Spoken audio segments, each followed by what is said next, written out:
else more interesting to do?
Strike a pop! Pound your head.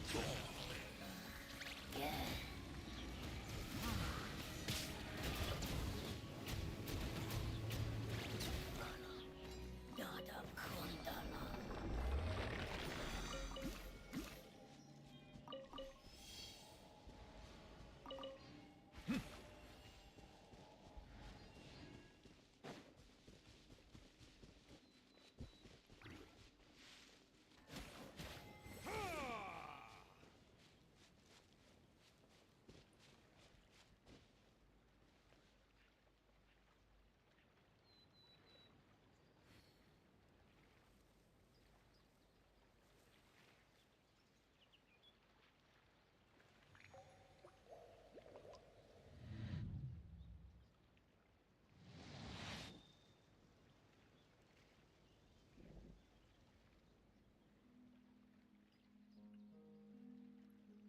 tap-tapnya untuk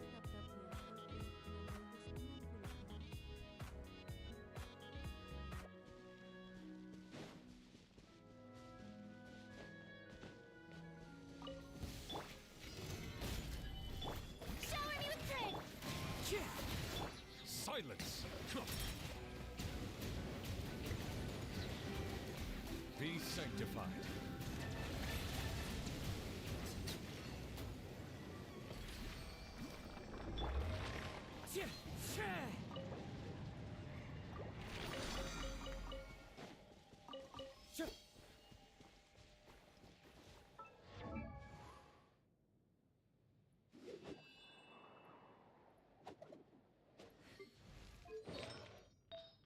Terima kasih sudah share Helgreen 666.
Solidify.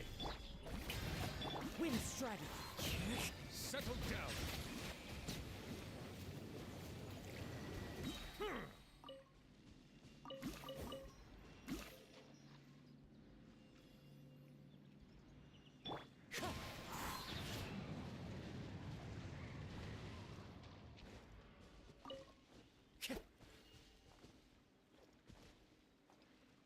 Fine,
Terima kasih tap-tapnya Helgreen 666. Welcome, terima kasih sudah share Helgreen 666.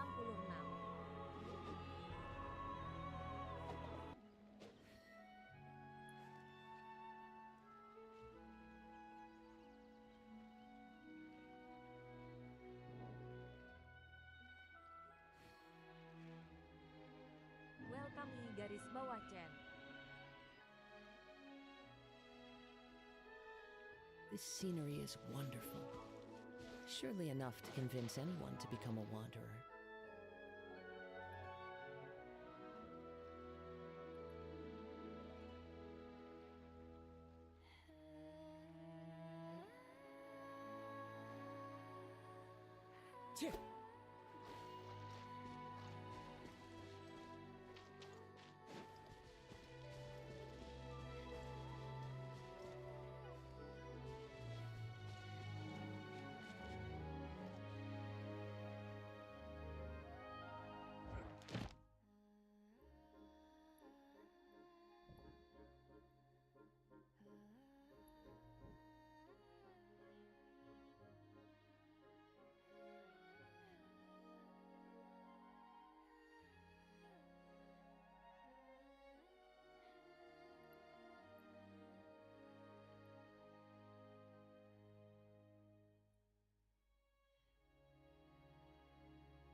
Welcome garis bawah tumbuh kembang.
Welcome Raul Yansyah.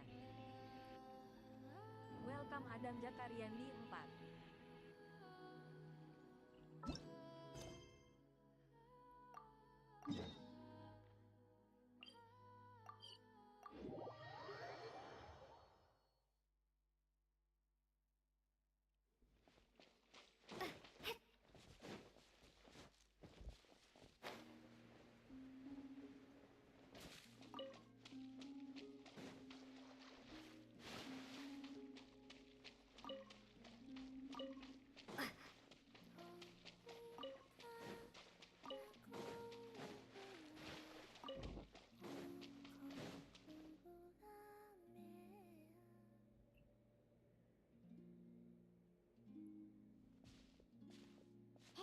She's sitting up!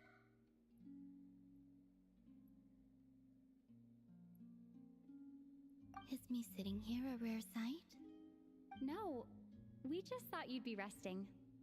Perhaps I would have been, were it not that I consider it a disturbance.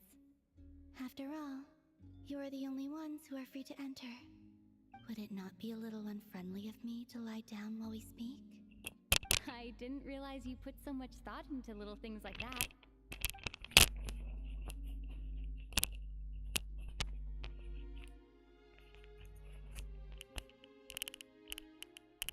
Only sometimes. There have been moments lately where I think about you and your companions.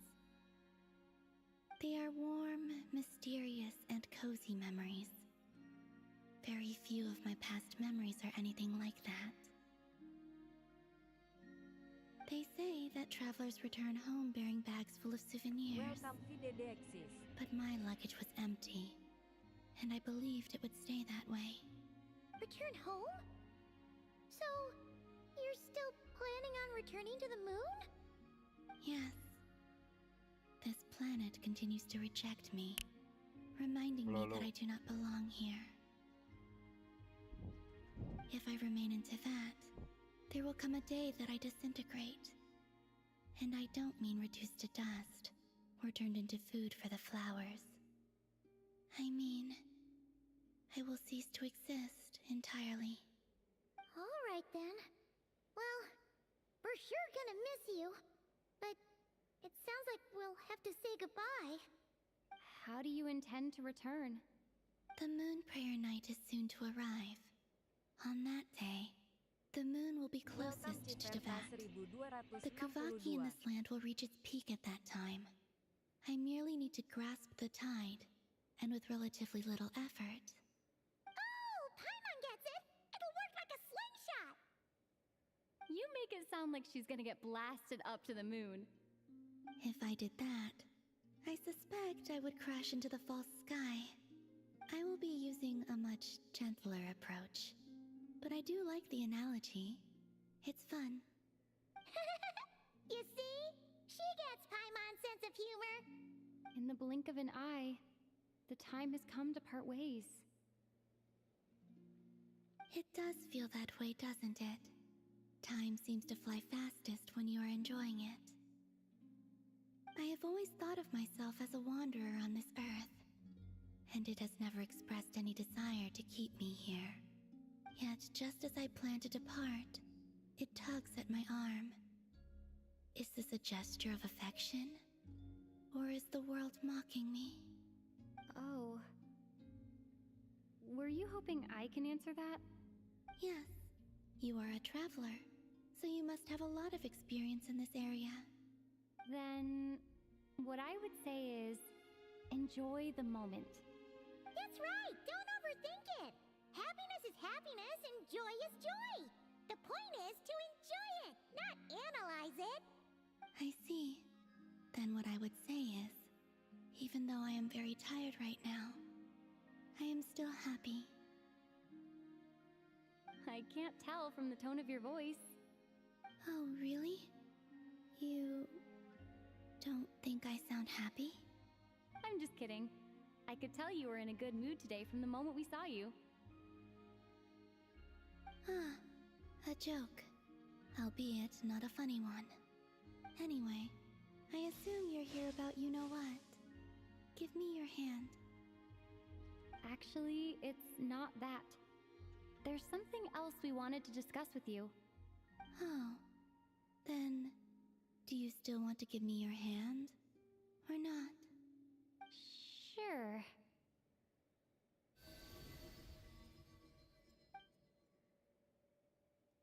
Thank you. So, I've heard that in the moon prayer nights of the past, people here would hold celebrations in the moon goddess's honor. Since you helped so much in our fight against the Rehir of Solnari, I think you deserve a farewell party before you return home. I haven't asked everyone else for their opinions on this yet, but I'd like to invite you to join the upcoming moon prayer night. I've never joined a moon prayer night before. I'm not sure what I would even do. Oh, don't worry about that. We take care of everything. All you need to do is show up. Of course, there's no need to force it if you're not feeling strong enough. It's just, this kind of felt like a golden opportunity. But they call me Kutar, and the Fatui have an arrest warrant out for me. I shouldn't appear in public right now.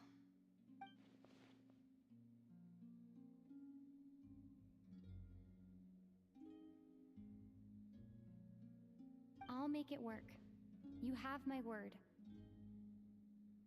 Yeah, we got your back. Well, she does. Paimon's actually not too sure what she's planning. All right, if you're sure.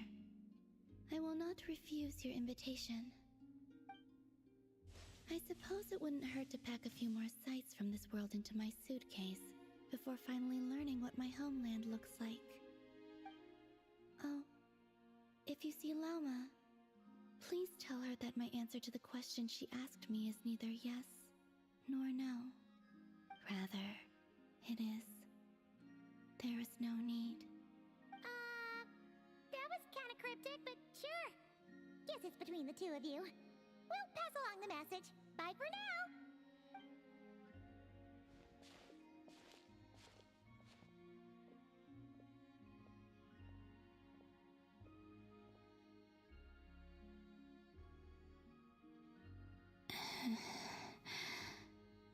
And also, I do not know.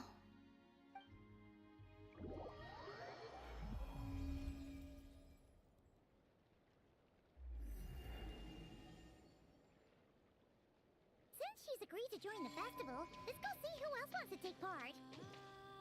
Lauma's gotta be the person most familiar with the Moon Prayer Night.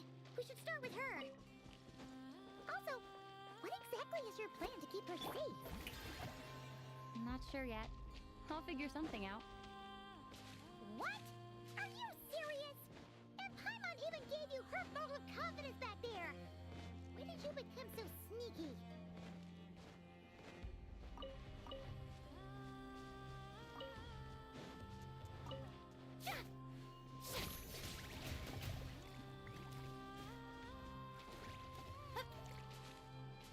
Strike a pose! Stabilize. I will have order. Wind Strider! Silence.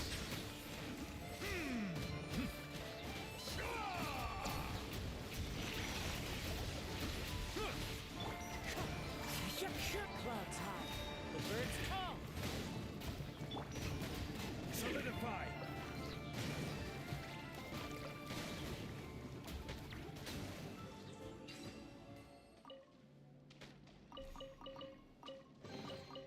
One man's stone is another man's gem.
Hey, Lauma! It's us! Huh? Beats me. Mr. Varka is helping to oversee Nasha Town's preparations for Moon Prayer Night. He is... Right, yeah, that too. What do you mean, that too? Yes. Celebrating this festival is a long... On this day, the crescent moon at the top branches of the verdant crest turns into a full moon, and the moon prayer blossoms bloom with a special radiance. Our people take these to be blessed omens. It's an especially welcome event coming off the back of all that nasty business with Rare. Everyone got put through the ringer recently, and now they're looking to turn their fortunes around.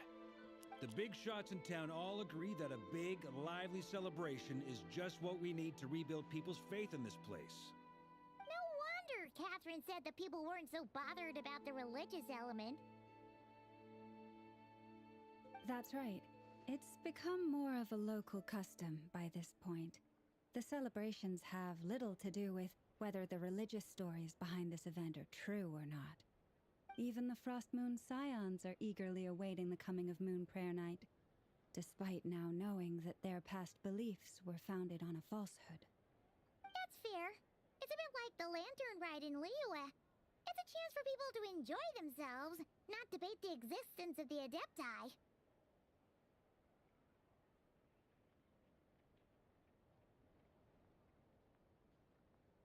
Oh, one other thing. We just went to see Columbina. We went ahead and invited her to take part in the festival this time. Hope it's okay. Wait, so... Musiknya. You mean she agreed to it? Huh. Welcome, Tirta. That's quite a Padido surprise. RMM. Then I suppose that she intends to return to the moon on that day. Oh, yeah. It's kind of a complicated I understand. In truth, I had a feeling that she might make such a decision. Well, if Kutar has decided to participate in the festival, we should prepare accordingly. Yeah, exactly. She was saying how it could be risky for her to show her face in public. We were wondering if there was any way we could hide her. Unfortunately, the people who carved the statues did an excellent job of capturing her likeness. It will be very challenging to hide a goddess whose face everyone is so familiar with. Darn! We may have bitten off more than we can chew here. Nah, don't sweat the small stuff. We can handle that. Huh? Are you saying you have a plan? Not as such, no, but the most important thing with a festival is to keep the mood light and your spirits up.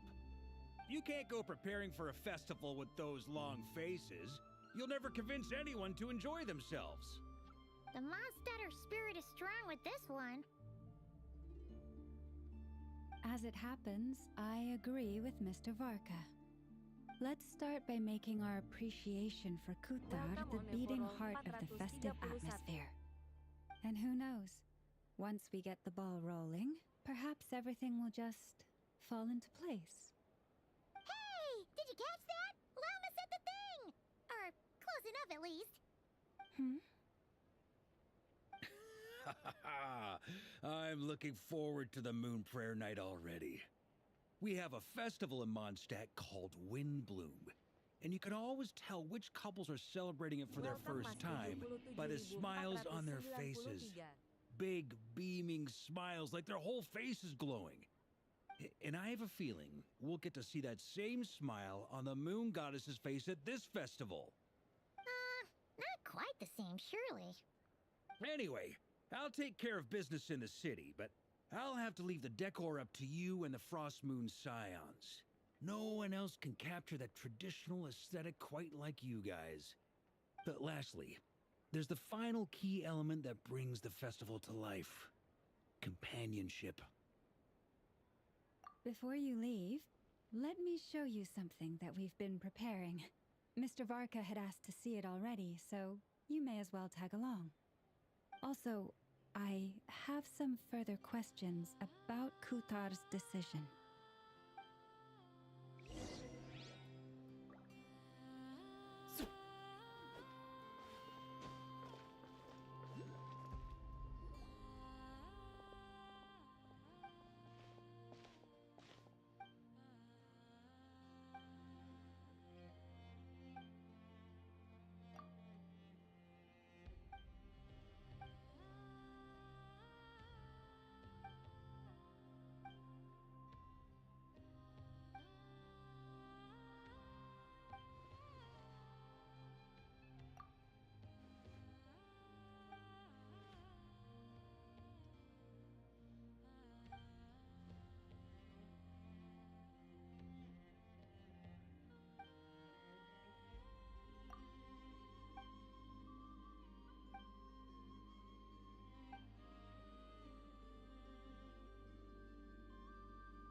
I believe Maybe it's in a... Luana told... Yeah. Maybe we can teach her next time.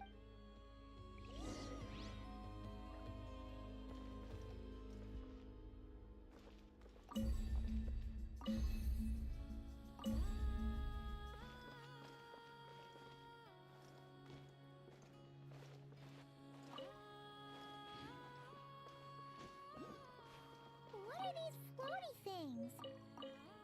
moon veils. We hang them from buildings in the city during the festival. When you look at the sky through them, it creates a lovely misty effect. Everyone seems hard at work. They are preparing items for Moon Prayer Night. For instance, Not to worry, though. you have my thanks. And over here, Oh, look at all these colors. It looks great. You bet. there will also the timing as such.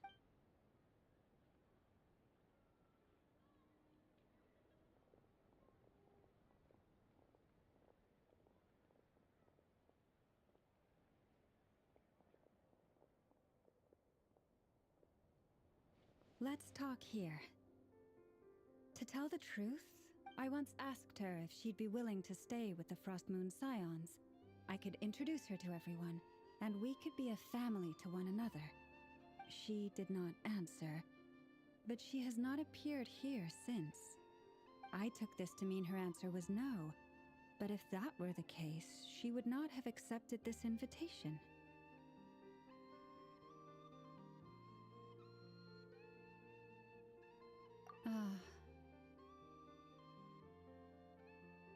I see.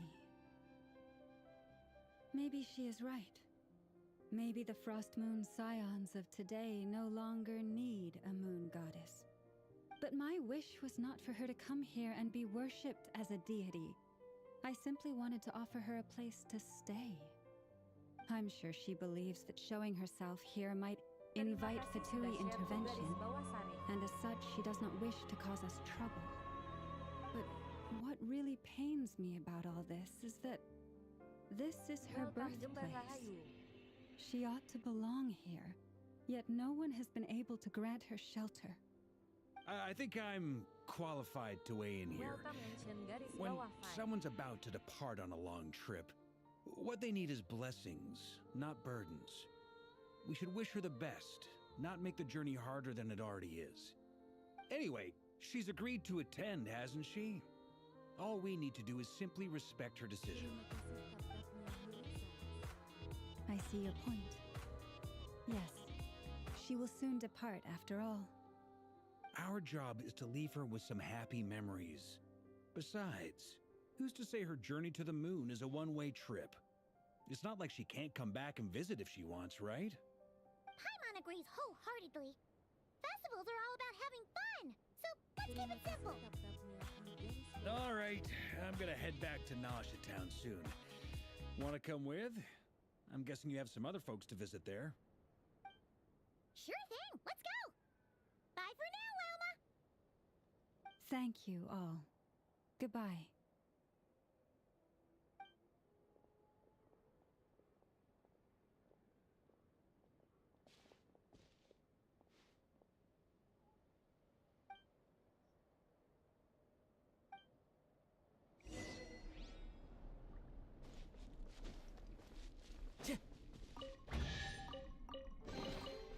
Who says there aren't benefits to a life of wandering?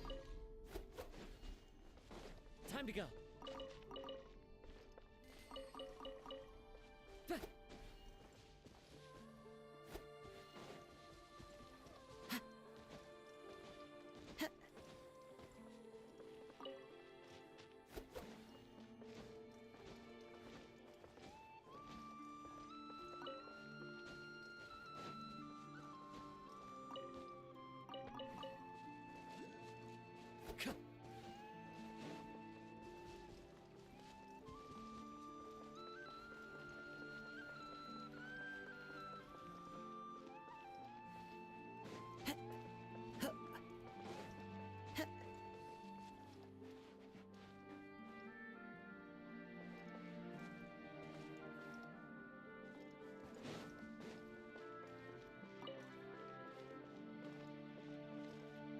Into the wind.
Welcome ini Rangga.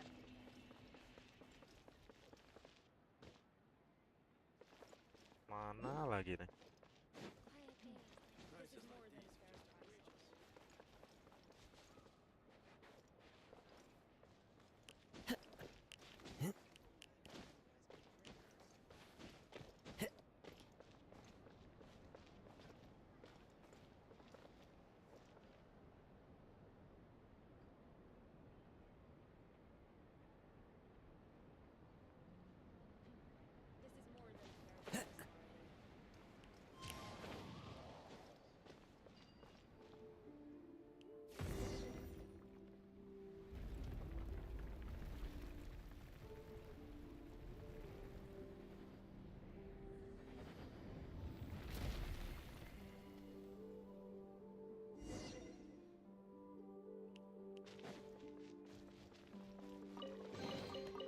Who says there aren't benefits to a life of wandering?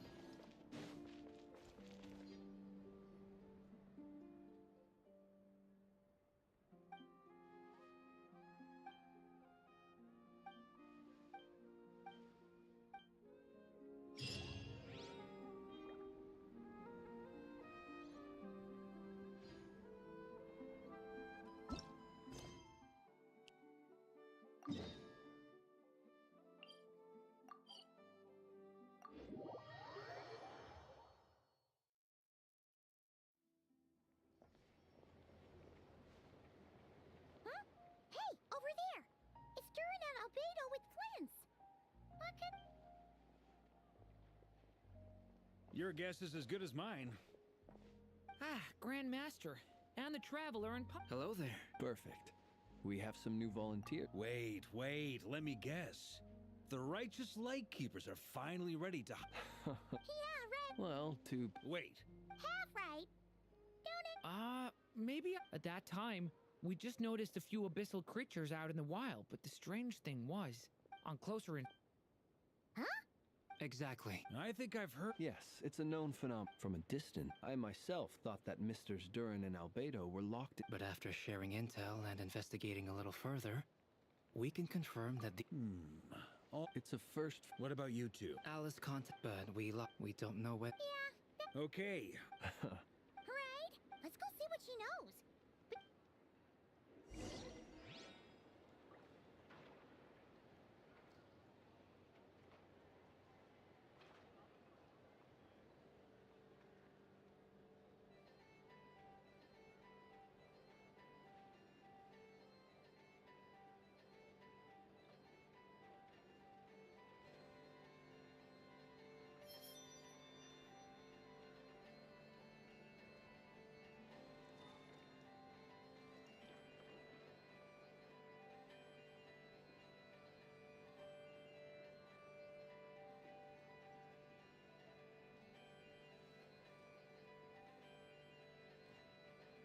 There are leaves around, and I know just the tune to accompany them, if you wish to hear it.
You're right, I have noticed.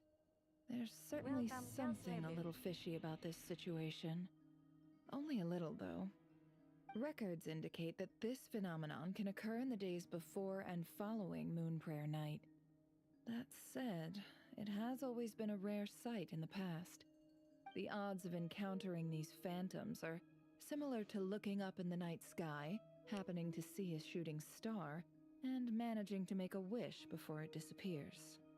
But this time, either everyone's getting lucky, or they're appearing far more frequently than usual. Yehoda's out gathering intel as we speak. In the meantime, let me check off some points of interest. First, the Abyss. The ones we saw seem to be abyssal monsters. Indeed.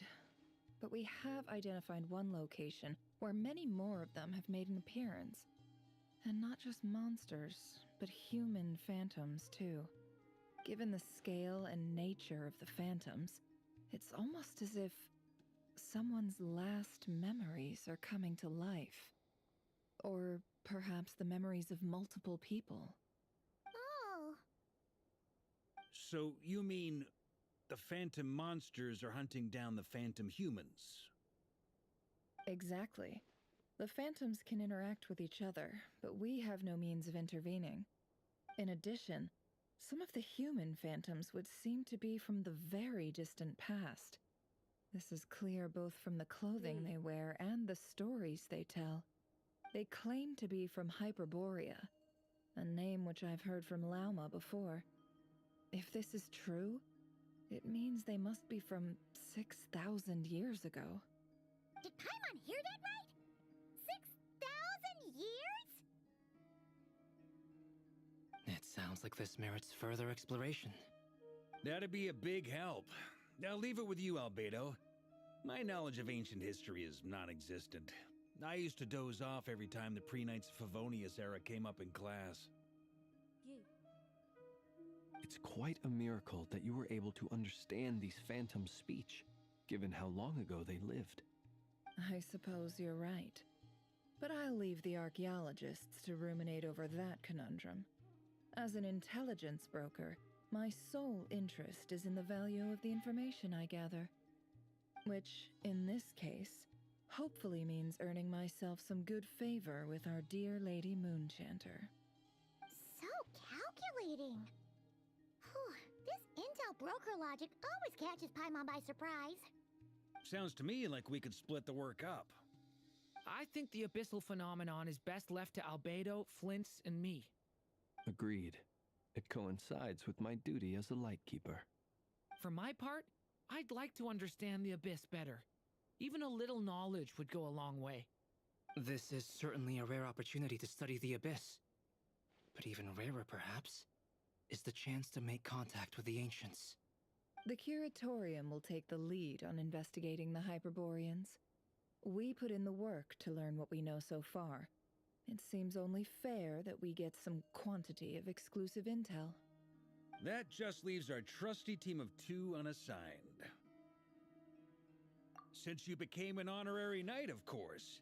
This was part of my grand plan all along. Oh yeah, by the way, we managed to convince Columbina to come to the Moon Prayer Night celebrations. Would you and Yehoda like to join too? She agreed to that? Huh. Quite an achievement. Never underestimate the traveler, I guess. I'd be happy to join. No point shutting myself inside when the streets are all decked out. I doubt any clients will be visiting during the festival in any case. And Yehoda loves a party, so I'm sure she'll jump at the opportunity.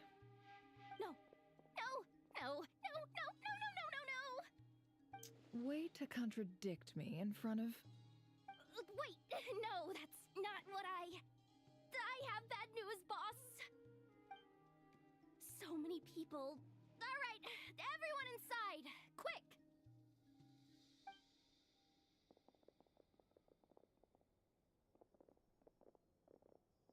This is gonna sound crazy, but hear me out. I saw one of those phantoms at Star Sand Shoal, and it was some sort of flying ship. Like a spaceship?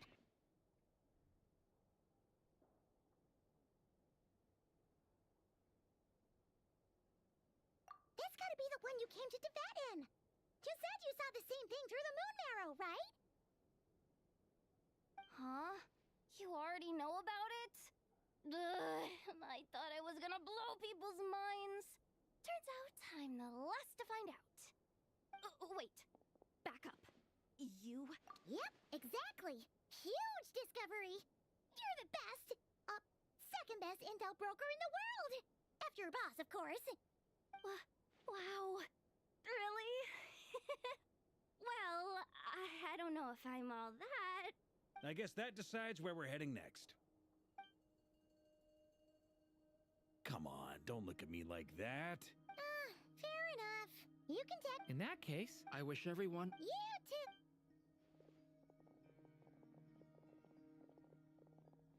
too. Welcome, Narain. What's up, boss? Aren't we gonna head out? Tell me, Yehoda, when did the curatorium start giving out intel for free? Oh, sorry, boss.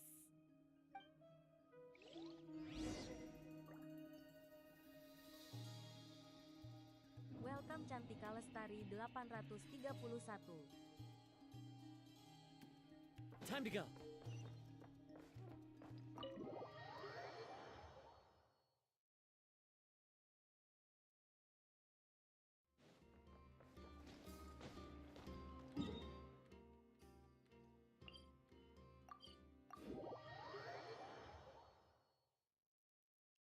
Taking a stroll in the middle of the down for certain.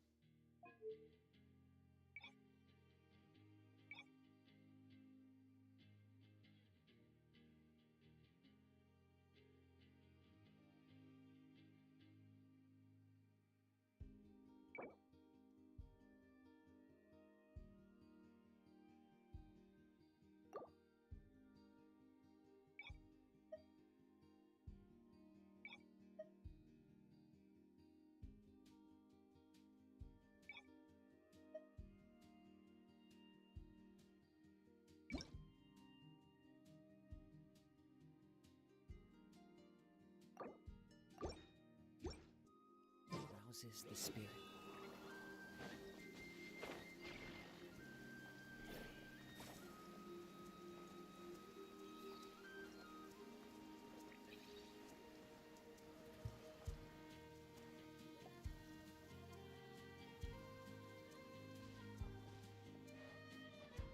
Well, what do you know? Yehoda was right on the money.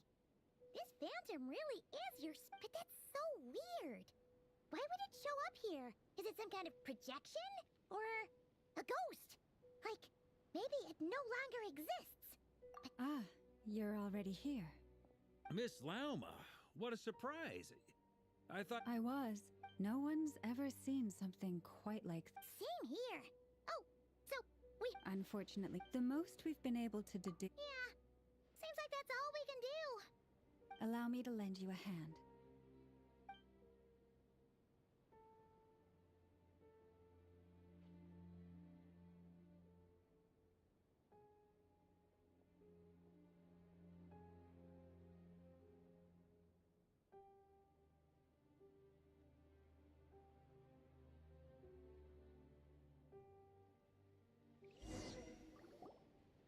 everyone.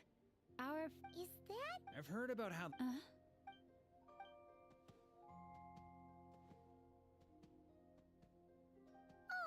it's leaving. It appears to share our... In return, we may live... Let's give them a...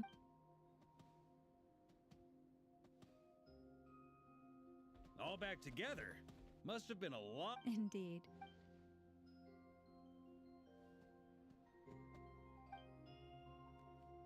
It did find a lot of wild fruit. This puffin... Huh.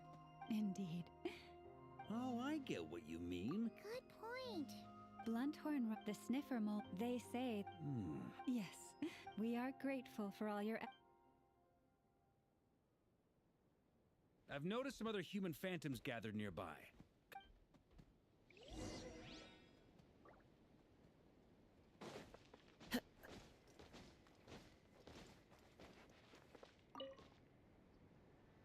What is this thing? I've never seen... Goodness knows. What about his grand... Huh? I don't know.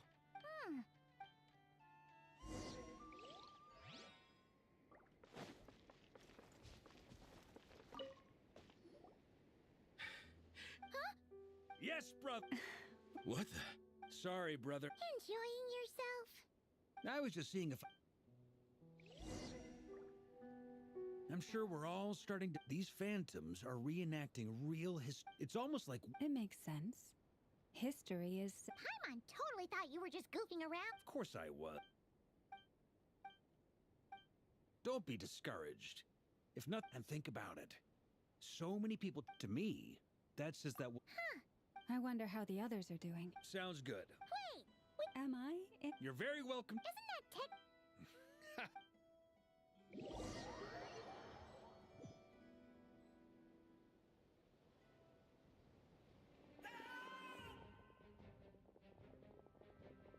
Oh, no! Get away! Oh.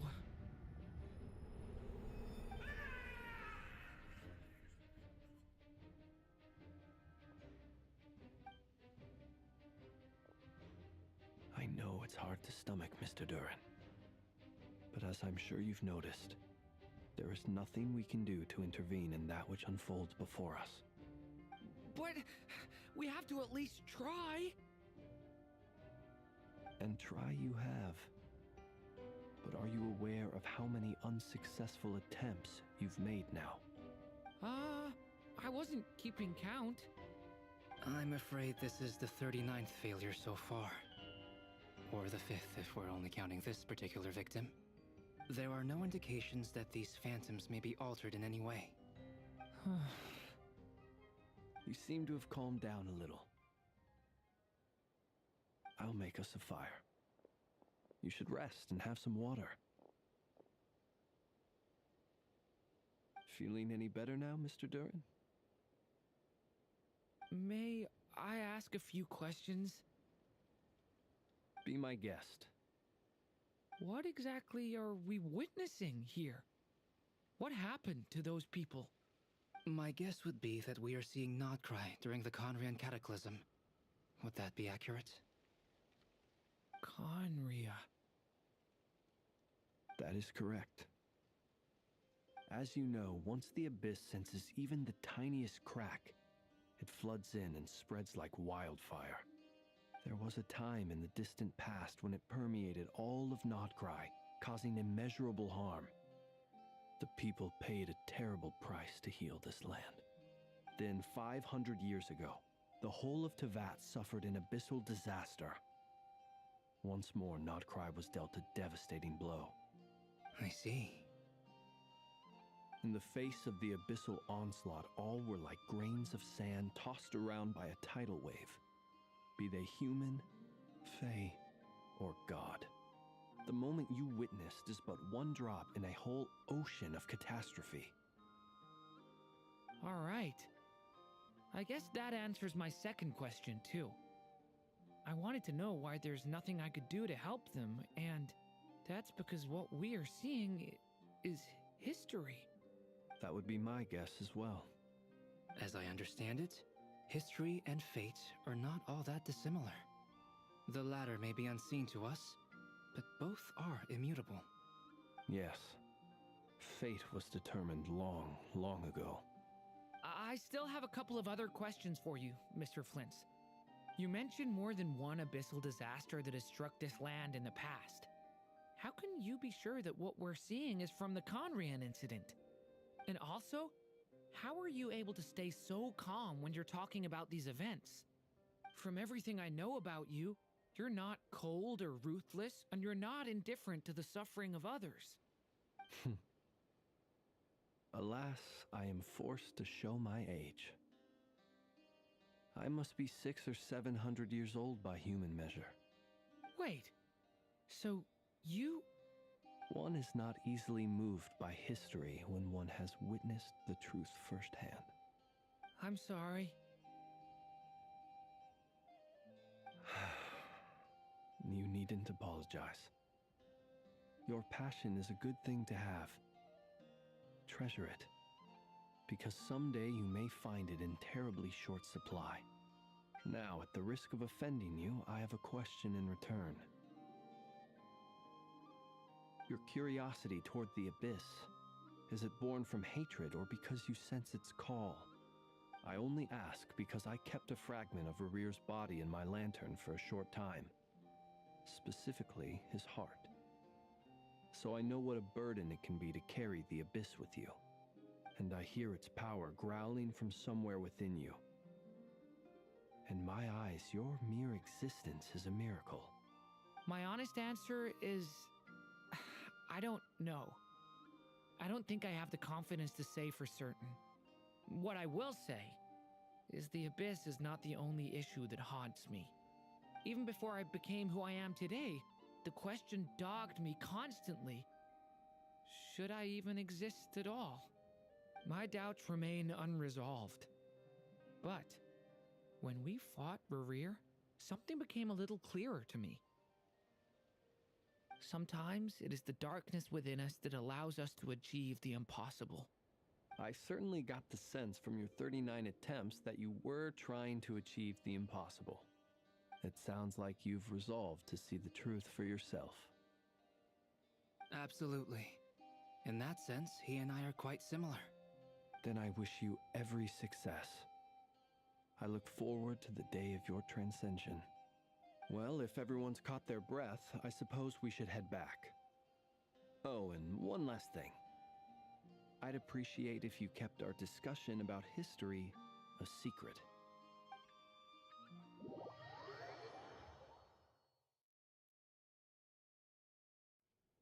Incredibly, our separate investigations led us all to the same conclusion.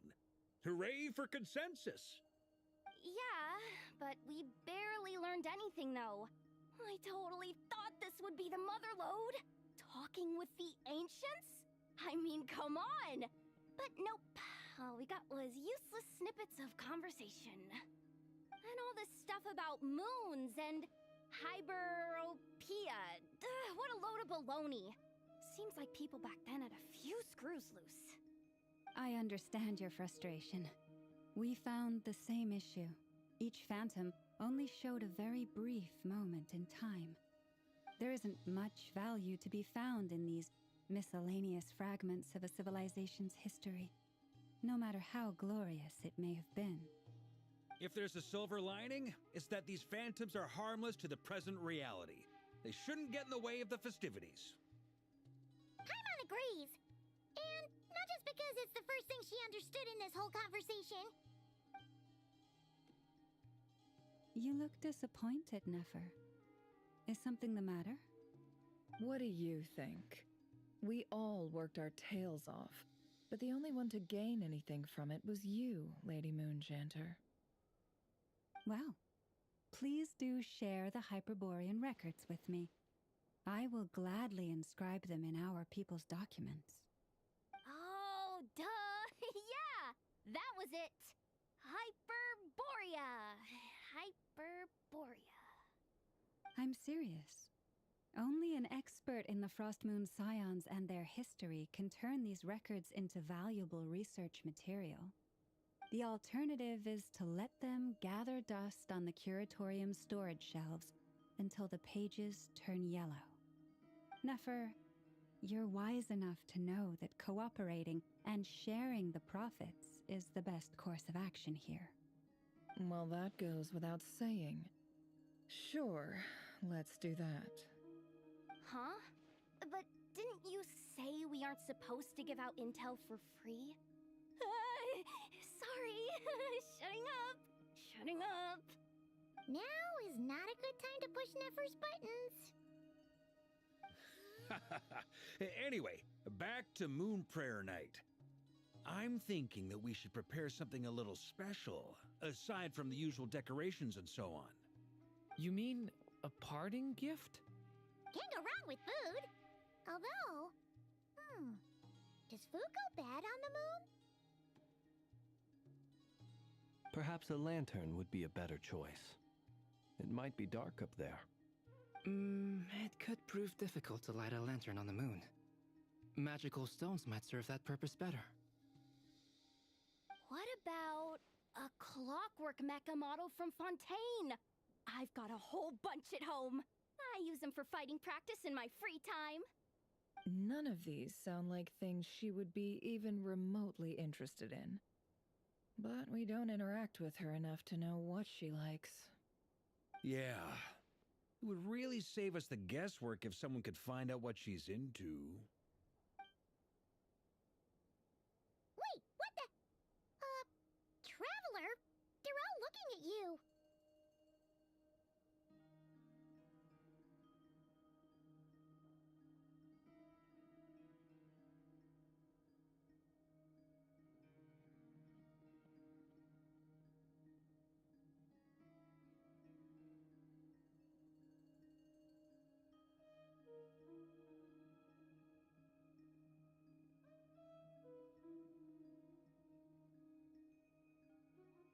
Great! Haha, problem solved. Now, I need to stop by Dory's.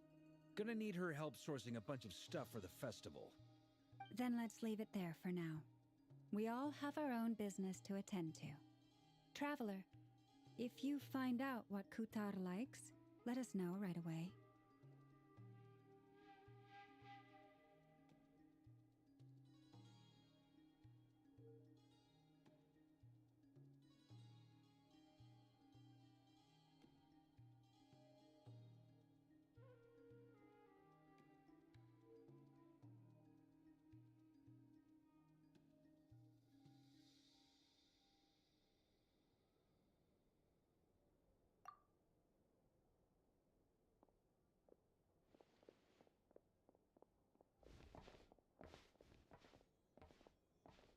Is something the matter?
I'm fine. It's just, I'm still feeling a little rattled after witnessing the horrors of the abyss. But it's okay. This is something I have to work through. I'll be all right. Thanks for your concern. Well, don't put too much pressure on yourself. If you ever feel like something's wrong, physically or mentally, we're here to talk. Come on. Stop treating me like a kid.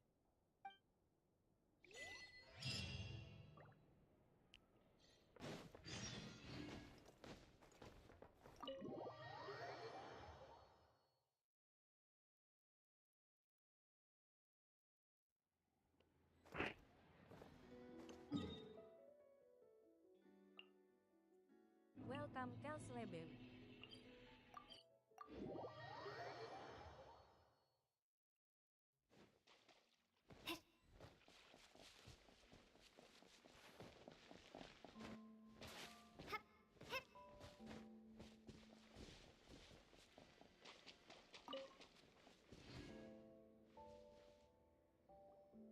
Columbina, we're back! Huh? She's not here. Weren't there a few Kuhenki here last time, too?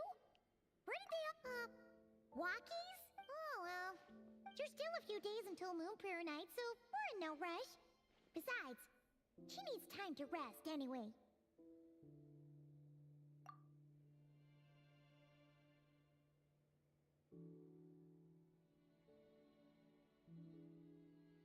Calamina! Oh, how strange, right? It's not like her. What about Luonatar? Luonatar? Hey! Sorry, didn't understand. But if you... Yeah, that's even stranger. What about him? Oh, that they change color when Columbina gets weaker, right? And they look super pale, right? Good idea. She might know what's happening.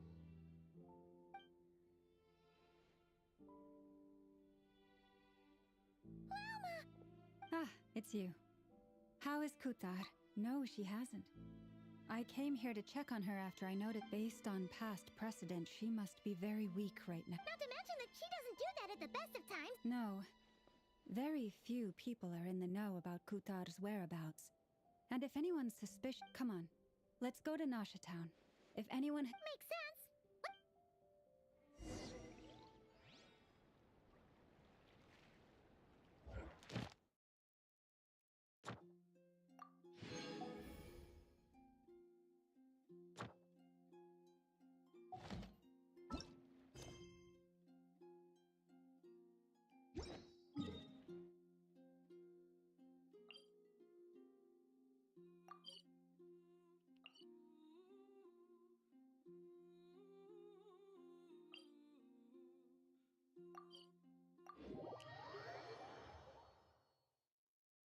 Taking a stroll in the middle of a downpour certainly rouses the spirit.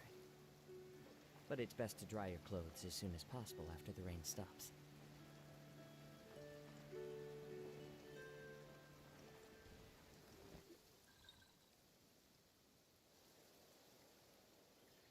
Wait a moment. Is it just Paimon or... Maulana No, I don't recognize it. 1921718. Whoa! Not sure. But it's definitely hostile. No, no, no, not that way. The final boss is right here. The... sniffer mole? That's the final boss? Surely not. Also...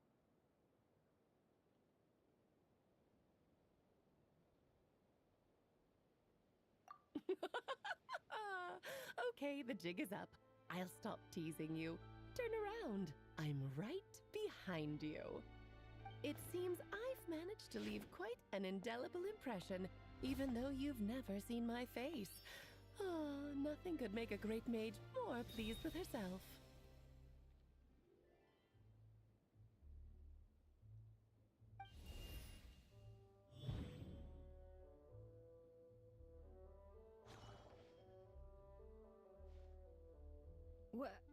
What is going on?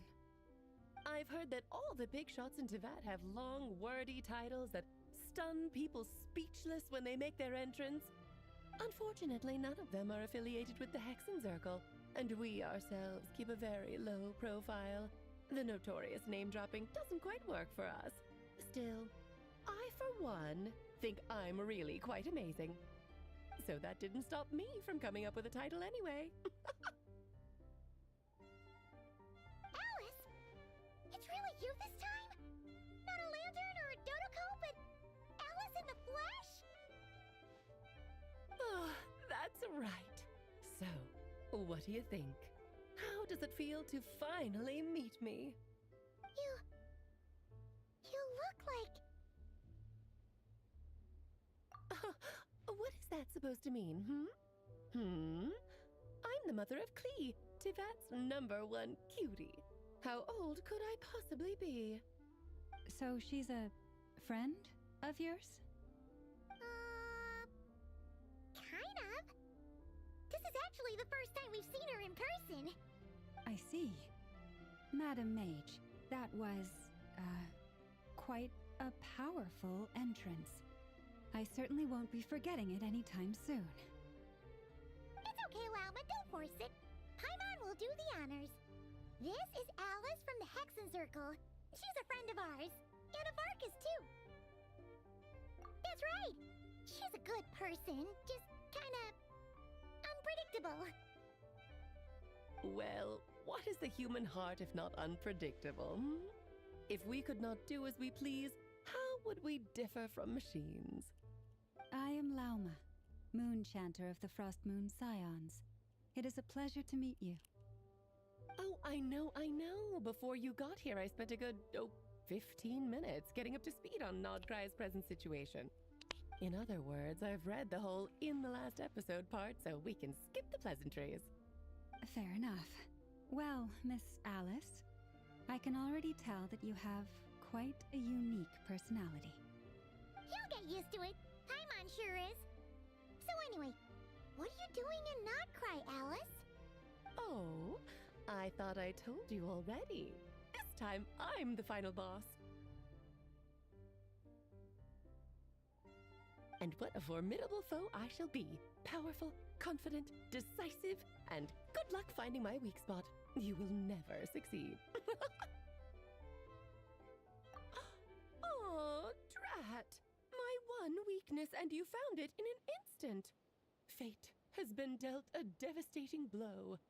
Thus falls the great Dodo King. Why are you playing along with this nonsense? For funsies, of course. What's wrong, Paimon? Are you disappointed in me? Am I a gigantic letdown? No, it's just... you seem like a busy lady. And this is the one time you've shown up in person. Paimon figured it would be for something more high stakes than just goofing around. You're quite right. I'm here in Nodcry because something big happened. Something big enough it caught the attention of the Hexenzirkel. It concerns the 3 moons, Tevat's borders, and of course, the moon goddess you are currently searching for. Kind of. Why don't we discuss this over a pot of tea? My main reason for coming on this trip to Tevat was, of course, to have some fun. But I do technically have a job to do as well, namely, maintaining the stability of Tevat's borders. I'll skip over the complicated parts, but to sum it up, abyssal energies are all that lie beyond Tevat's border. We'd find ourselves in a real pickle if they ever made it through. And the phantoms you've been seeing are a sign that the border has been disturbed. No wonder they tend to show up around Moon Prayer Night. Is it because the real moon is now so close to us that its power can cross the border? In part, but only a negligible amount passes through. Just enough to influence the verdant crests and so on. And as you've noticed, there has been an unprecedented number of phantoms appearing this year. The influence of the moon beyond the border cannot explain this. No, there is another far greater factor at play. The trilunar syzygy. A trilunar syzygy. Eons ago, before the heavenly principles came to Devat, it was the then 3 moon goddesses who controlled the laws of this world. Oh, that's exactly it! The 3 goddesses split these powers amongst themselves, promising never to consolidate them into one singular body. This was meant to keep the world stable. But, fast-forwarding to the present, the eternal moon's marrow is with you, while the iridescent moon's marrow, which should never have appeared in this world, has been retrieved. Add that to the presence of a moon goddess in the flesh and... the power of all 3 moons is gathered here in Notcry. There hasn't been an event like this since the War of Funerary Flame. And it's having a noticeable effect on Tevat's borders. Because I wish to give my darling daughter a peaceful, sunny environment to grow up in. Is that a good enough reason? Kinda sounds like you're dodging the question, but it does make sense. Well, that's one reason anyway, and the most important one. The others are a little complicated to explain. For instance, cleaning up after dearest Miss R. Albedo could tell you more about that if you're curious, but right now, I have a more important question to ask you. Why are you collecting the moon marrows? I see. Nicole told me about that legend once. Nicole? You mean Mage Anne? Oh, so you remember. Yes, of course. That was a story about fate, her area of expertise. But back to the story of our dear moon goddess. I'm afraid her intended method of returning to the moon is unlikely. What does that mean? She may be missing, but she hasn't gone anywhere. She has disappeared.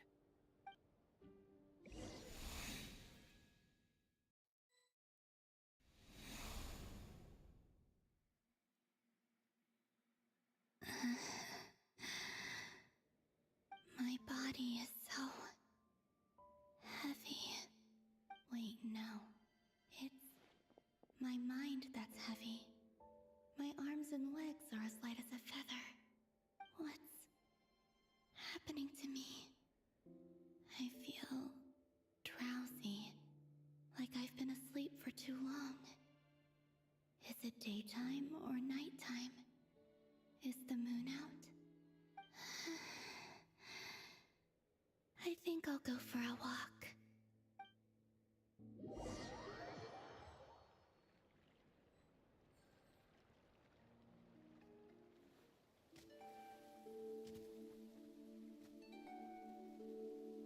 Are you out for a walk too? Huh?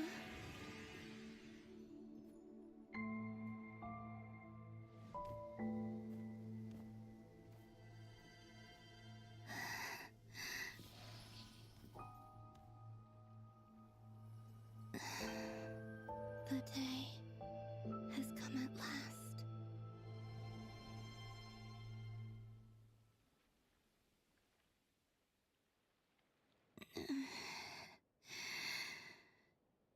Have I grown so weak that I can't even sustain my physical form? But Moon Prayer Night is nearly here. I was so close to returning home. Death is near. Is this how it ends for me?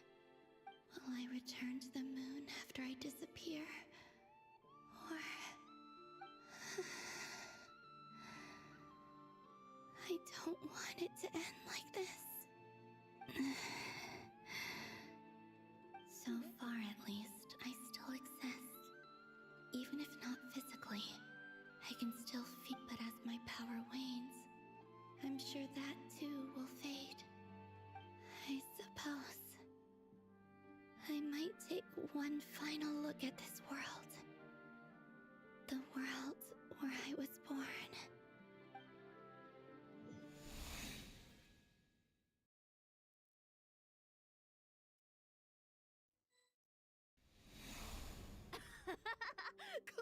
Come on! Wait for me! The Frost Moon Enclave. How much it has changed since I was born. These decorations, they're so heavy. It's times like these when you kind of wish men could be priestesses and acolytes too. How fascinating. I've never had the chance in the past. People would get so solemn and serious the moment I showed my face. Like they were frozen stiff. Karina, Lametti, it's time to eat. Coming! I want to watch them a little longer.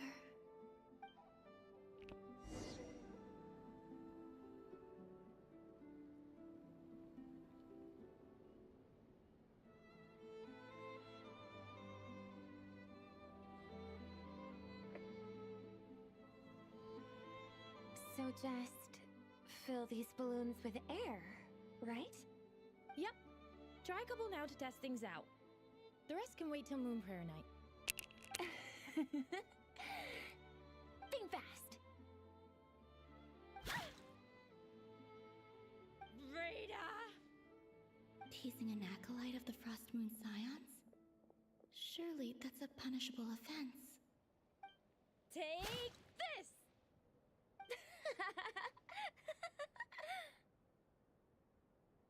Huh? Alright, enough horsing around. Lady Lauma gave us a task. We should get back to it. The task is just to check that the balloons don't leak, right? Doesn't matter if we fill them with air or water. Okay, you got me there. And you got me there. But still, we can't use all the balloons before the festival even starts. We won't use all of them. And as long as Lady Lauma's trusted acolyte doesn't snitch, this can stay as a little secret between friends. A couple more can't do any harm, right? Oh, you menace. Then, think fast! Is pumping a balloon full of water really so much fun?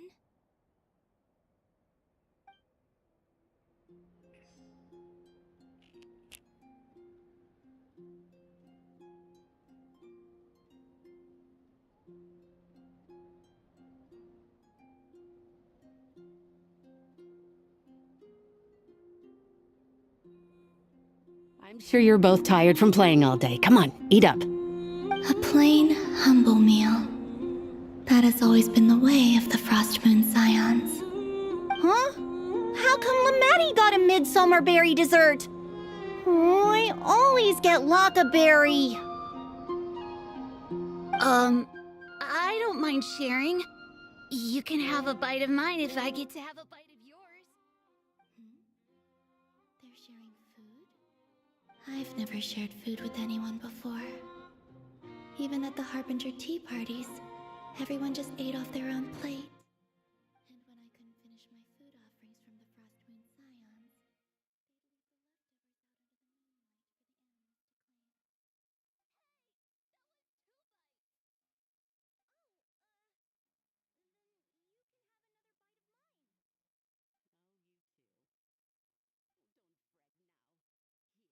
Some of Granny's too.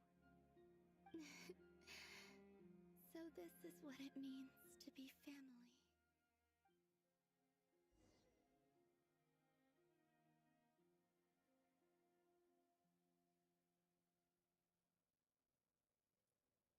I'm seeing so much that I'd never usually get to see. They'd never act like this when I was around. It's nice being able to just watch people in peace in these final moments. What a rare opportunity. I think I'll go take a look around Nasha Town, too.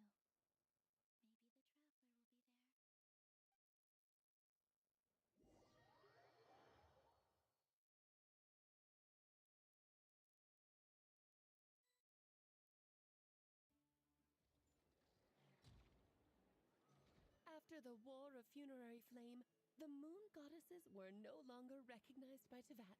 They lost the whole foundation for their existence. That's why the moon goddess's strength is fading. She cannot withstand the world's rejection of her.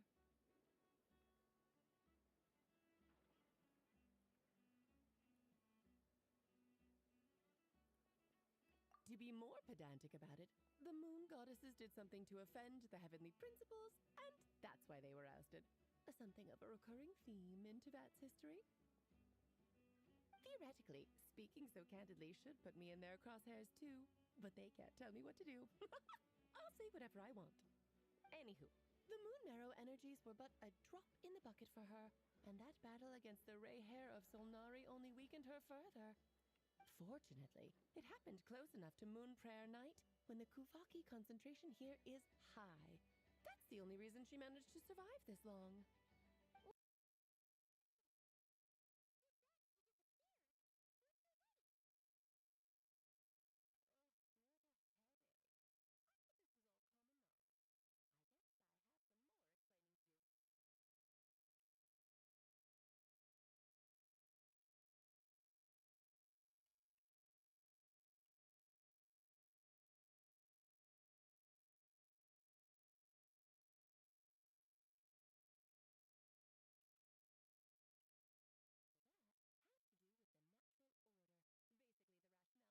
Existence in Teyvat was lost. The same logic applies to the present moon goddess too. Consider her existence so far. Her comrades in the Fatui called her Damselette. And she was worshipped as Kutar by the Frost Moon Scions. But these connections have now been severed, whether by her hand or yours.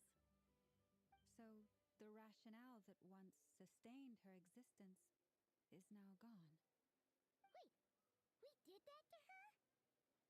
Oh, well, strictly speaking, yes. But let's not start pointing fingers, shall we? I'll only end up as the big bad villain, and that's not the kind of final boss I want to be.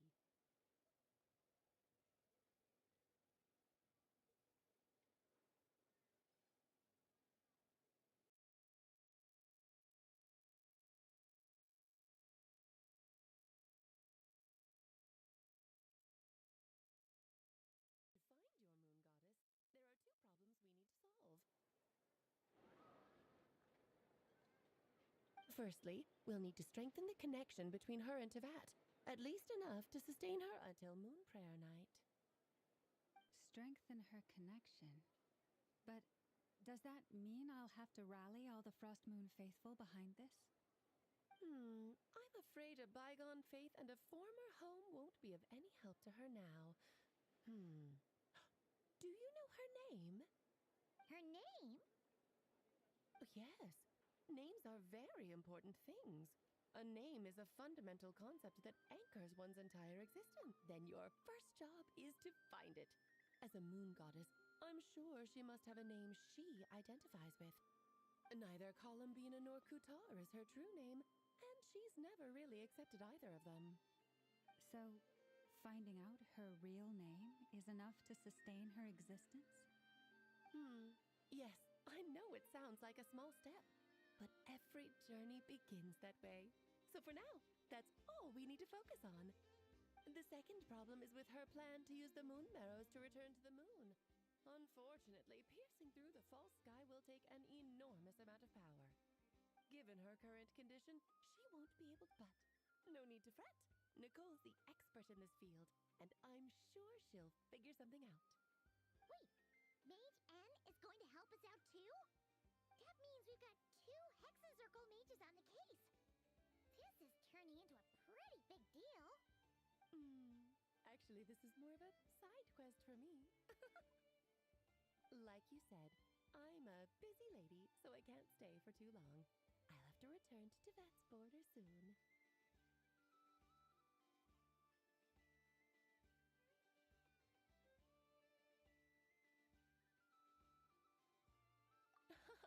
That's the upside you get for looking out for my little Klee. Hopefully that will incentivize you to carry on keeping her company in the future.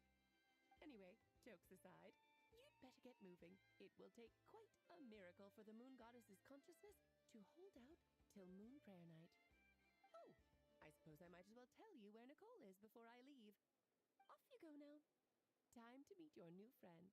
Oh, yes, and a little suggestion. Don't forget to mind your heads. What? Oh. I wonder how Duran's doing. I should really go see him before I head back. You really are super busy. I most certainly am. There's so many children I have to keep tabs on just in Mondstadt. Duran, Albedo, Venti, Varga. Klee didn't make the list, huh? Of course not.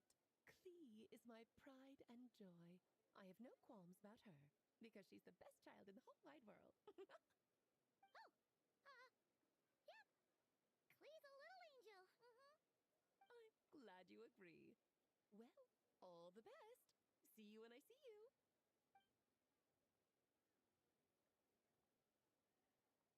She left in a hurry. Yeah. She didn't pack up her stall. Should we handle it for her? I must say, I'm now very curious about her dog. That's a long story. Come on, we'll fill you in as we go.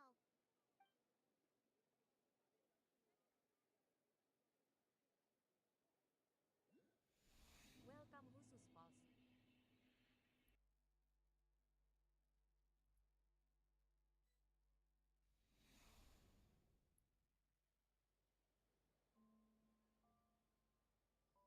What a lively place. I've never experienced Nasha Town like this before. Hey, you old geezer! Your hammer's rusted through! Who are you calling old geezer? Are they quarreling? I'm looking right at him. You've really gone downhill since giving your daughter free rein in the workshop. Can you even swing a hammer anymore? It shouldn't take you days just to fix a single chair. You might as well use that hammer to massage my back for all the good it's doing. Don't run your mouth, or you'll get a back massage that'll put you in bed for the rest of your life. Look, the materials haven't arrived yet, all right? You know how busy it gets in the days before Moon Prayer Night. I'll bet you send all the materials to your little princess. Blood's always thicker than water, huh? All right, you've made your point, Uncle Koski. As soon as the materials arrive, fixing your chair will be the #1 priority. And Dad, if you've got time to chat, why don't you lend me a hand, See? Lolka knows what the score is. I guess they're friends. But the way they spoke to each other was so ugly.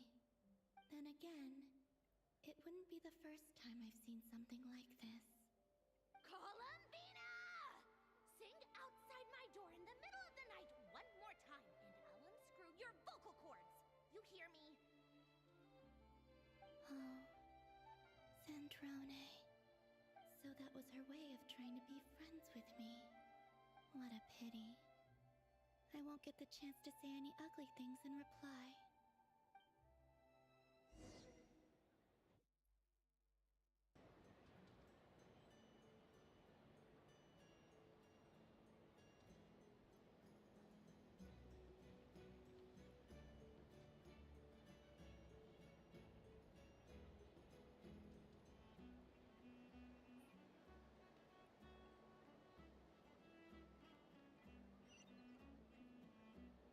Bagus banget jalannya. Hey, have you decided what to give her for Moon Prayer Night? I sure have. She's gonna get the surprise of her life when she's least expecting it. Then I'll whip out the ring and pop the question. The surprise of her life. What a fun turn of phrase. Cool, I get the picture. You can spare me the gushy details. Ooh, looks like we have a customer. Hello there, ma'am. Would you like some Moon Prayer Night candy? Huh? Is he talking to me? Can he see me? Here you go.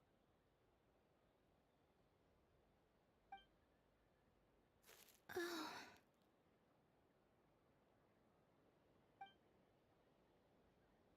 Come back anytime. Right. Now, where were we? I don't know why, but I still held out hope.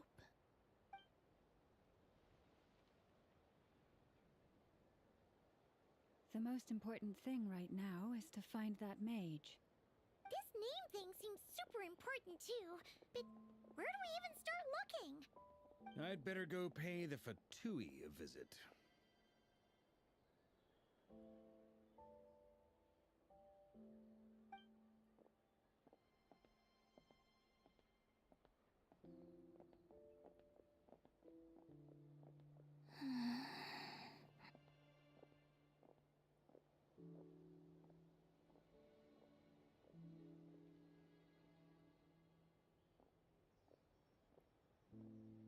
Columbina?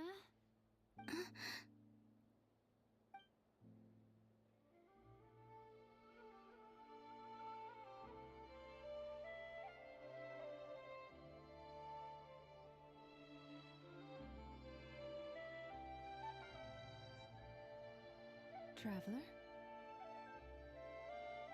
Let's go! This is no time to be spacing out!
Where are they going? They mentioned a mage and... So, Mr. Varka, are you acquainted with this Nicole? Or should I call her Mage N? Ah, not really. We've never met, though she has come up in conversation. From what I've gathered, Alice kinda took Nicole under her wing. Ladylike fashion, that kind of thing. Huh. Hard to imagine Alice as an etiquette coach. Yeah, Alice is a larger-than-life personality, I'll give you that. But then again, that's why she's able to draw such an eclectic mix of people into her inner circle.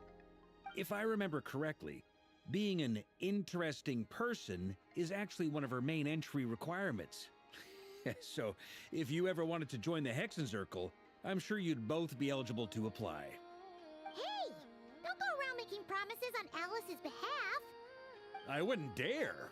I'm just trying to paint a picture of the Hexenzirkel for you. Okay, sure. Anyway, since none of us have ever met Nicole, how are we supposed to find her? We can't just go up to every woman in sight and ask, "Hey, are you Nicole?" Maybe something she's wearing will give it away? Like, a wind bloom pinned to her chest or something. Wait a minute.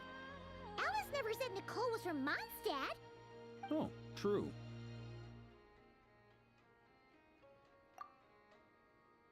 That would be... this young lady, then?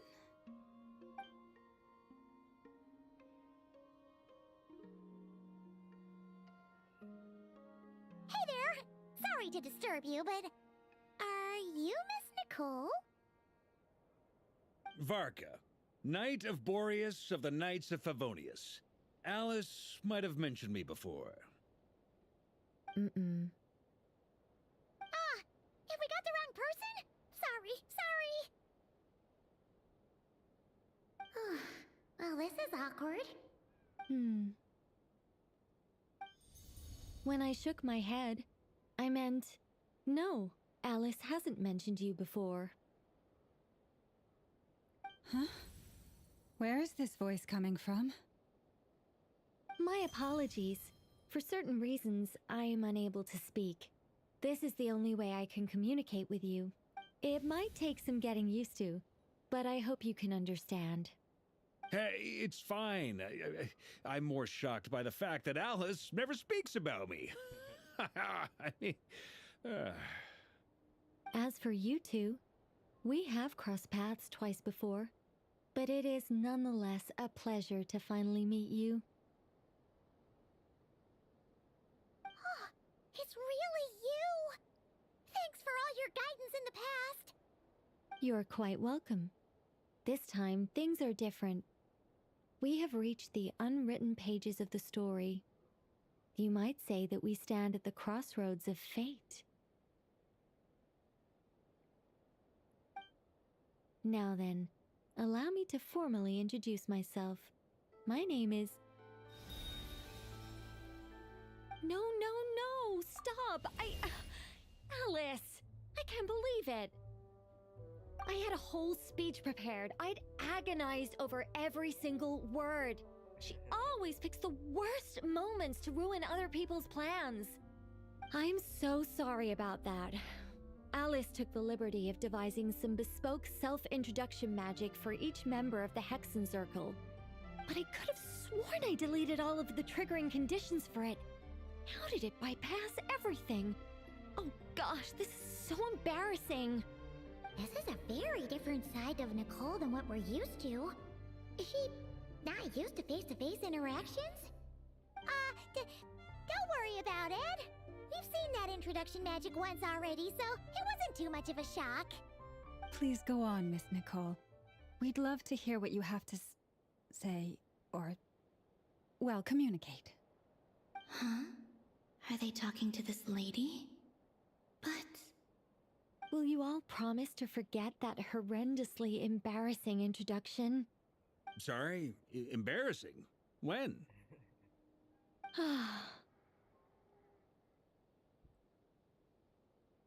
Yes, my name is Nicole, and I am one of a very few angels who have retained both their preferred form and their power. The Traveler and Paimon should be no strangers to this concept. There is another of our kind in Natlan. They call her the Lord of the Night. All right! Paimon remembers her! Yes.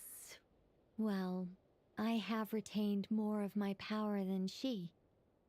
It's because I don't have a long-term duty to fulfill. No. We'll be here all day if I get into the specifics. Moving on. If I'm not mistaken, you are here because you wish to learn how one might reach the moon beyond the sky. That's right. Is that something you can give us any guidance on? Yes, I do know a way. It began with the Hyperboreans, who lived after the War of Funerary Flame. Blank looks. Maybe I should start with the background of the war. Or maybe not. It shouldn't be an issue. I'll fill in the gaps for you when we have more time. Anyway, after that war ended, the three moons retreated to beyond the false sky. The Hyperboreans were humans I once aided. They accepted the civilization and creations bestowed upon them by the angels. But despite accepting many blessings of the angels, many among them still held on to their faith in the moons. They were reluctant to accept the new order, even after the War of Funerary Flame. They sought to contact the moon goddesses beyond the sky and receive their guidance. But all three had passed away by that point. This mage has a unique method of communicating. Is she talking about the moons? Yes, but they did not know. And so, still they prayed for the moon goddess's mercy. After building titanic structures that consumed vast amounts of Kuvaki, at last they glimpsed the moons and heard, but of course, they were gravely disappointed.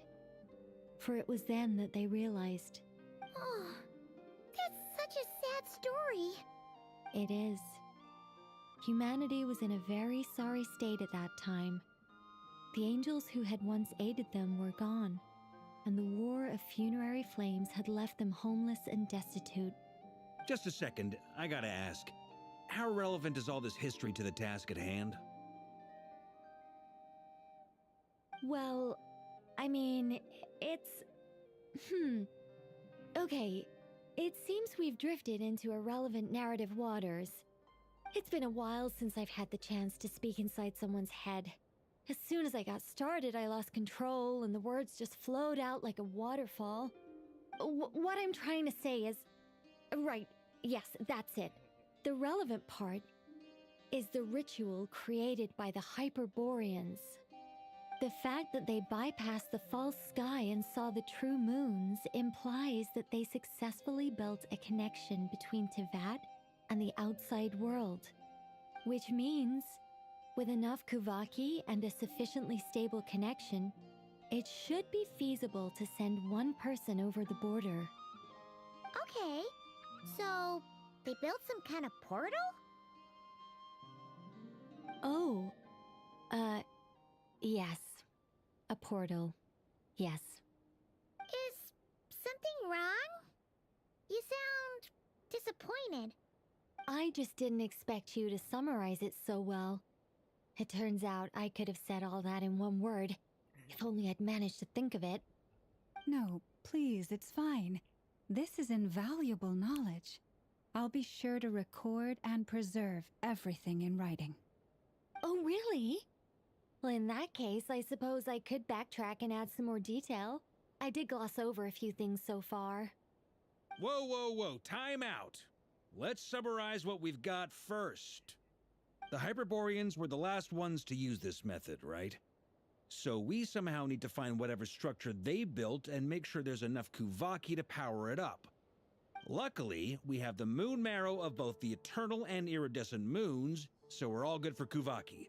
Which means the key issue we need to focus on is finding the place. Am I right so far? Yes. Although I expect the structure is long gone by now. That said, what if we could take advantage of the phantoms to travel back to a time when it still existed? Well, travel back isn't quite accurate. It's more like we'd be creating a handshake between 2 points in space-time. We wouldn't even have to pick a time when it still existed. It could just be a time when it still appeared in phantom form via projection, or we could project our own phantoms, fold them together, and... You look lost. Was that too hard to follow? Yeah, things got a little, technical there. Paimon's brain is reaching capacity. All right. Let me think about how to put this more simply. Okay, got it.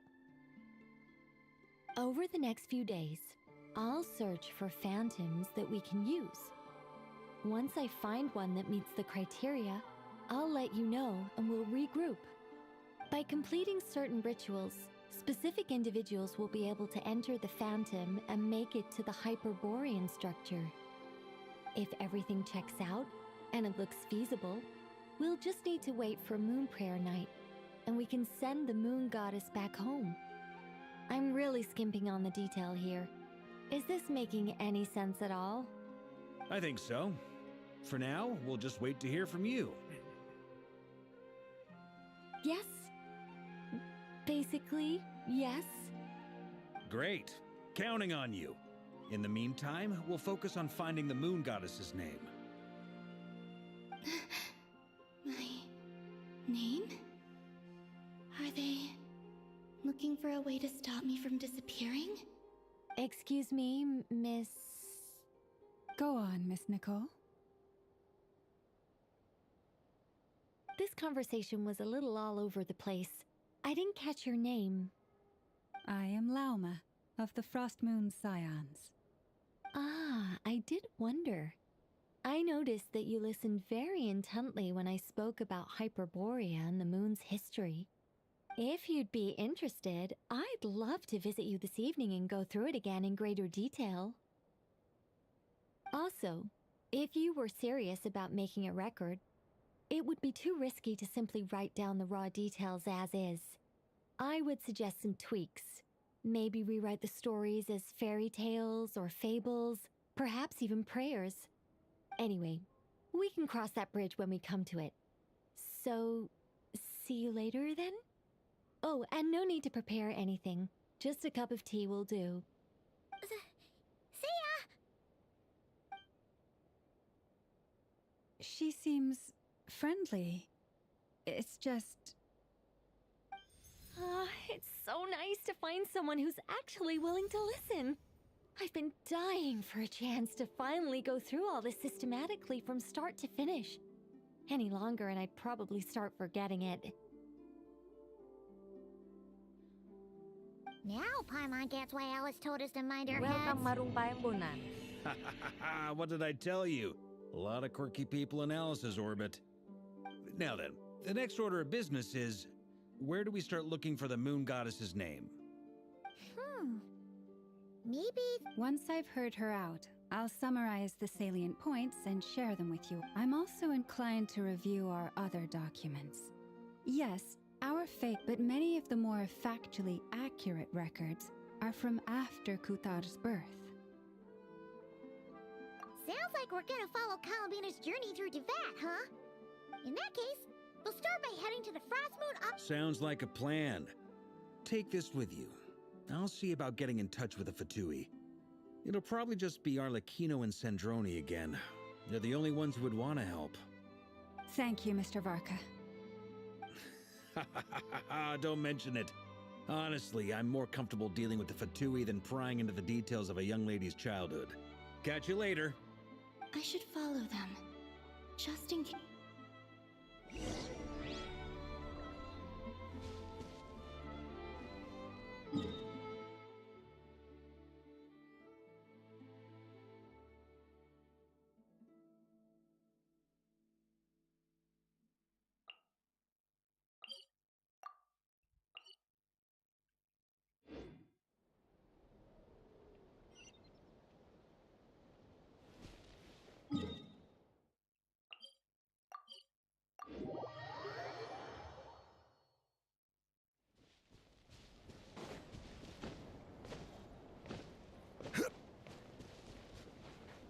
Wind strike! A while ago, I took the time to organize all documents in our possession that pertain to Kutar. What you see here is the material I consider reliable. You're saying there's unreliable material too? Yes. Most of the information we have was transmitted through an oral tradition.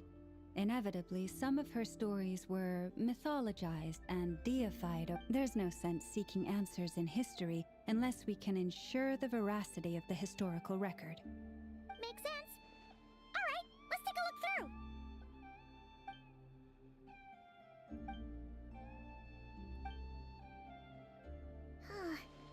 Almost all these records refer to Kutar instead of Columbina. What we can gather from these records is that the Frost Moon, I cannot fault them for their earnest faith, but for all their devotion, worshipping her day in, day out changed nothing. I imagine that none of it. It wouldn't surprise me if, even back then, she had already begun to reject the name Kutar and everything it represented. Lama speaks the truth. When I heard them call upon Kutar with hope and expectation in their voices, they may as well have been calling upon somebody else. Well, that's a bit complicated. I looked at the level of detail, perceived authenticity, prose style, and how realistic their portrayal of Kutar seemed to be. Amongst the Frost Moon Scions of today, only I know of her existence, and I alone have spoken to her face to face. As such, I know that there are certain things she simply would never do. That being said, I have sensed some changes in her lately. Changes? Me? Oh, seems like this is getting us nowhere. For what it's worth, why don't we check the unreliable sources too? Sure. Give me a moment.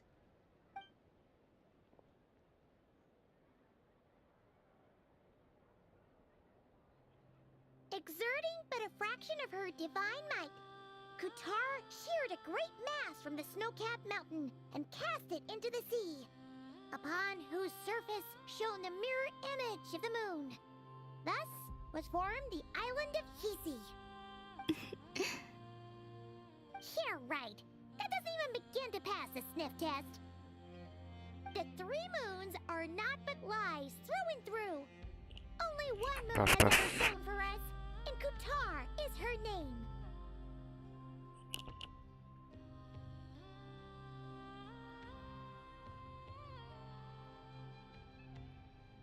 The vast majority of ancient texts are filled with fanciful tales like these. I trust you understand my criteria a little better now. Kutar did not speak, merely gazing into the distance in silence. And where her gaze landed, this was her prophecy. Clearly, whoever wrote this text never even met Kutar. Otherwise, they'd know that her eyes are always closed. What about you, Traveler? What are you reading? Come on, let Paimon see. The child wished to build a wooden nest with which to shield a fledgling bird from the cold. But being so young and lacking in strength, the child could not snap the branches from the trees. Kutar was passing by. Upon seeing the child, she summoned forth the Kuhenki, who built a beautiful nest for the child. I remember that. Not knowing the meaning of Kutar's divine intervention, the child dared not to respond, and thus ran home to call their parents. But Kutar was gone. The Moon Chanter declared the event a miracle and took the nest as a relic, placing it on high for all to see. The child was named as one favored by the goddess, and was greatly respected amongst the people. Yet, no further miracles were bestowed, and this matter was forgotten in but a few years. Huh. Thoughts after reading that?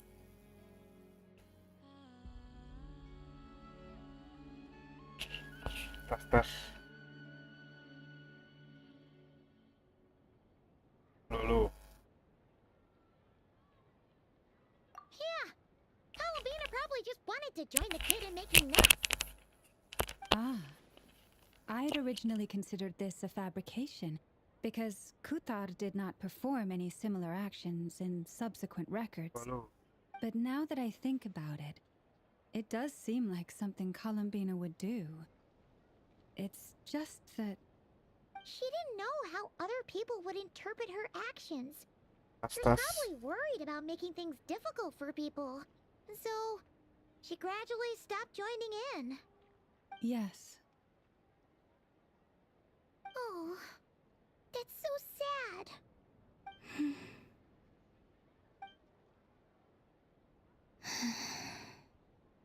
And now, I can make no such gestures of warmth, even if I want to.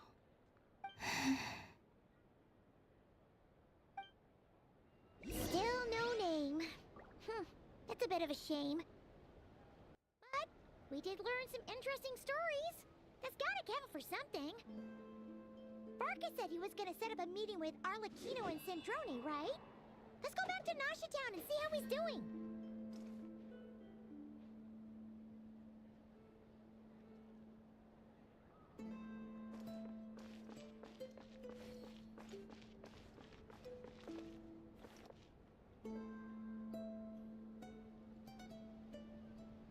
Let's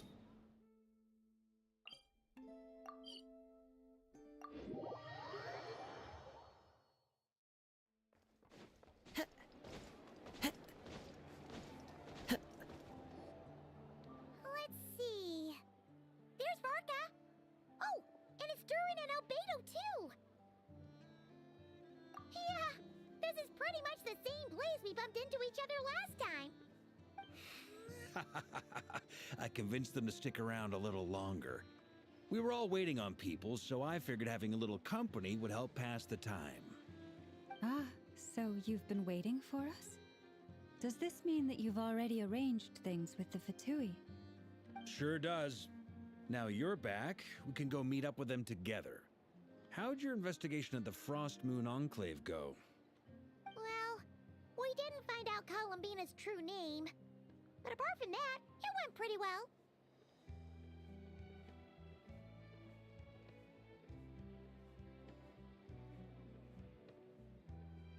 Aha, just as well that I didn't tag along then. I'm sure our moon goddess wouldn't want every man and his dog knowing all about her private life. Still, desperate times, desperate measures, I guess. Someone had to do it. So, Varka was waiting on us, but what about you two? Are you waiting for Alice? Oh, no. We already met. We discussed that experiment I mentioned to you last time. Oh, and she also handed me this communication device. That's right. I understand she informed you about the relationship between the phantom phenomena and Tevat's borders, yes? She wants me to help her with some more experiments on that front. She said that she'll contact me through this device with more information. Ah, I see. Following instructions and making observations. Pretty common research method. Takes me right back to Albedo's lab. Wait, then who exactly are you meeting? Someone you know. Albedo's met him too. But I don't think Miss Lauma or the Grand Master have been introduced. Introductions are overrated, especially in cases like this. It's you! So, it's not like the academia has prohibitions against going abroad. Also, I applied for leave. I've been writing to Hat Guy since obtaining a human form. I've already brought him up to speed on everything that's been going on in Nodcry. Hat Guy? Turns out, I actually have heard that name before. Oh? Then why did you react the same way I did? I only knew the name, not the fella. But since we're all here, let's do some introductions for what it's worth. I'm Varka, Grand Master of the Knights of Favonius. Hello. Lauma, Moon Chanter of the Frost Moon Scions. And I'm a Driosh from the Vahumana Darshan of the Sumero Academia. Hat Guy. Good to see you again, Mr. Guy. I believe we last saw each other on the boat ride here.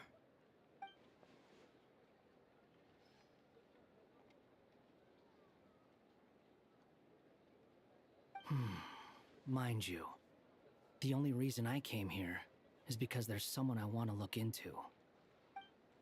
Who's that? The Doctor, also known as Dottore.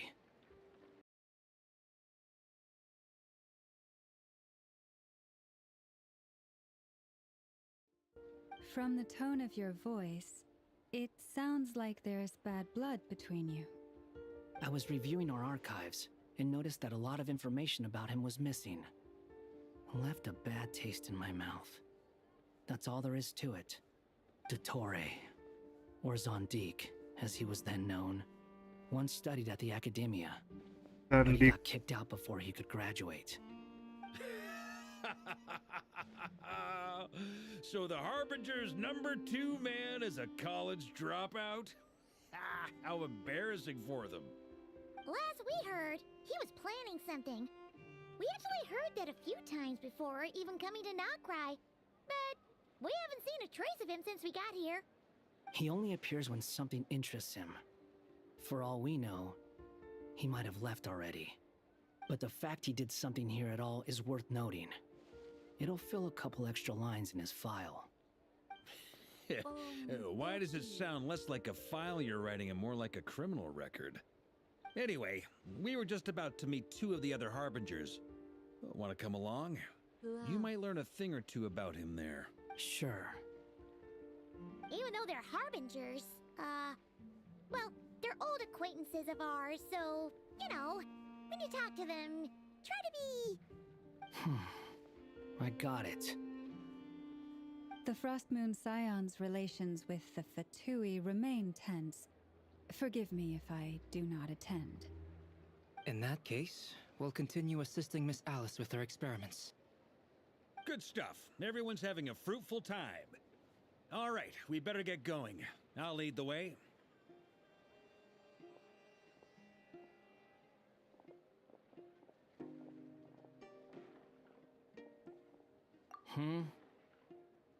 Well, yeah, that's obviously part of it.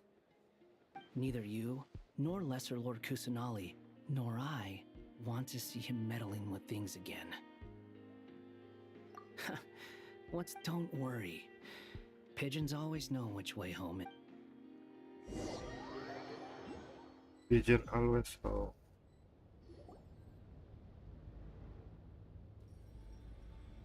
You made it.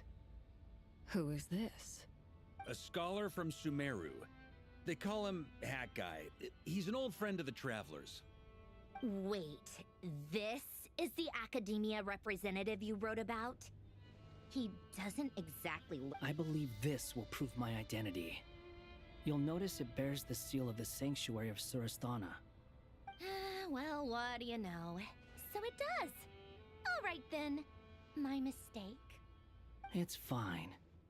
I expected as much. What? So as I mentioned in my letter, the Academia's got it, but this matter remains top secret. Apart from those assisting in the investigation, the fewer people who know, the better. If anyone asks, I'm here in Nodcry to pursue my personal academic interests. Gotta say, Marka, you did pretty well to keep all this under wraps for so long. you flatter me. Where do I even start? Remember that time we fought Rerir at Star Sand Shoal? He sure let me have it then, didn't he?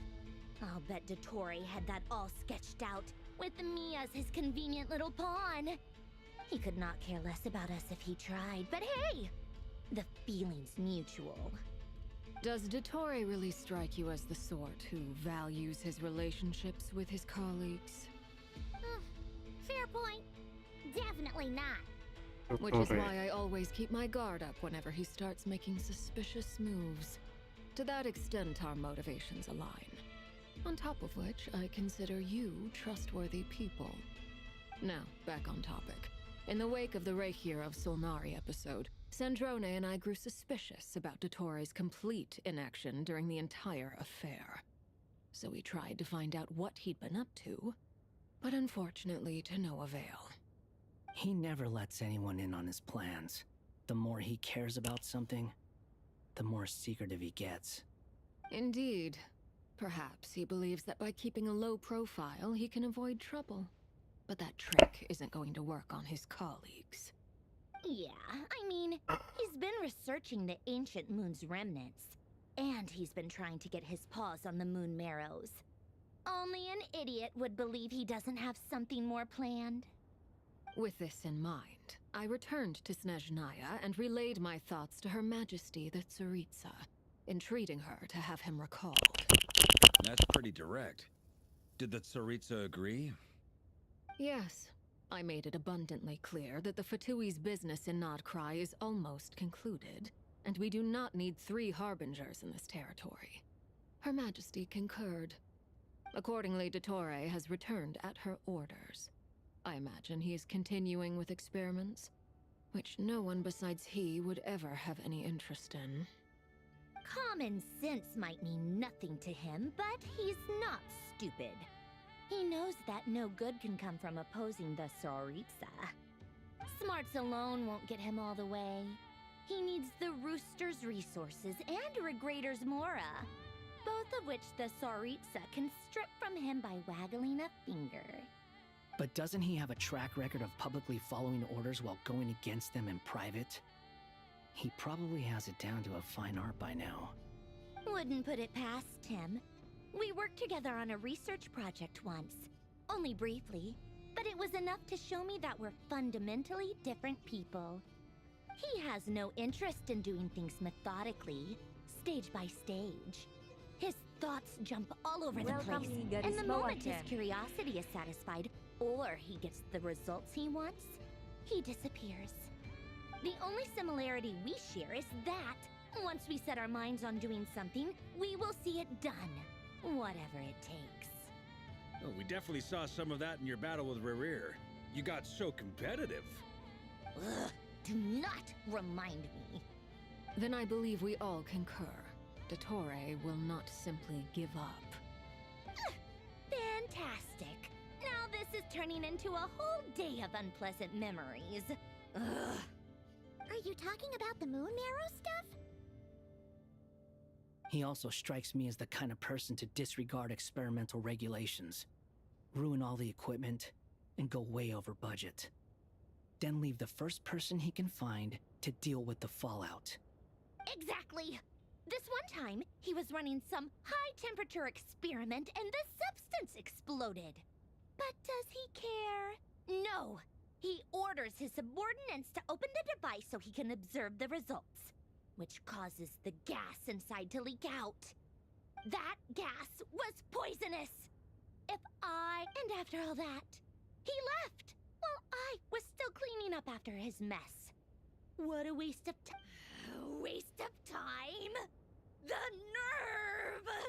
He wasted my time! You've been bottling that up for a while, huh? Hat guy, I must say, you seem awfully familiar with internal Fatui affairs. Especially when it comes to Dottore. Thank you, Lady Harbingers, for providing such valuable information. I have no other questions for now, so I'll be on my way. Wait, what? You're just gonna leave? You're welcome to join if you want. Ugh. Just when Paimon thought he'd finally mellowed... He makes quite the impression. I'll say. I've met tons of headstrong people, but not many of... Anyway, back to the main agenda. Barca, you said that Yeah. We're working on building a connection between her and this world. The simplest method... I've actually asked her that question before, but she said she didn't know. Considering our relationship... As far as I recall, she was never dispatched by Her Majesty to claim a gnosis or anything like that. That Tsaritsa's plans had long contained a place specifically for her. I always thought that was weird. What could she do that the rest of us couldn't? Knowing what we do now, it's probably something related to Kavaki, right? More than likely. When she first arrived, Columbina would often go to Her Majesty and ask when she could start the task assigned to her. But Her Majesty always gave the same reply. The time has not yet come. So she spent her days in Snezhnaya doing basically nothing. The Tsaritsa has summoned a beautiful blind maiden to be a harbinger, giving her the third seat by virtue only of her enchanting voice. It was a dumb and stupid rumor, but the reality of the situation made it hard to refute. And what happened after that? I imagine she stopped caring. She no longer seemed to care why she had been recruited, and Her Majesty never gave her any missions, so she just continued to sing in the flower garden. For my part, I was busy. So busy, in fact, that watching someone be that idol had me fuming. But still, I got the sense that she had long been used to a life of other people claiming she was needed when she wasn't. I just felt that having a place to stay would cost me something eventually. And so I waited quietly for the day that I would have to pay the price. And on the other end of that spectrum, you had me. Someone once told me that I had the lousiest work and the toughest luck. That's a good way of putting it. I forget who said it. But you've done your job exceptionally. What is it? That makes sense. Nothing screams you are needed like... Well, good luck with it. But if you ask me, I'm just so used to it now. After all the arguments we've had, Nor I. Sandrone. Harlequin.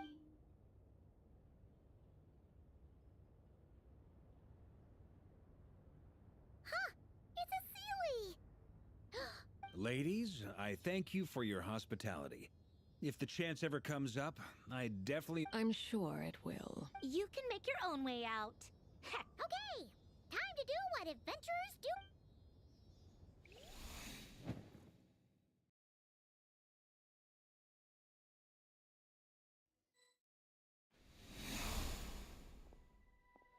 Here you are.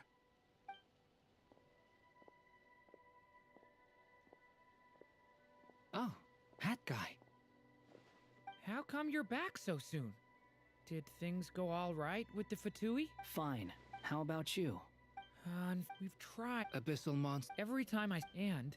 That's just when we encountered. However, the events of the past. But Miss Alice instructed us to try to find ways to. It's an impossible. Since she asked us to do this, I feel like it can't truly be impossible. Or if it is, I could not have been born as Durin otherwise. But you also said that you're past 39. That's true. But you're still going. Yes. After this many, it's because you. So, think for yourself. Yeah. Previous experience indicates that we cannot touch the phantoms. Which limit if we want. Same thought here. So you mean? Yes. And I suspect everything in Teyvat. This corruption allowed things that shouldn't. You're saying no one's ever tried. She's missing. I hear someone inside. If I can use. Yes. The important thing is not the need to intimidate. Let me try. Have you seen a little girl? What? This isn't the time for that! Just run!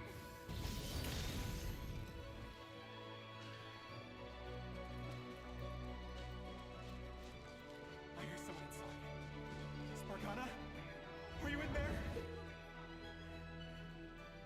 Welcome, Kuroikan.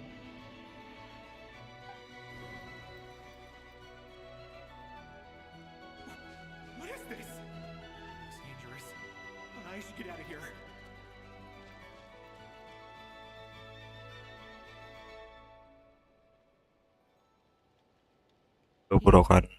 He really left.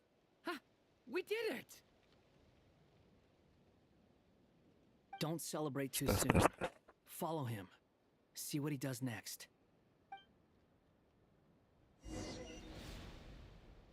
Monsters approaching from the front. You need to stop them and create an opportunity for him to hide.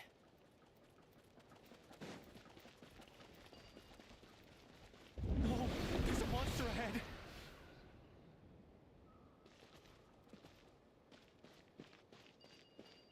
Wait, is that the barrier I saw earlier? Why is it appearing now? It's as if someone's controlling it.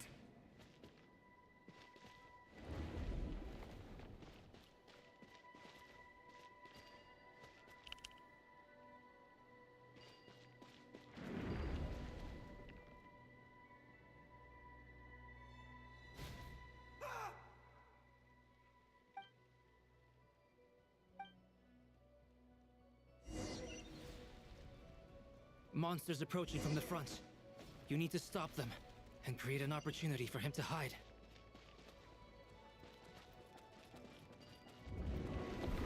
No! There's a monster ahead!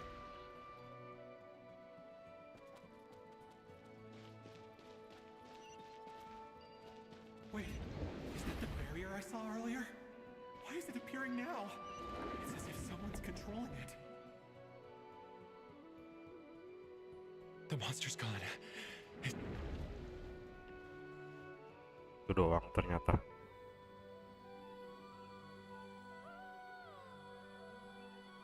The barrier's gone too. How odd. Anyway, I can. Quickly, let's keep.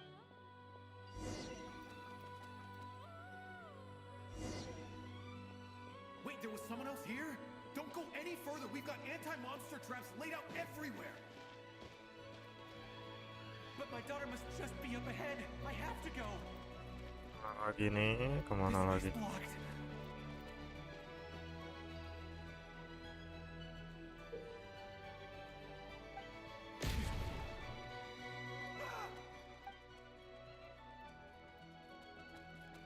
Si goblok. Wait, there was someone else here? Don't go any further. We've got anti-monster traps laid out everywhere. But my daughter must just be up ahead. I have to go. This way's blocked.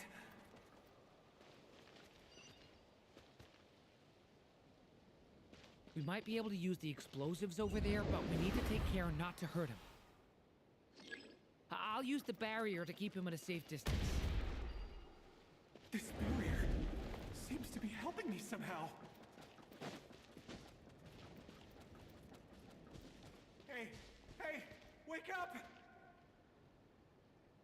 Oh, no good. Gotta keep moving ahead.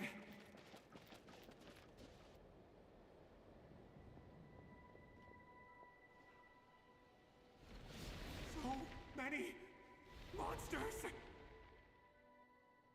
There's still a chance, Durin. Use the traps.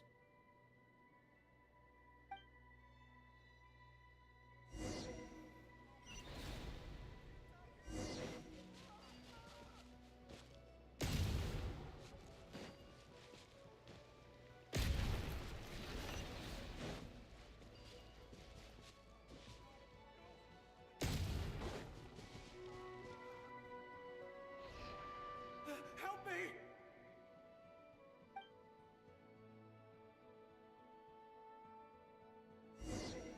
Skip satu.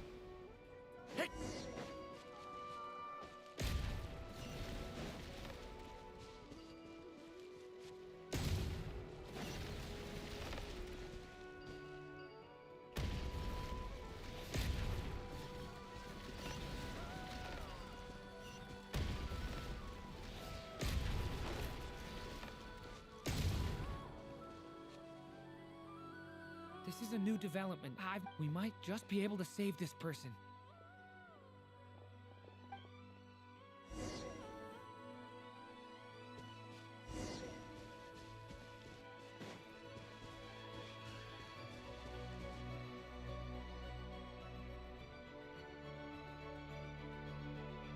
Hello there. Have you seen my daughter? Get out while you still can, you fool. But I can't just... Sorry. Okay, if I do find her, I'll get her to shelter and come back. Don't bother. What's that noise? No, if he goes inside, he'll be walking into a trap. Let's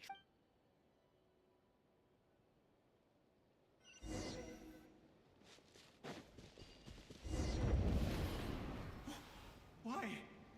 How will I know where Spargana's gone like this? You know what? I'll trust this strange barrier. It's gotten me this far after all.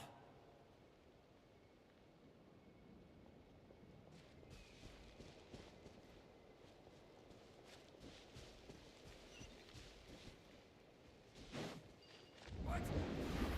Spargana, are you there?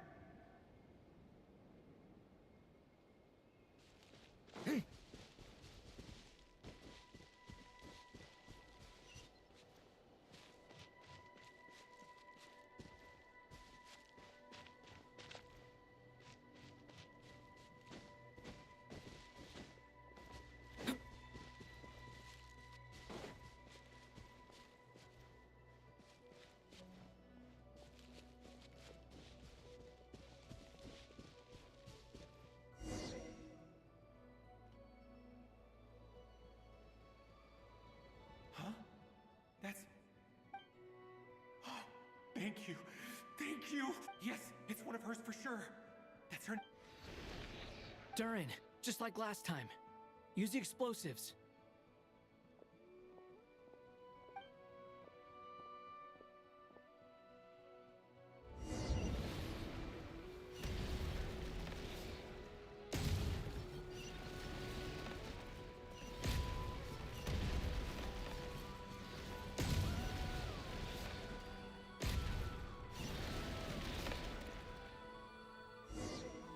Banyak, Cok. It won't work. There's not enough left, but then... It might not be the only one. Better he misses that clue. I guess so.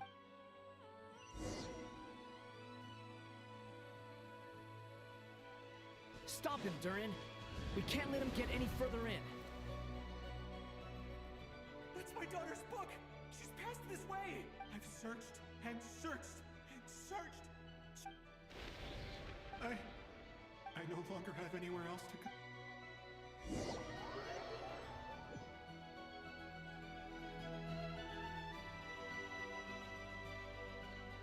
I'm sorry. I'm so he refuses to go anywhere else. Whether he opens this door or not. Albedo? Hat guy? Let's try.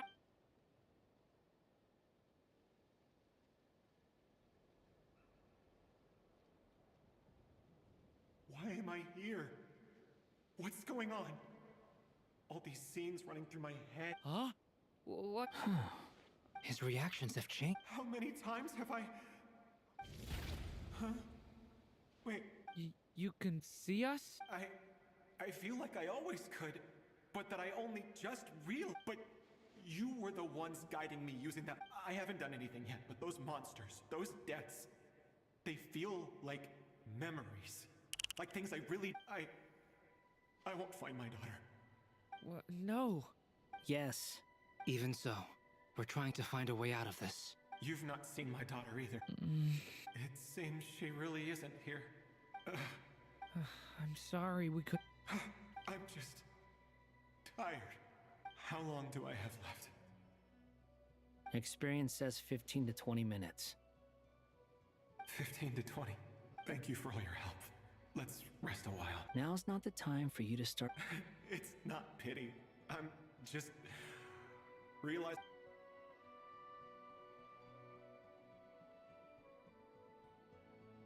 You say you're from Mondstadt, yes? The place with windmills?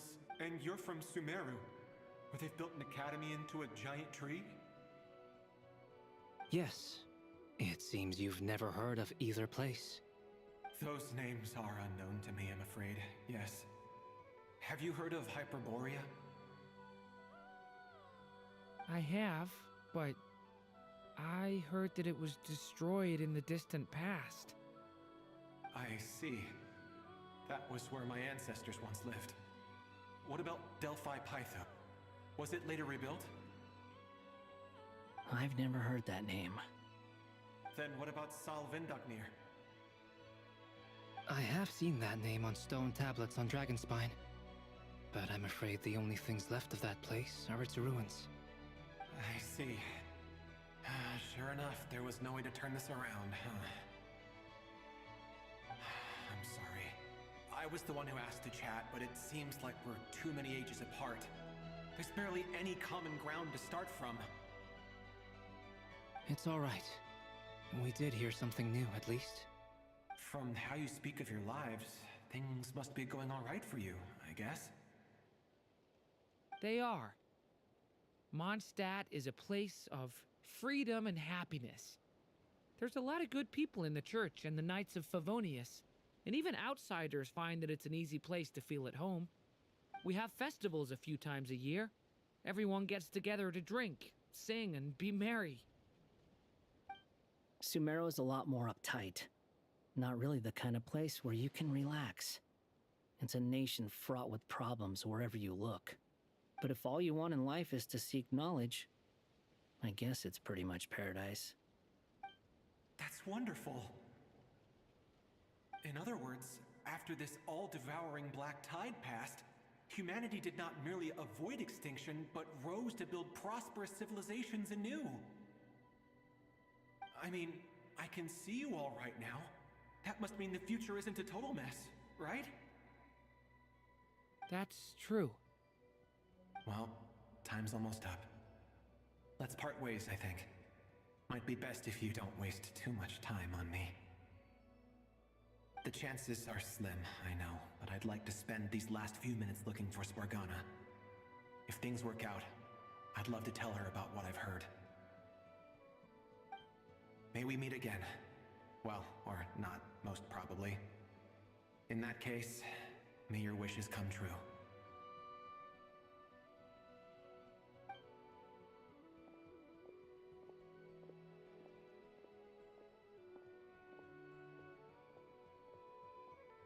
He's gone. In a few minutes, he will meet the end that was his to begin with. The ending of this tale did not change, but I believe that we've just made the most progress we have yet. May your wishes come true. If only it were so simple. Hat guy, could I ask you a question? You've never talked about your past. It seems complicated, and it weighs heavily on you, too. Would you be willing to tell me about it? I mean, sometimes it's better to get things out in the open. Take that guy we try to help, for instance. At least he said goodbye with a smile, right? I know about Albedo's past. Our experiences are very similar, and he created me. As for you, you're my first friend, and you've witnessed every step I've taken. But by comparison, I know nothing about you. Either way, I mean, we're still best friends. But if I knew more about you, I might understand your thoughts a bit better. I've told you about myself. I'm a student at the academia. And what did you do before that? Prepared for the entrance exam? All right. If you really don't want to talk about it, I won't press you any further. I was a puppet built from the branches of a white tree, using technology left behind by the Conrian schools of mechanical engineering. A white tree? You mean an Irminsul tree? Yes, a branch of Irminsul that was once connected to the main tree. So you had a human creator too? Yeah, but my creator abandoned me after deciding that I was a failure. After that,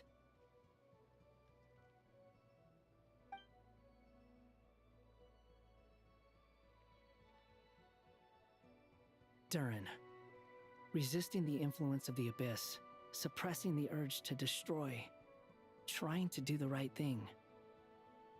None of these things are easy, but no matter how hard they are, trying to rewrite past wrongs is far harder.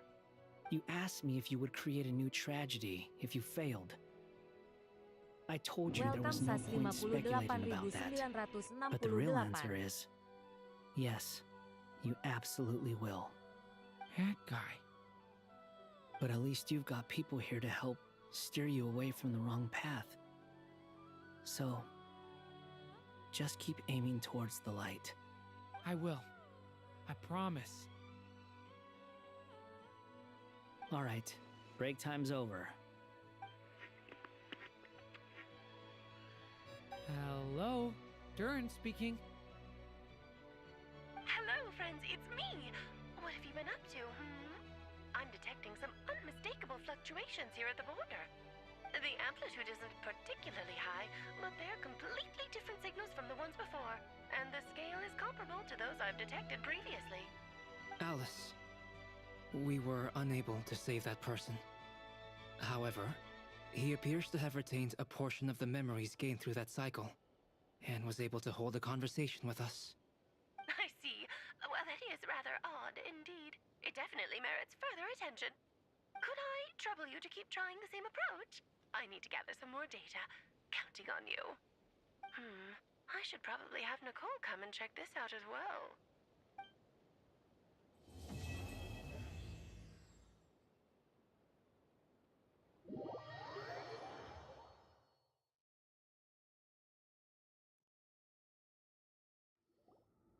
There you are. I was worried you might stop to collect treasure chests opened by the Seelie along the way. It would have taken you so much longer to get here. Another conversation I cannot hear. I am delighted to see that you understand what takes priority, and that your adventurer's instinct has not swayed your resolve. Really, I must applaud you for it. You should know. Paimon's head. Okay, I'll try and keep it short.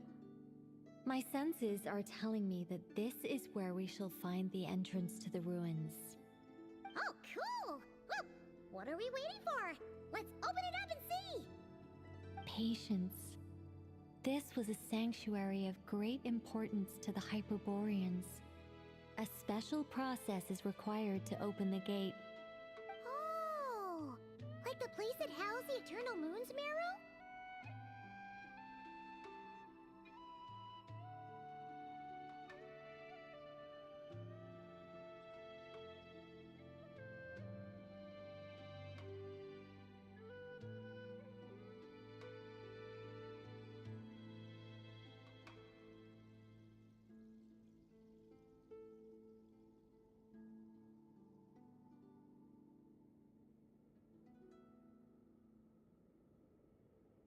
Okay, so what's the plan? Need us to do anything? And just the short version, if you can. Ah, all right then. I was planning to start with some background on the invention of these techniques. Are you sure you don't want to hear it? It's quite informative. Remember what you were saying about priorities? Fine. Simply put, we need 3 human representatives to successfully undergo a process of Kuvaki resonance. Think of it as a test from the 3 moon goddesses to see if the entrants are qualified, with the most recognizable qualification being Kuvaki. Pretty sure Lauma would ace that test. Oh, wait. But we need 3 people. I also have no doubt that the moon chanter would be qualified. But we would need 2 other people with the same constitution. Therefore, the most feasible method is not so much to follow the rules, but to figure out how the test functions and find a workaround. I've done some research, and it turns out the mechanism is rather crude. We'll simply need humans to stand before it who have sufficient Kuvaki energy within them. I'm with you so far.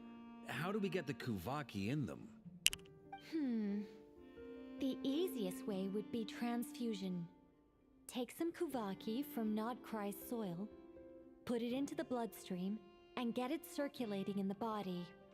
So we're going to cheat on the test? Precisely. There are other methods, but this is the simplest one. Cheating the system is much easier than trying to hide from it. Huh? Ah! Sorry? Does the idea of cheating upset you, Miss Lauma? No, that's not it. I suddenly had an idea.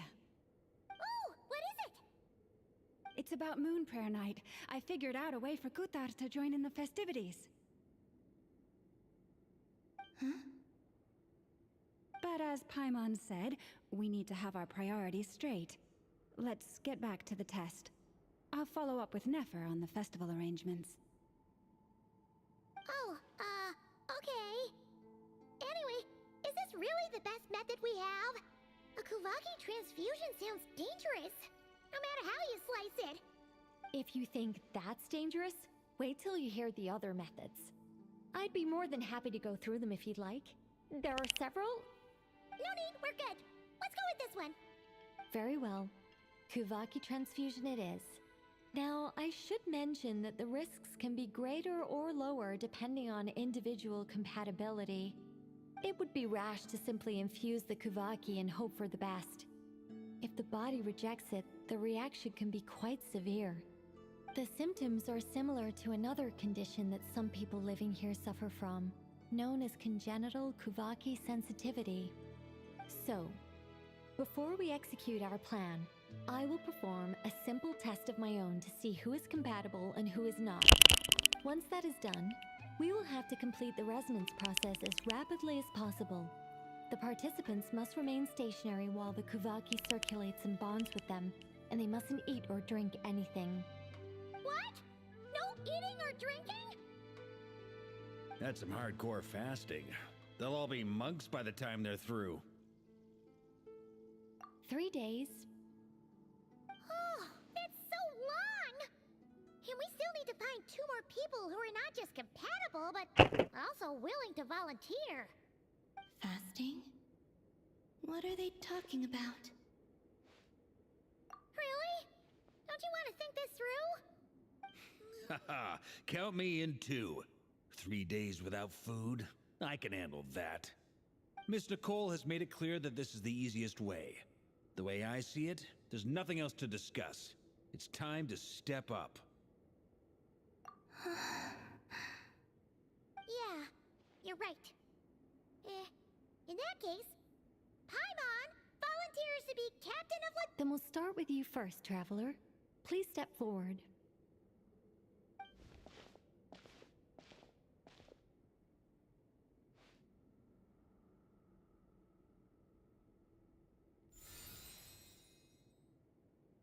How's it going? Do you feel anything?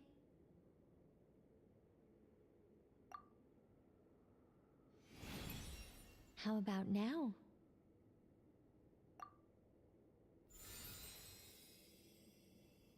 And now?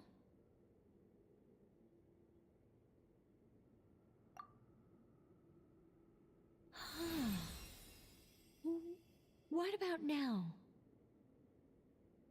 You guys, it's not a competition, you know.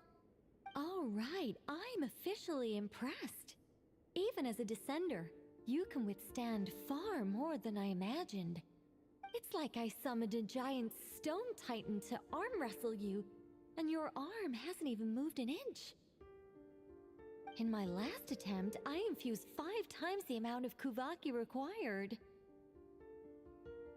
Yes, safe to say, compatibility won't be an issue for you.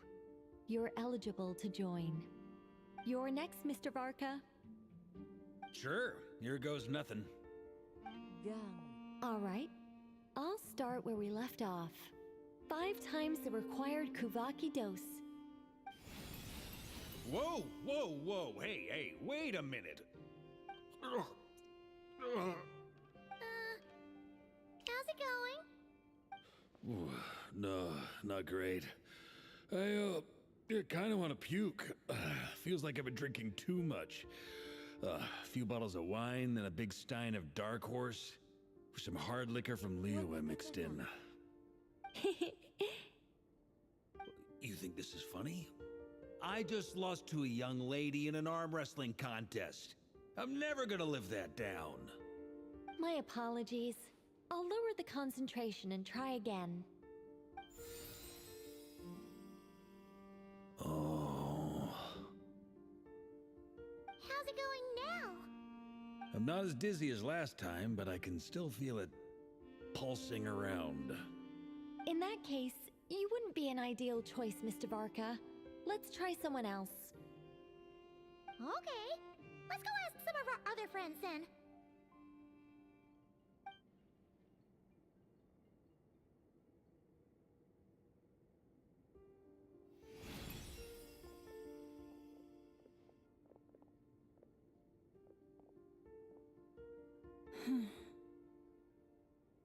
No surprises here, Miss Moonchanter. You're perfectly compatible. You may join.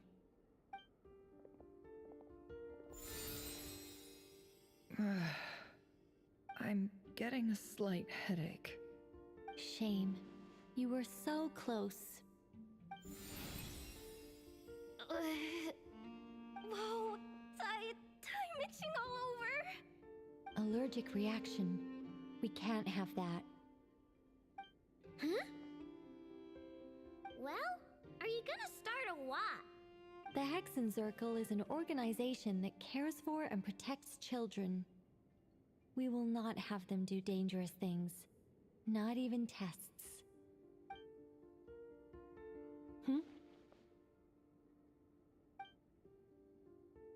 Is something the matter?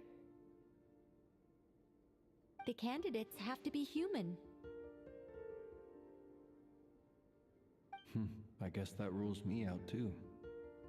Huh. Everyone except the Moonchanter got beaten. Guess I don't need to feel so bad after all. I mean, looks like this isn't gonna be as easy as we thought. Perhaps I could ask for volunteers among the Frost Moon Scions. I'll see about talking to some trusted Lightkeeper colleagues. Itlua springs to mind. In fact, I think we had some former Frost Moon Scions join our ranks recently. Can you give me the scientific explanation for how the test works? I can probably make some kind of test bot. Then we can just zip through Nasha Town, going up to people and pressing a button to check their status. Wouldn't that be way easier? No. Wow! No elaboration for once. How about I contact the Knights of Favonia's garrison in the Wave Chaser plane? Shame that Lohan's already left. And that guy's even tougher than I am. Strange. The moon goddess is clearly revered by many people. So why is she on the brink of disappearing? She mentioned that the world has rejected her from the very beginning. And when we fought the Rakier of Salnari, it seemed like she exhausted her power for our sake. Also, gratitude for how people feel about her. Gratitude, certainly. For my part, anyway. It's basic reciprocity. She helped us, so she deserves our help in return. Yeah. Even though she looked like she didn't care, she still saved a ton of people, including me. A review of the relevant data leads me to conclude that Miss Columbina is a good person. Yep, you bet! They really think so? I'm super surprised that Columbina isn't her actual name, though. I think it really suits her. It's light and graceful and... yeah, just a really pretty name. I know, right?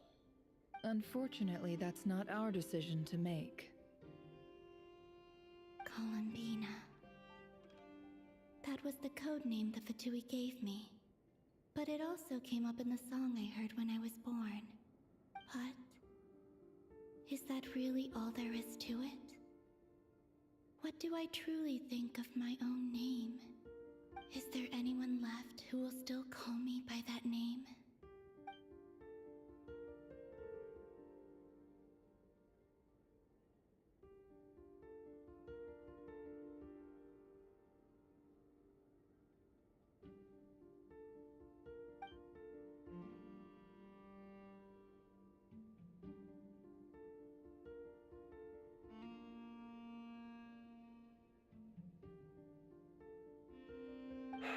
Moon Prayer Night is getting closer by the day.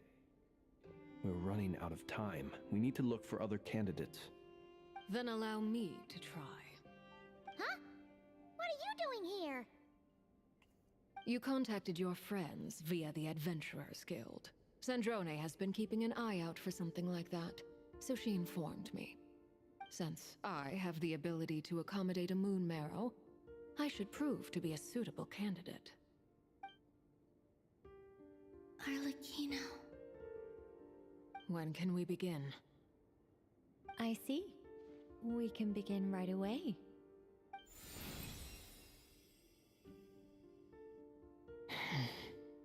How was it? Did you feel any discomfort? Not at all. Then it seems we shan't need to look for additional candidates after all. Great! Cool. Alright, like Paimon said, the rest of us can take turns making sure the three of them stay warm and comfy. Then, my job is to take care of the caretakers. I will ensure everyone receives food and accommodation.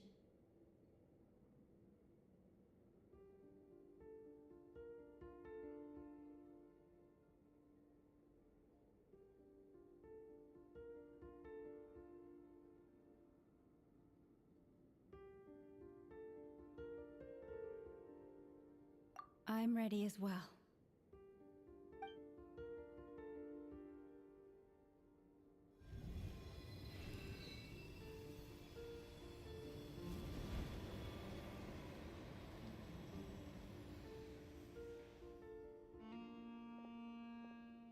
Welcome Litzy 1705.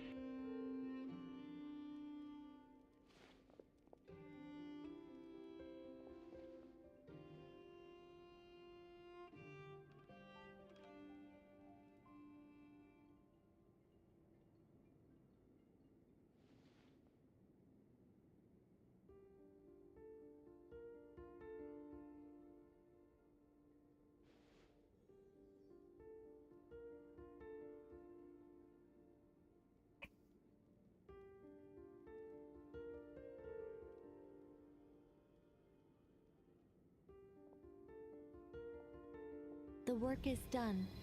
The sacred scroll shut. The stars grow dim, the people silent. The white sun sets, the silver moon rises. O path to the temple, appear now before us.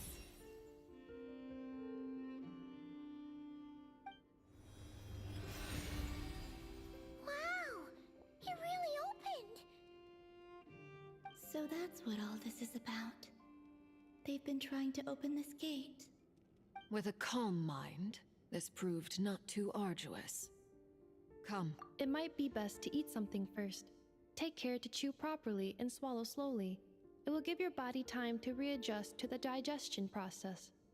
They will head in soon. They will need to enter this gate.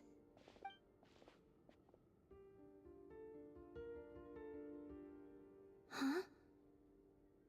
I cannot pass through. Is it because I have no physical body? It has been 3 days. My strength is all but completely faded. Can I really hold on until Moon Prayer Night?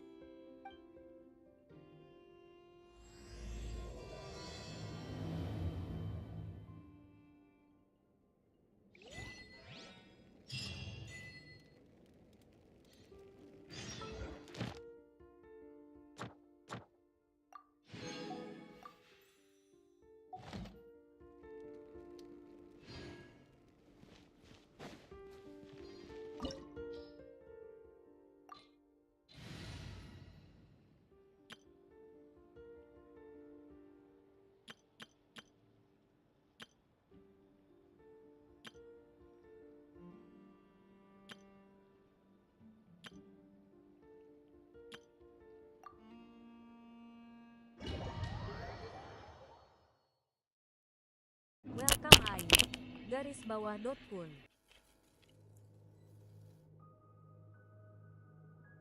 Halo, halo.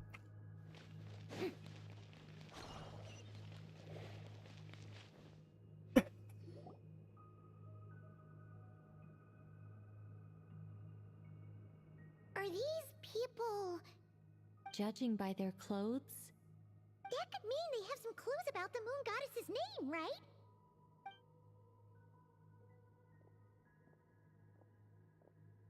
Hey there! Could you tell us what the moon goddess's name is? Sorry. That's probably a weird question, huh? How do we explain this? The moons are long gone, and their goddesses are dead. When a new moon goddess is born, we have used every last resource at our disposal.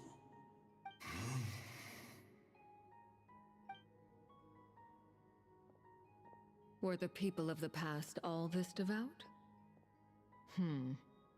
It looks... Surely the new moon goddess he speaks of must... Alas, Kutar's birth came long after the age in which he lived.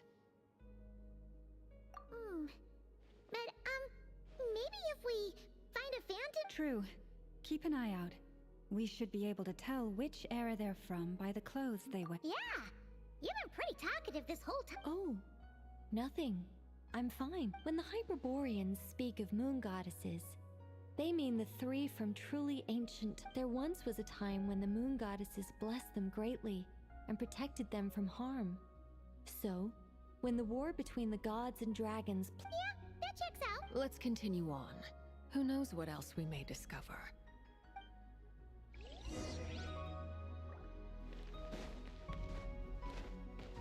Yep.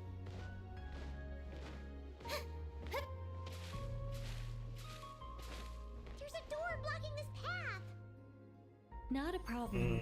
Try this.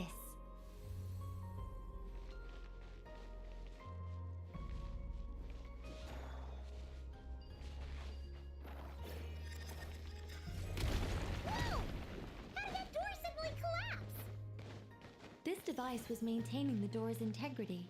Remove the core, and the device stops working. Is this our destination? Impressive. More precisely, this is a device that will help us reach our destination. Let's go. We still have a long distance to cover.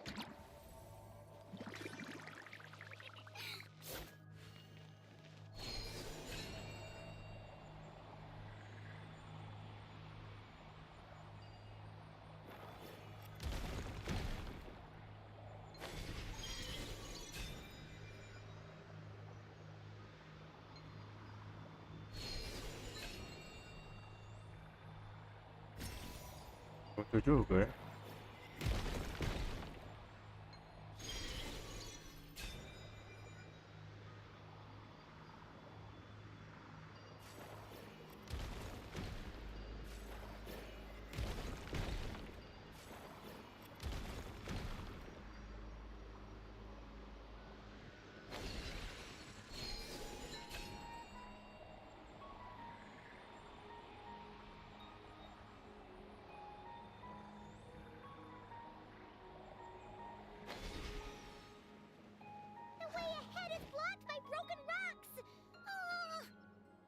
Let's try that device again. Remember the door from earlier?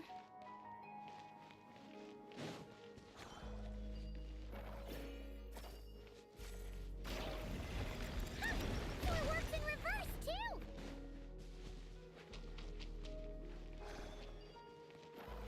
The humans we see are all phantoms, but the monsters are real. What a fascinating place. There'll be plenty of time to admire it later.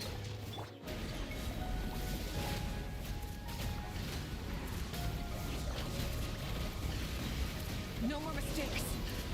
Incinerate!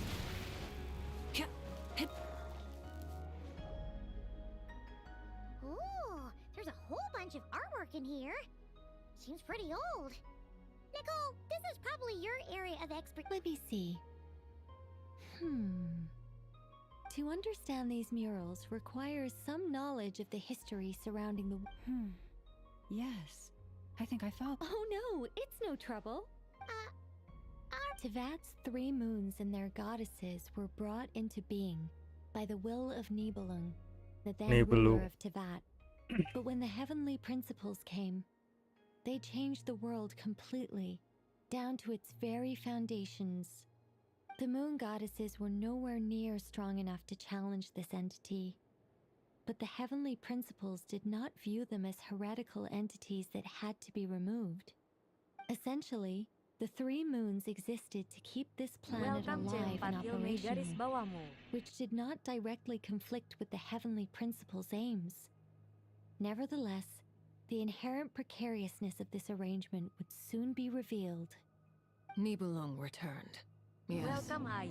He did, and thus began the War of Funerary Flame, a battle for dominance between Nibelung and the heavenly principles. Discord would soon emerge between the 3 moon sisters. One would voice the opinion that they should follow Nibelung, for it was he who first hung the moons in the sky. Another would argue that taking sides in the conflict would only bring the world closer to ruin. There was no telling where it would lead, especially since their creator had returned, bearing the perilous power of the abyss. Nibelung would eventually discover their disloyalty. He had all 3 imprisoned before transforming the moons into weapons with which to fight against the heavenly principles. What? Weapons? Yes.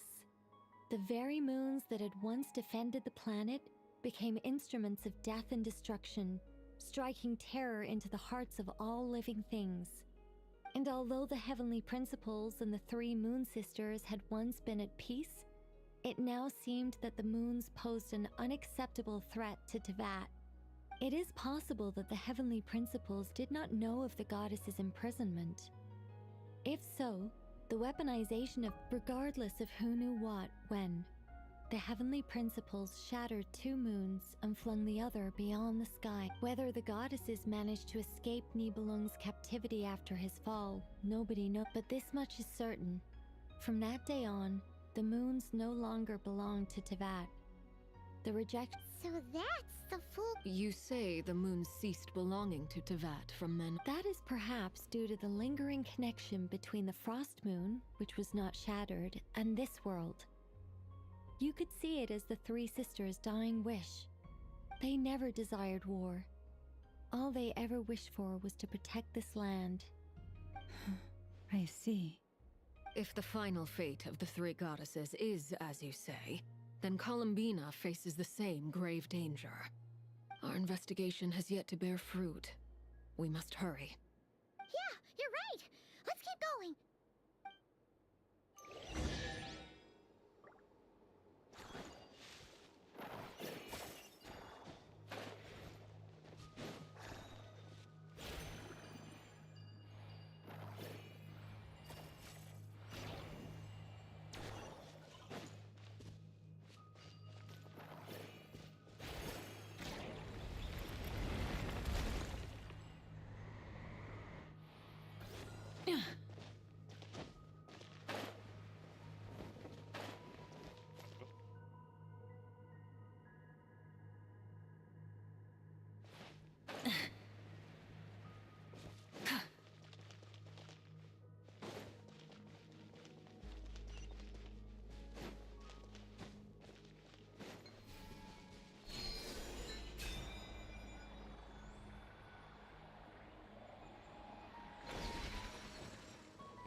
We're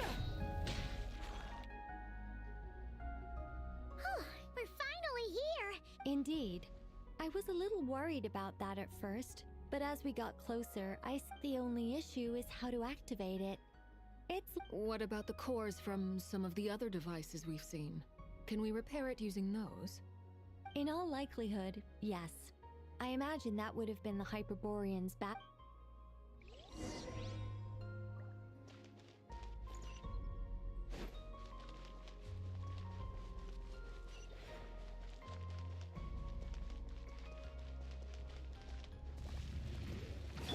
Strike a pop! Let's light it up! Teamwork is strict breath from the sky! Welcome A1D3C6H8.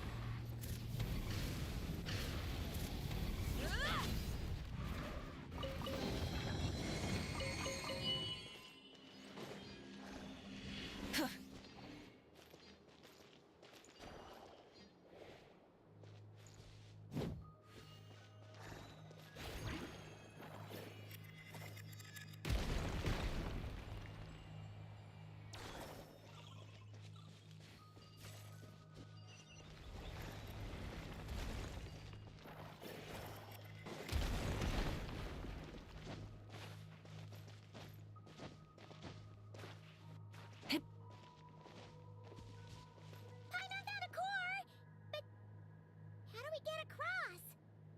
Walk up, then jump down.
That should be enough cores.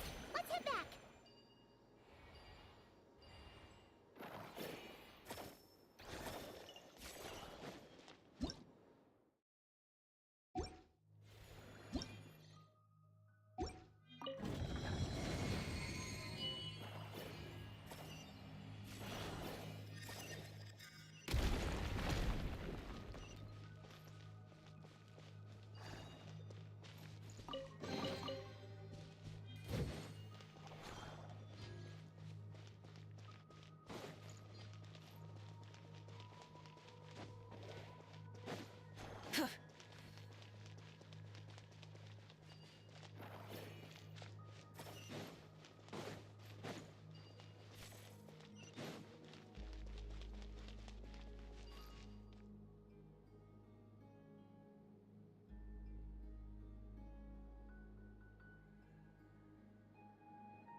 The device is up and running. It's hard to believe that the ancients were capable of constructing such things.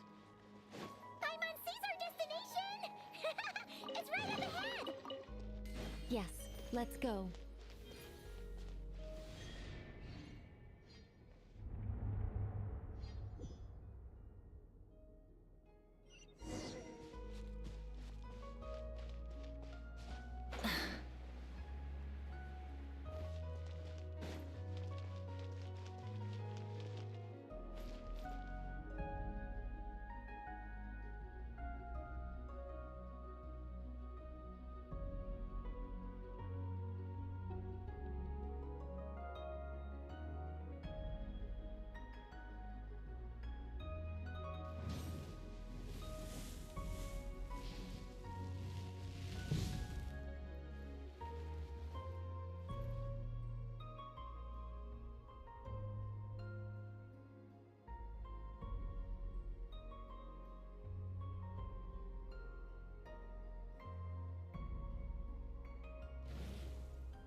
This is where the people of Hyperborea communicated. We need only place the moon marrow upon this platform on Moon Prayer Night, and we shall be able to open a portal to the moon and send our moon goddess back home.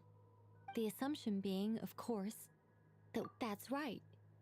You want to know if it's safe there, and yet, she has no choice but to return. You know this.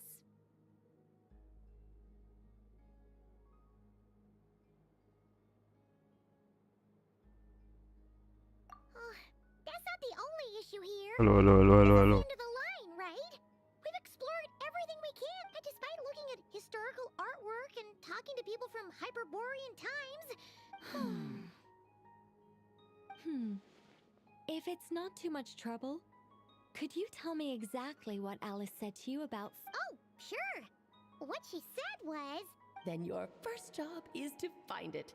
As a moon goddess, I'm sure she must have a name she identifies with. Neither Columbina nor Kutar is her true name, and she's never really accepted either of them. Is it not also possible that she has never had a true name? Not at any point in history? That would be a hard pill to swallow. But at this point, we may have to accept that that is the truth. No one knows how she came into being, and she certainly doesn't have parents in any sense that we're aware of. Perhaps she was never granted a name at all. But does that mean there's no way to get Columbina back? She's just gonna disappear and there's nothing we can do about it? Huh? Wait, why all this pessimism? Was it the way I phrased this question? You all seem to be taking this in completely the wrong way.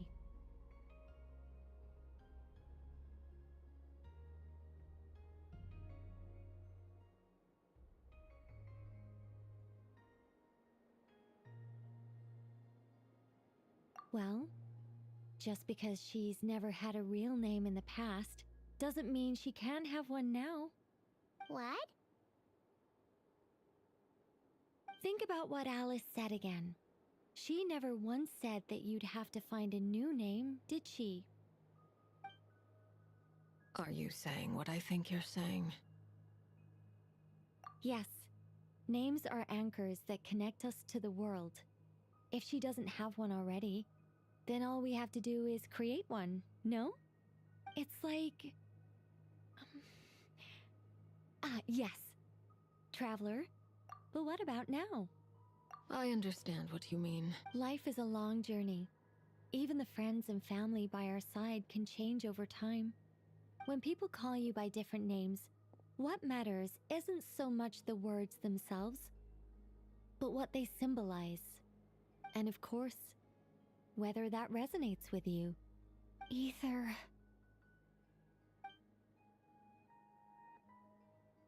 So, close your eyes and picture the moon goddess in your mind.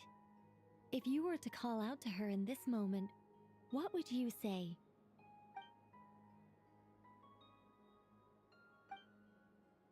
Columbina. Columbina. Paimon would call her Columbina too. Well, she has long forsaken everything that Kuthar represents. I think from now on I should call her Columbina too. Well, it sounds to me like you found your answer. Are you sure? Is it really that simple? We haven't found her this whole time, and not for lack of trying. For a journey like this, the process is every bit as important as the outcome. Had you not searched far and wide, rejecting every other answer you were offered? How could you have come to an answer you felt was finally correct? Oh, it all makes sense now. This has Alice's fingerprints all over it.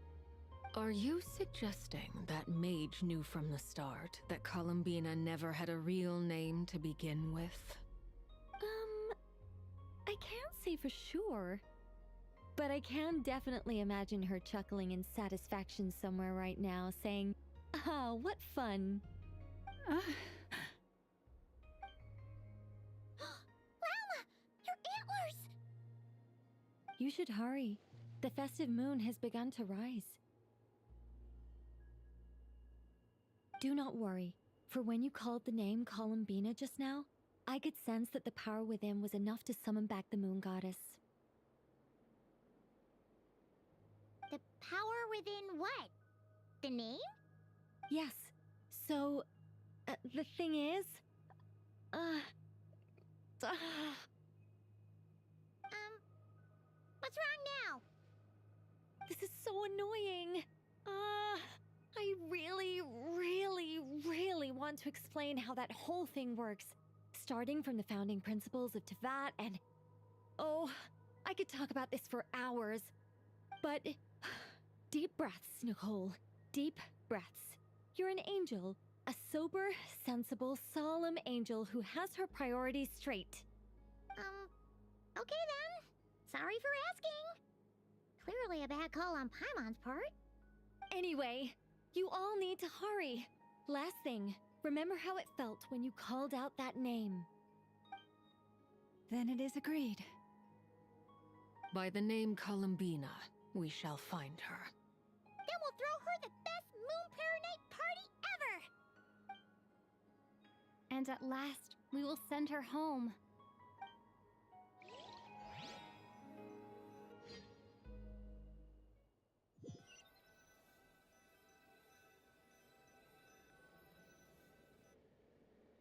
I can barely move anymore. My consciousness is fading away. Have they come back out?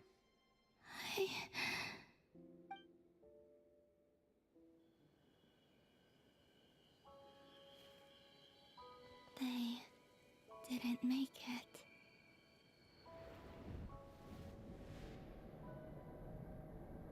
Could you tell me your name? My name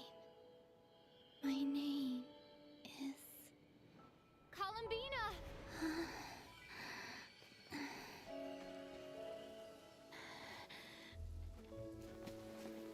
Columbina! Are you here? Columbina! That's the name you gave when we first Welcome, met. And it's what I've called you ever since. Columbina. It's a fine name. I have many fond memories of Columbina, and so do all of your friends.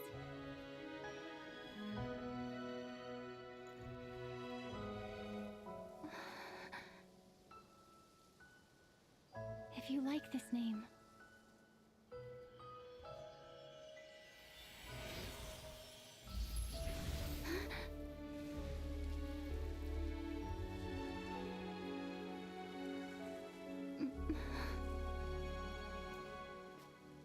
looking for me?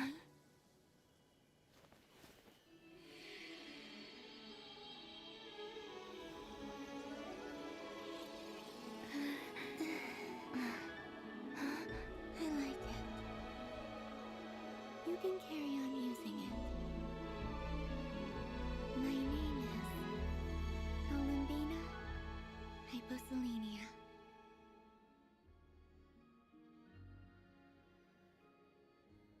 Columbina Hyposelenia. That's a wonderful name. I never thought that Columbina would become my real name. But after I met you and my other friends, the things that this name stood for slowly began to change. It went from being a Fatui code name to something my friends call me.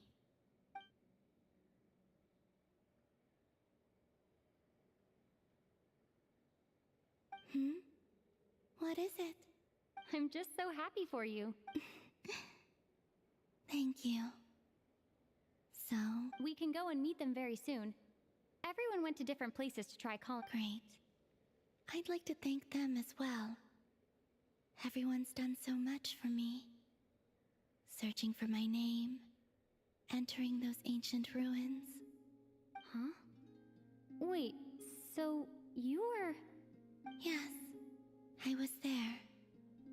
Not physically, but my consciousness was still holding on. I felt...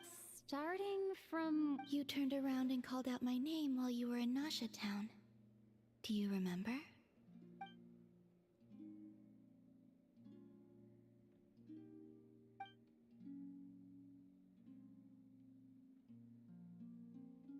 Let's go. We don't want... Sure. In that case... but... Hmm? Before that... Could you calm... Sure. Come with me, Columbina Hyposelenia.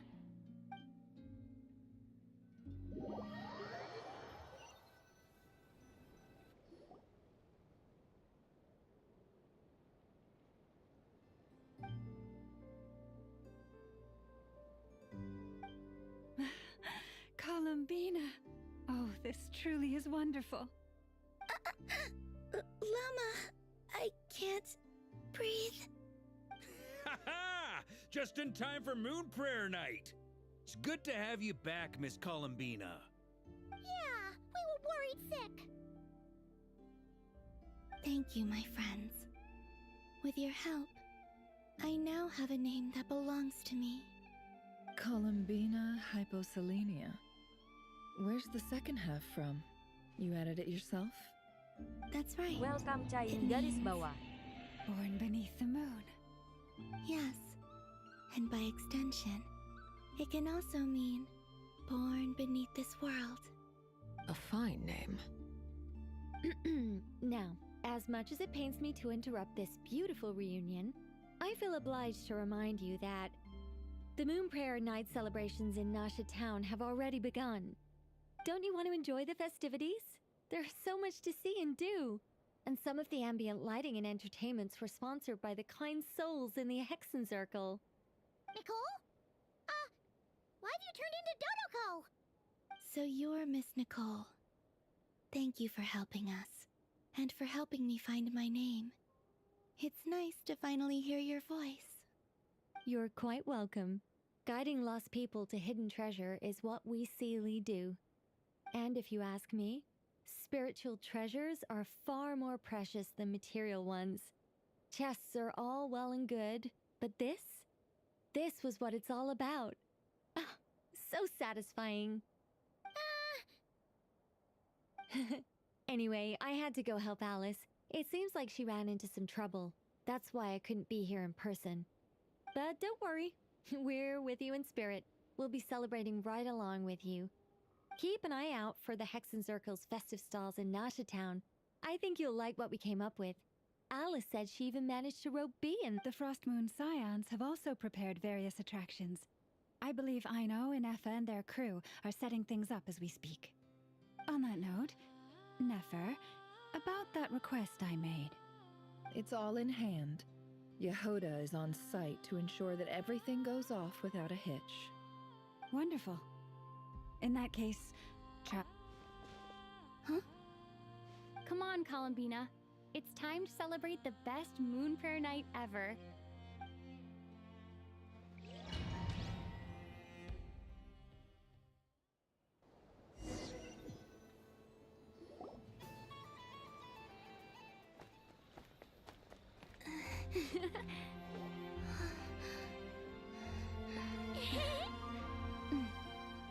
Hey, young lady. Would you like some Moon Prayer Night candy? Happy Moon Prayer Night. Oh, yeah. I almost forgot to say.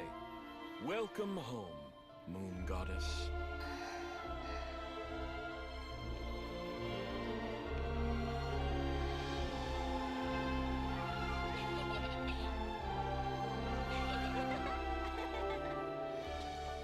Welcome home, Moon Goddess. Welcome home, Moon Goddess. Welcome home, Moon Goddess. Turning Nashatown into her home is a festive gift. A rather brilliant idea. perhaps this is what Nodcry, Columbina's home, should have been like all along.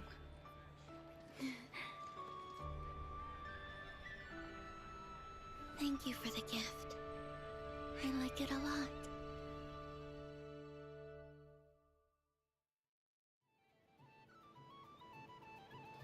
This feels like the surprise of my life. I do. I never imagined I'd ever... If you're happy, we're... Quite a strategy you came up with. Hide the tree in the forest. It's not your usual style, Lauma. Apparently so. It even inspired a perennial penny pincher to use their resources for a greater cause. It truly is.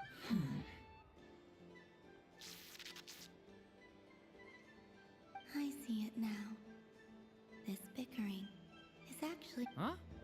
What's everyone doing here? Oh, Miss Columbina, you're back. Yes, I'm fine now. Thanks for your concern. How's your progress with Alice's assignment? Very well indeed. I've never heard her sound so excited. Not like this. This time her excitement seems more serious. She said she'll contact us once she knows more. In the meantime, we're free to relax and have some fun. Enjoy the time off while it lasts. I have a feeling that our next... I should go. I still have a few... And I think I'll take a look around. With any luck, this once-in-a-year festival... Hold up a second. I believe he made a beeline for the flagship the moment he entered. Ah, that's Mondstadters for you. They know what they want when... Goodbye for now, Columbina. I hope... I will. Well, in that case, don't just stand there. Get out there and have some fun. You'll definitely get a warm welcome at every stall. Oh, also, take this map with you.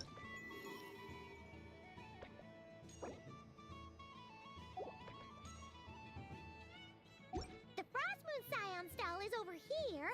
Lauma's invited a hope. Over there is the Hexenzirkel section. Alice seemed more excited than anyone about this festival, so she insisted on making it a grand... Oh, and then there's the Nashatown local specialties, including... Thank you. It looks like a lot of... You're not coming with me? We'll be around. But don't you want to browse by yourself for a... Yep. If you find something you like and want to try it out together, just give us a shout.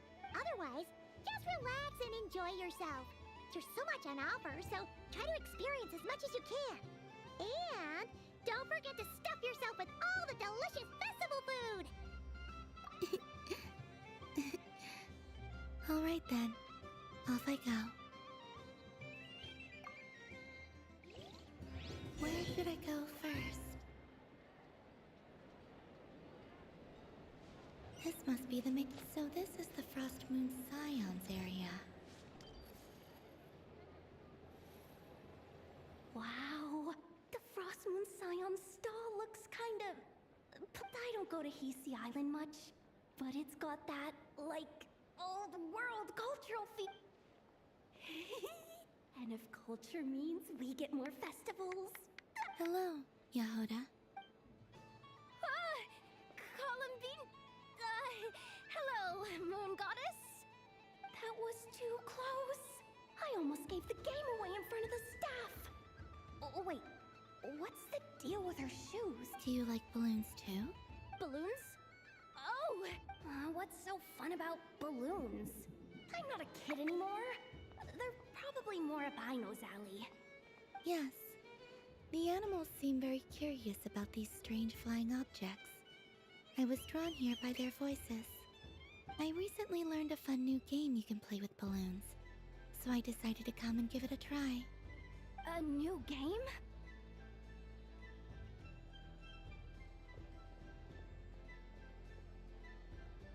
Hello. Welcome home, Moon Goddess. Here to buy some balloons? Yes. Could you give me a few that haven't been inflated yet? Are you sure? Yes, please. Uninflated balloons? But those are just little rubber pouches. Would you like to play the balloon game, Yehoda? Huh? Sure. I guess. How do you play it? Wait here a moment.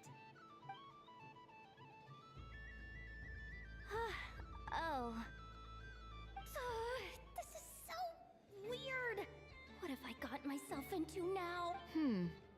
I thought I saw Columbina nearby. Uh-oh! That's the fourth harbinger! Although is she looking for Columbina? Oh, guess that's my ticket out of here. I'm not sure my heart... Which stall is she checking out? Oh, it's that other Frost Moon Scion's one. Try on the headgear, see what it's like having antlers or animal ears for a day. I wouldn't be caught dead wearing that stuff. So embarrassing. I have enough gear to carry as it is. Wait, what? She put it on? How peculiar. This would take some getting used to. I wonder if this is what it's like for Lynette. It really suits you, ma'am. What is this? She was so intimidating a moment ago, but now, dang, she's really rocking those ears. How does she make them look so cool? I suppose I may as well keep them on for now. I'll pop. She's coming this way. How do you do, Miss Yehoda? Oh, jeez. Don't talk to me while wearing that thing. Where am I supposed to look? Oh, hey there. I'm looking for Columbina. Have you seen her? She just... Wait, is that... Yeah. Huh? No fair! How come I get caught in the crossfire? An ambush from the rear? Is this a declaration of war, Columbina? Would you like to play too, Arlecchino? Seriously? Are they gonna start some beef right here, right now? Gladly. That said, I believe there is another who would like to join. Boss Nev! Thank goodness! You've gotta get me out of here! Things are kicking off big time! Hello there. I'd like 10... no, make that 20 balloons, please. Uninflated. What? Miss Moon Goddess, I hope you're prepared to pay the price for assaulting my employee. Welcome to the game, Nefer. Just to be clear, let's keep this a fair fight, okay? No strange powers, please and thank you. Naturally. Don't just stand there, Yehoda. Aren't you going to team up with me? Huh? Do I have to? Of course. Don't forget, the Curatorium has a reputation to uphold. I knew something like this was gonna happen.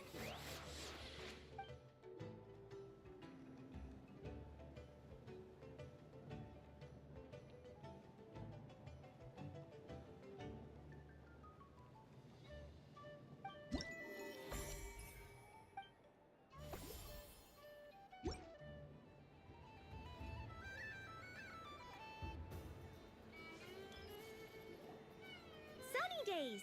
I prefer sunny days. Ah, well, you are as warm as the sun itself, Moon Goddess. Very well.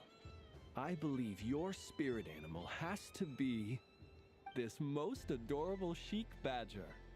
Wow! Thank you, Mr. Talking Magic Lamp. Have a very happy festival, Moon Goddess. Flens? That's you, isn't it? It's our little secret, my dear traveler in Paimon. Okay, sure, but why are you here selling sugar sculptures? Everyone celebrates in their own way. After gazing into the abyss and spending time around gravestones all year, what better way to relax besides that? I like to think of myself as a fair judge of character. I dare say matching personalities to confect. That's not what Paimon was talking about. Aren't you afraid that your true identity?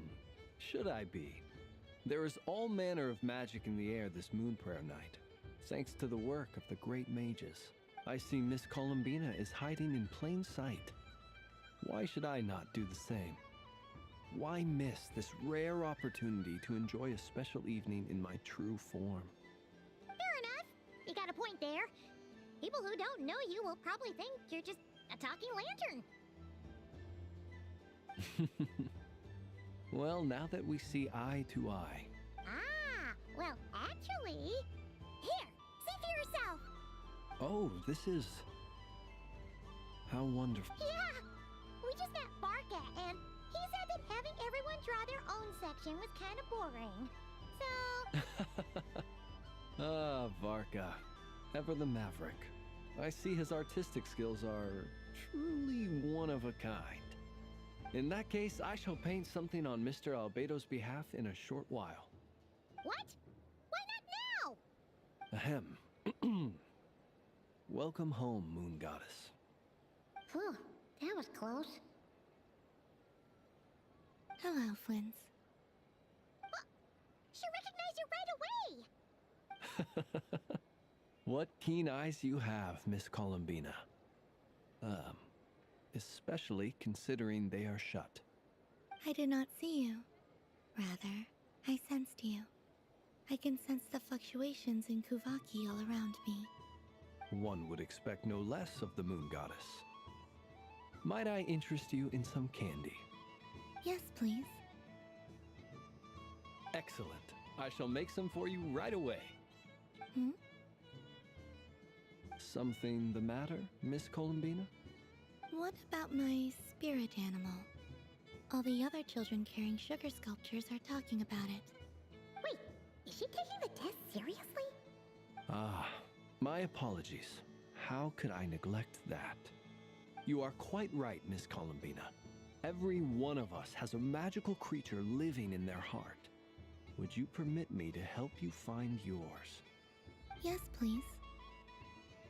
Do you prefer the day or the night? Night. Which of the 4 seasons is your favorite? Winter. Think of a perfect day. What is the weather like? Sunny, rainy, or perhaps cloudy? Rainy in the morning, sunny at night. What kind of answer is that? Forests, lakes, and open seas. Which do you prefer of these? I like them all. Imagine you opened your very own shop. What would you sell there? Moonlight, I think. Wow! Paimon would totally shop there. It wouldn't cost anything. You'd just need to visit. Aha! I believe I know what your spirit animal is. Here, for you. Oh, it's a Kohenki! Indeed. A free-spirited being with a deep love for all things here in Nodcry, who selflessly lends her aid to as many people as she can reach. It is the perfect fit for you, Miss Columbina. Thank you. It would be my honor. but you shall have to forgive me. We have known each other for quite some time. So instead, would you accept this sugar sculpture as... It's a lantern.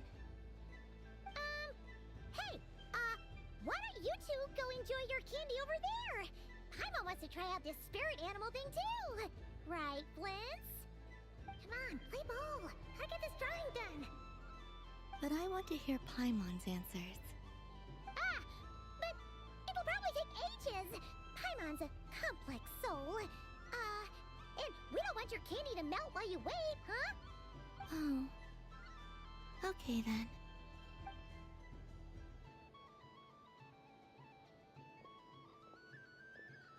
Phew.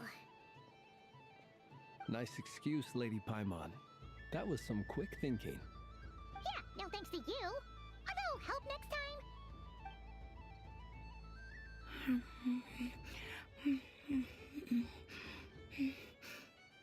It's sweet. Is that Lockaberry? I wonder what flavor the traveler got. This way, this way! It's the candy-selling lantern! I'm coming!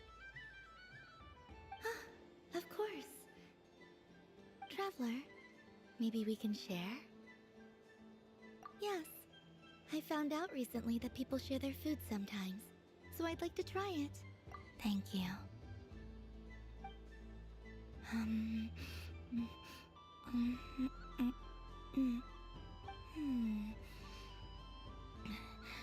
Yours is a little more amazing.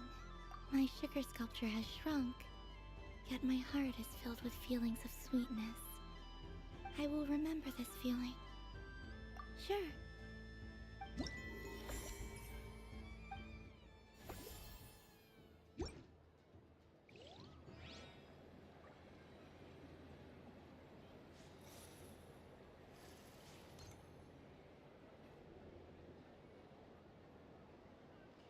I wish for a never-ending supply of laka berries. What a humble wish.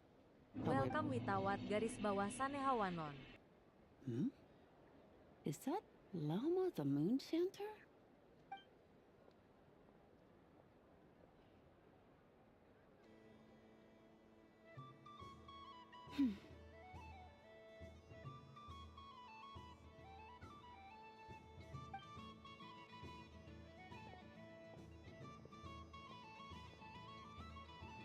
I wish that the long plume ibises would stop biting me.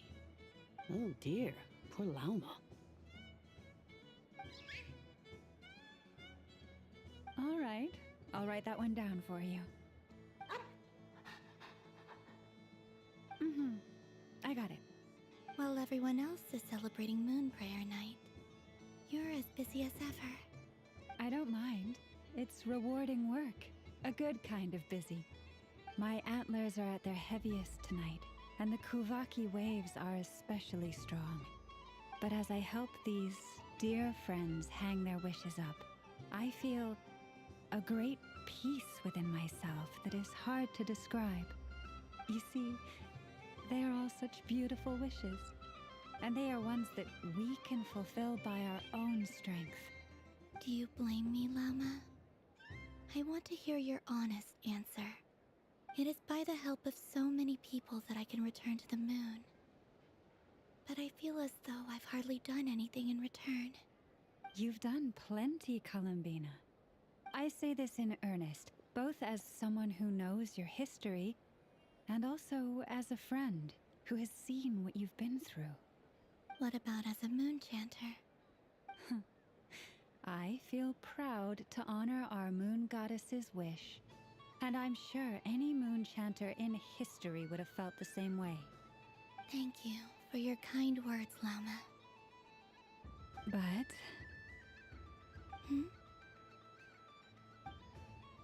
Since you asked for my honesty, I won't lie to you. My feelings are mixed right now. Besides pride, I also feel...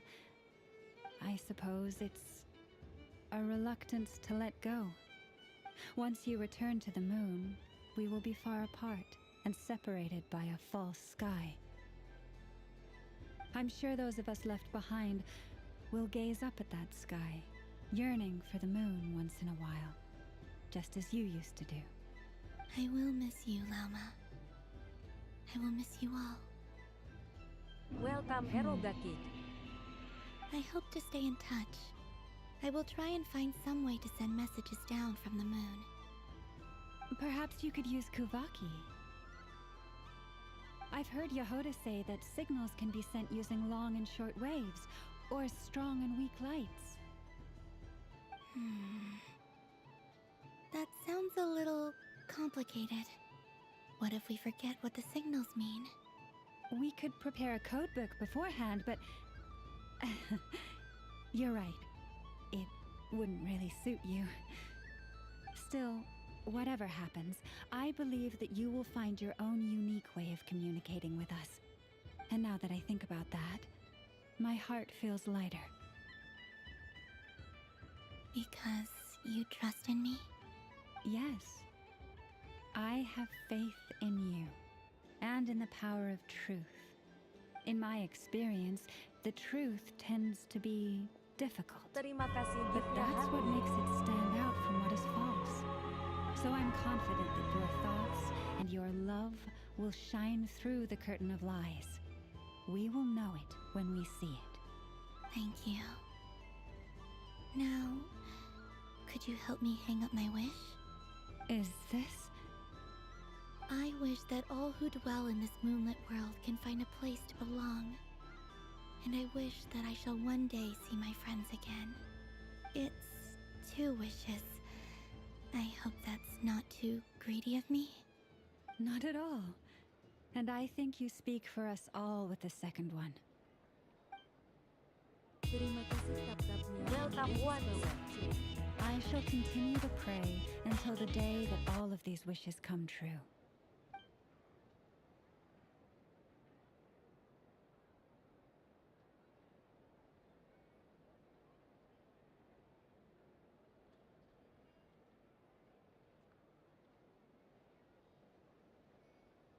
Terima kasih tap-tapnya di garis bawah chat.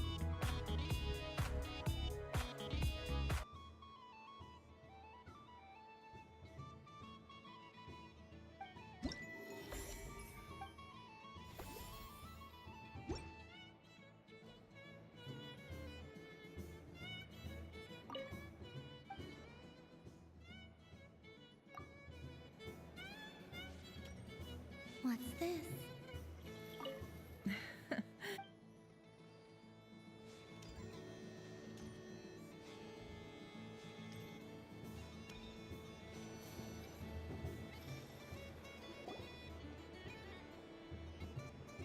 Dodoco's Whirligig! Come check out Dodoco's Whirligig! Ah, welcome home, Moon Goddess. Might I ask what this is? Ah, it's a very special amusement sponsored by the Great Mage herself. Ride on a soft and furry Dodoco and embark on an unforgettable adventure. I say that, but I'm just following a script here. Who is this mage, anyway? And what the heck is a Dodoco? I'd like to ride. No problem. But, are you by yourself? Is that not okay? Oh, no, it's fine. It's just that each Dodoco can accommodate 2 passengers. Would you like to bring a friend along? My friends... That should do it. Now, we just need to get everyone else to draw something on it too. But we gotta keep it a secret from Columbina. Traveler?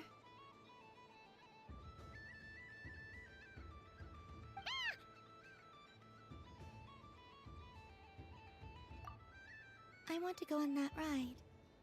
Will you join me?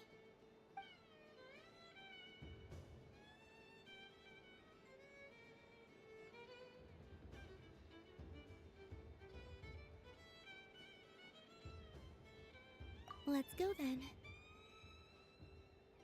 Don't worry. Paimon will do the rounds. All right.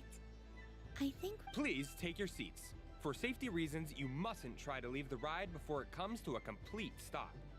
All right, you're all set. I wish you both a wonderful journey.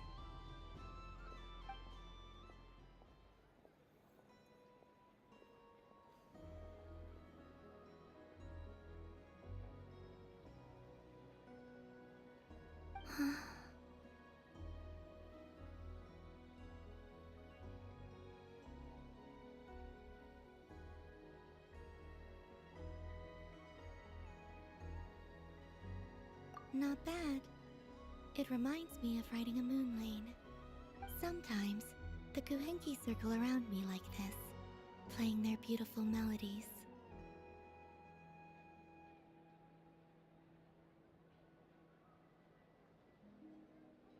Yeah. I'm going to miss them.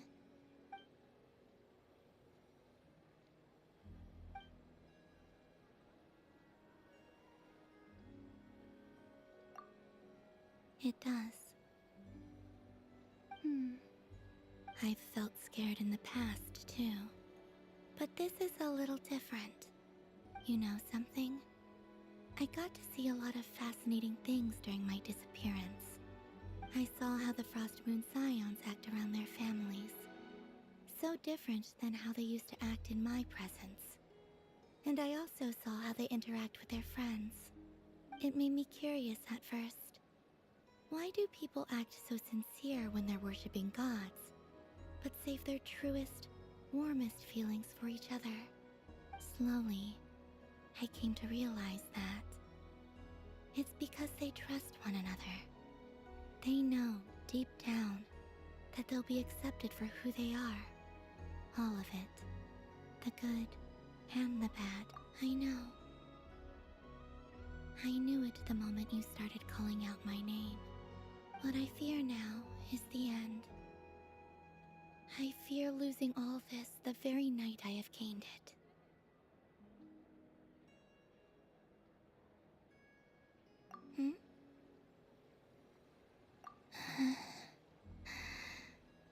Thank you for this conversation. Thank you for listening. Don't worry. This fear I have, and the unknown, I just want you to remember this version of me. Dear passengers, Dodoko's awesome adventure has come to a close. Please leave in an orderly fashion, and we look forward to seeing you again in the future. Don't want the journey to end, huh? Don't worry, you two. There's always another adventure waiting just around the corner.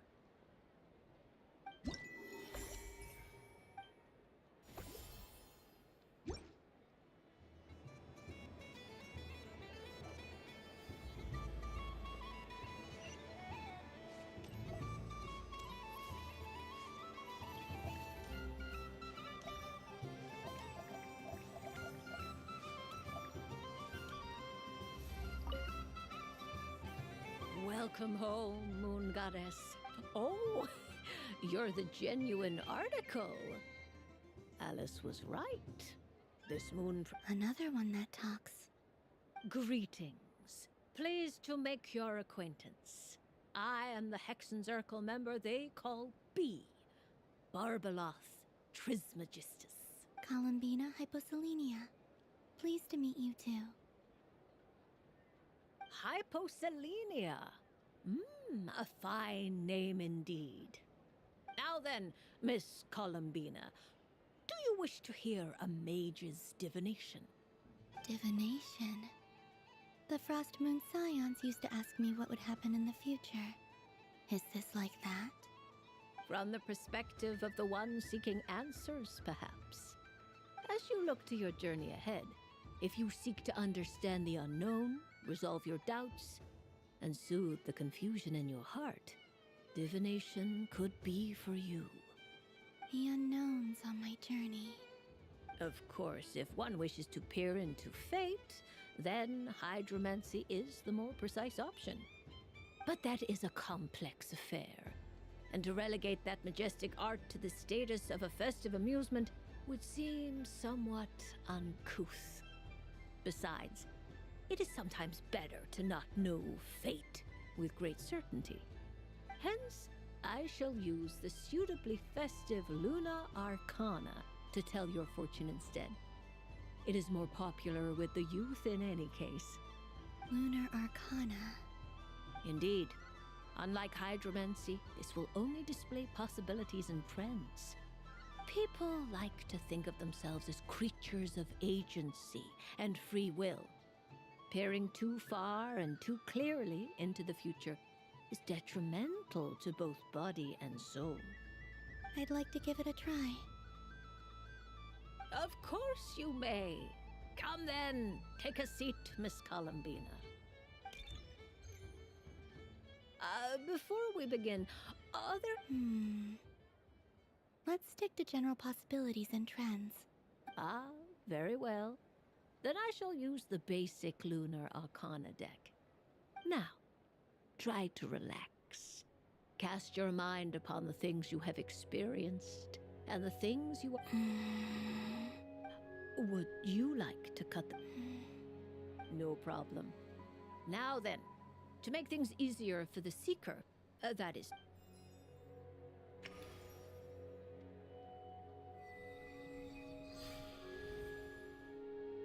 Please, draw the first Lunar Arcana. Now, draw your second card. This will stand for... And now the third Arcana. This is the present. Your... Finally, the last card. This shall speak of the future, which... Oh. Fascinating. I've never encountered this before in my role as a divine. What do you make of this, Miss Columbina? Perhaps this is the guiding hand of fate in action. Of course, if you wish, you can choose to deny the validity of this card and draw the... No, it's fine. A bold decision. I must say I'm looking forward to the results. Well then, let us flip the Lunar Arcana in sequence. Sure. First, Destiny. No surprises here. The card that represents yours is the moon. The moon. Indeed. The moon can represent the truth at some times, but deception at others. False peace, destructive calamity, and the world-changing power that lies within. When the moon is placed on the destiny tile, it indicates that your destiny is not what it may appear on the surface. It symbolizes a journey through the fog, fraught with uncertainty and deception, where one must face inner challenges head-on. I don't understand. Patience, my dear. This is but the first card, which serves as a basis for the interpretations that follow. Our divination will only grow clearer from here on out. Now then, flip the second card, the one that speaks for the past. Ah, the Hermit, but inverted. Inverted? Yes. The Hermit symbolizes solitude, introspection, and the pursuit of truth. When inverted, it represents isolation, truth out of reach, and a path that leads one astray.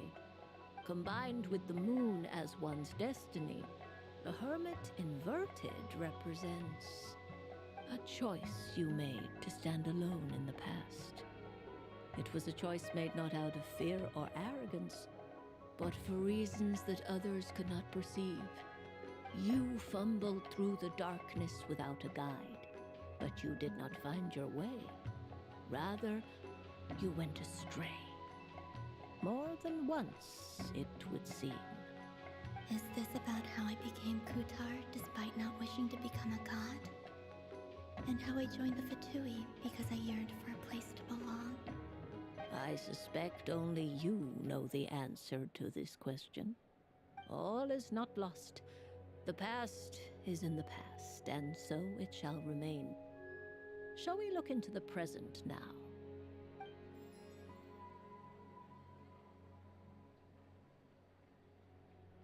Oh my. The Lovers. One of the most interesting Luna Arcana. What does this one mean?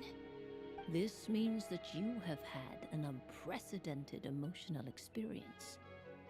The joy of finding your soul. It's true. I've made a lot of friends recently, and they are very good to me. I like them a lot. That sounds lovely. I am most delighted for you. The Lovers can also represent important decisions, perhaps related to a... Yes. My return to the... I understand. Parting with friends is never easy, Cull, but rest assured, this is not the end of your journey. There is always another story waiting to be told. The future always lies ahead. The future. Well now, it's finally time to flip this most mysterious of cards. Why did it appear? And what does it wish to tell you? I'm ready. Very well. Flip this card and see what lies on the other side. Oh. Miss Barbeloth? What is it? This card is death.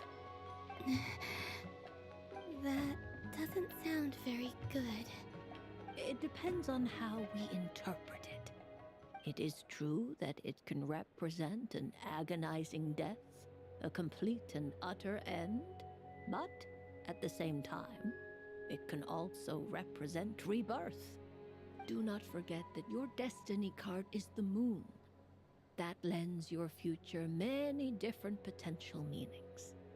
If death spells the end, is it unavoidable? As I have said, divination can only display general trends. It is a rough guide, but it does not show predetermined outcomes. Allow me to summarize it for you. In the past, you may have lost your way, but now you have gained new connections and new strength. You now face an important decision, one that may bring about a great change in what is yet to be. This change might, in turn, be the end of all things, or their beginning. But remember, everything is subject to change because of the moon present in your destiny. You... The truth. Thank you, Miss Barbeloth. Don't mention it. Some people dislike divinations, for fear of glimpsing an ending to their story that they wish was not so. But I can see that you're different. The result of this divination will not sway your decision. This is a rare quality, and one that diviners always hope to see in the seeker. We are here merely to guide, not to exert undue influence. I understand.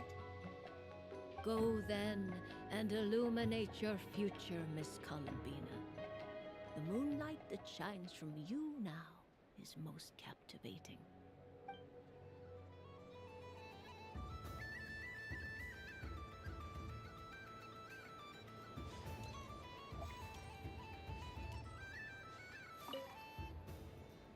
A soft and furry creature that bounces and jumps.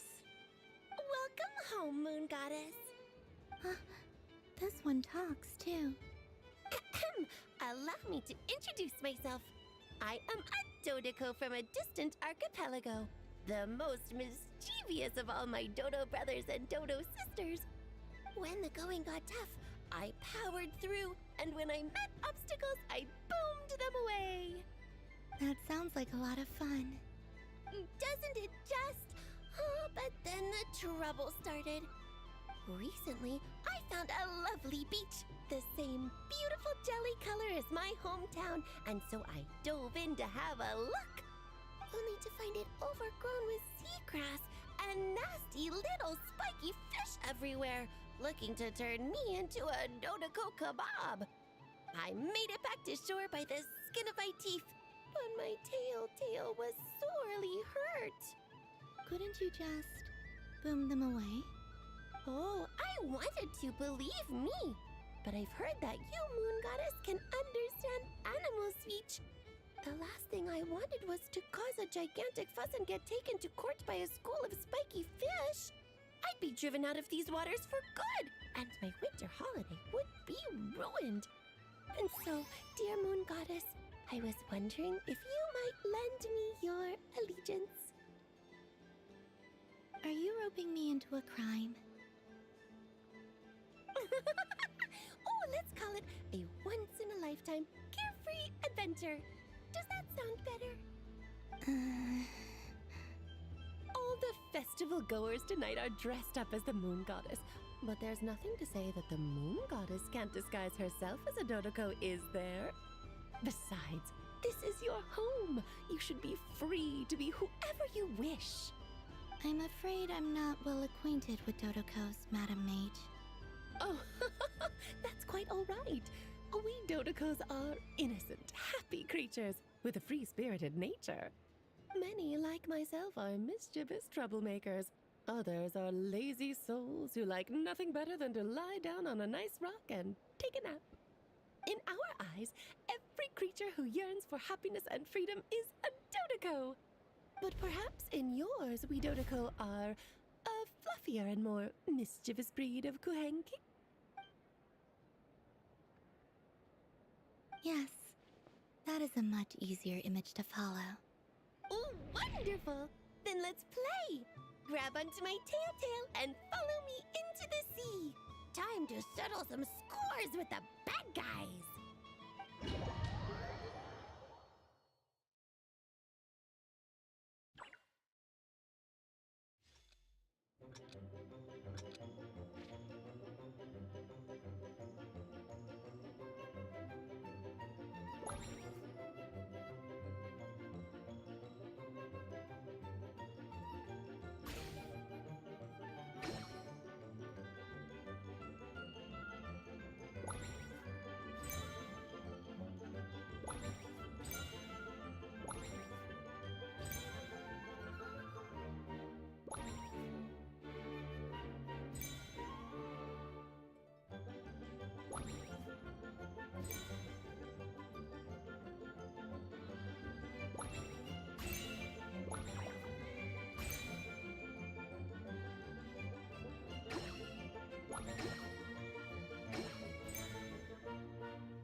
So, what do you mean? The use of Jumpy Dumpties doesn't come as naturally to me as Kuvaki, but their unpredictability makes it fun.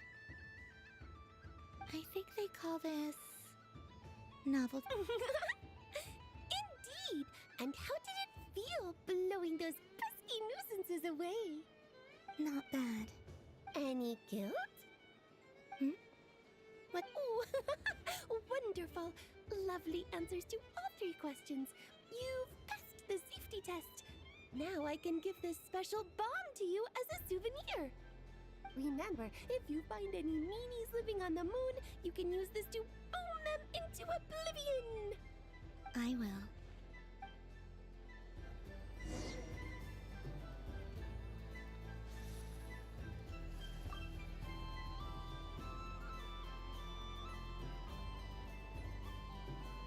I wouldn't say it's unfair, exactly. I mean, your voice goes right into people's heads. How would you explain that to the kids? You can't just explain it away as magic. Is something the matter? Ah, Miss Columbina! No, nothing you need to worry yourself about. Ah, impeccable timing. Stick around for a second, Miss Columbina. I need your input on something. This self-proclaimed Knight of Justice has yet to give me a satisfactory answer. I, for one, would like to hear your verdict on the matter.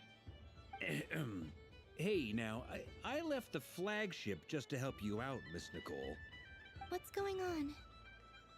So Alice and I are both using long-range remote control spells that work on similar principles, allowing us to attend this festive fair in Dodoco form. Sorry, let me backtrack a little. While similar, there are some key differences. Alice, being a great mage, wanted her Dodoco to reflect something of her own charm and mystique. So she adjusted the way its tail moves when it spins around. An entirely gratuitous move, in my opinion. I hardly see how anyone is going to notice that. If anything, I'd say that anyone who stares intently enough at a Dodoco's tail to notice such a small detail is someone we ought to be highly concerned about. I only say this to emphasize that my question has nothing to do with tails. Now that we're clear on that, why is Alice's Dodoco permitted to interact directly with the children celebrating Moon Prayer Night, while mine is not? Your voice speaks directly into people's minds. See? Exactly what I said. Miss Nicole? Ugh, I can't stand it. I know that probably makes me sound like a whiny child acting out in front of their parents. And it's a little embarrassing now that I think about it. But hey, I've said it now, I can't take it back. That would be even more embarrassing. Also, don't go reading too much into that analogy. It was off the top of my head. I'm actually an awful lot older than either of you. Miss Nicole, are you saying that you'd like someone to play the game you've prepared? I'm not so invested in that. It's just something cobbled together using items I borrowed from Alice. She probably didn't even make them herself. The point is, I want to know everyone's thoughts after they receive their prizes. But as you've said, I can't just ask. I've been biting my lip for so long, and I've had no one to vent my frustrations on. I thought this was going to be a nice, straightforward festival where I'd get the chance to guide people to treasure. Well, can I play? I can't guarantee that I'll win a prize, but... You will? I'd like to try. Then what are we waiting for? Let the game begin! It's like they forgot I was ever here.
Congratulations, Miss Columbina!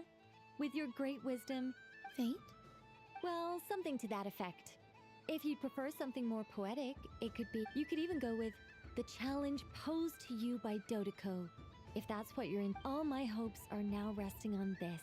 Can I open it? Stop teasing me! Please, I'm begging you. No... Wow. What a lovely sculpture. Ah, there we go. Music. You have my sincerest gratitude. Thank you for sharing your precious time with me. I'm fulfilling my wish. Don't mention it. You've all done much to help me.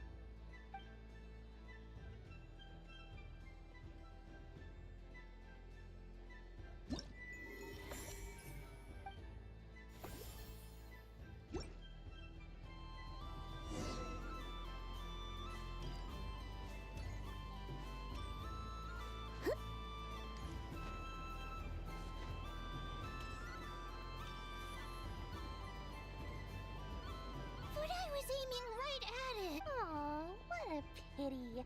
I saw it with my own eyes. You were so... That's not true. It dodged out of the way right as I was about to snag it. I'm sorry? You heard me. This paper frog can move. Dear, oh dear, what are you saying? How could a paper frog move? But even if I, the mere humble merchant that I am, knew such magic, surely I would not use it on a paper frog. I'd sooner give Mora legs, so it could walk right into my purse. My dear, dear customer, why not have one more try? Just think about how much experience you have under your belt now. You're Darn. I used up all my coin. Take your time, but don't take too long. This event is Moon Prayer Night only. Miss it? Next customer, please. Welcome. Hello. Whoa, whoa! What's this big one doing over here? How do I tell my employees not to go out? Dory? Welcome, Tirta. Why, hello Palidot.rmh. there, Miss Columbina. Would you like to play my ring toss game? The rules are very simple, and it's easy to get the hang of. How much for a round? Oh, first time's free. Not a single mora. After that, well, but with your sharp eye, sharp skills, I'm sure you'll win all the prizes in one fell swoop. That was an obvious enough hint for them, right?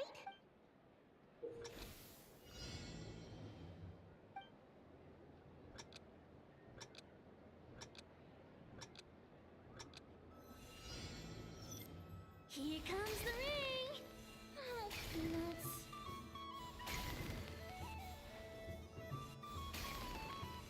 Change tracks. Roselle, should we move or not? Just a tiny bit. All right. Let's see now. Wow, very good. And here's your prize. Now, how about another round? Happy Moon Prayer Night, Miss Columbina. Happy Moon Prayer Night, Durin and Hat Guy. Are you here to... Yes. You said we were just coming here. I did, but then I recognized a few more people as I... Do my eyes deceive me? Is that... It's our little dragon. He's all grown up. Someone's Well now, since you came all this way, why don't... He'll have a go.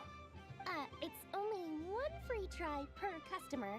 You can't give your... I'm aware. How has Elder Almond been lately?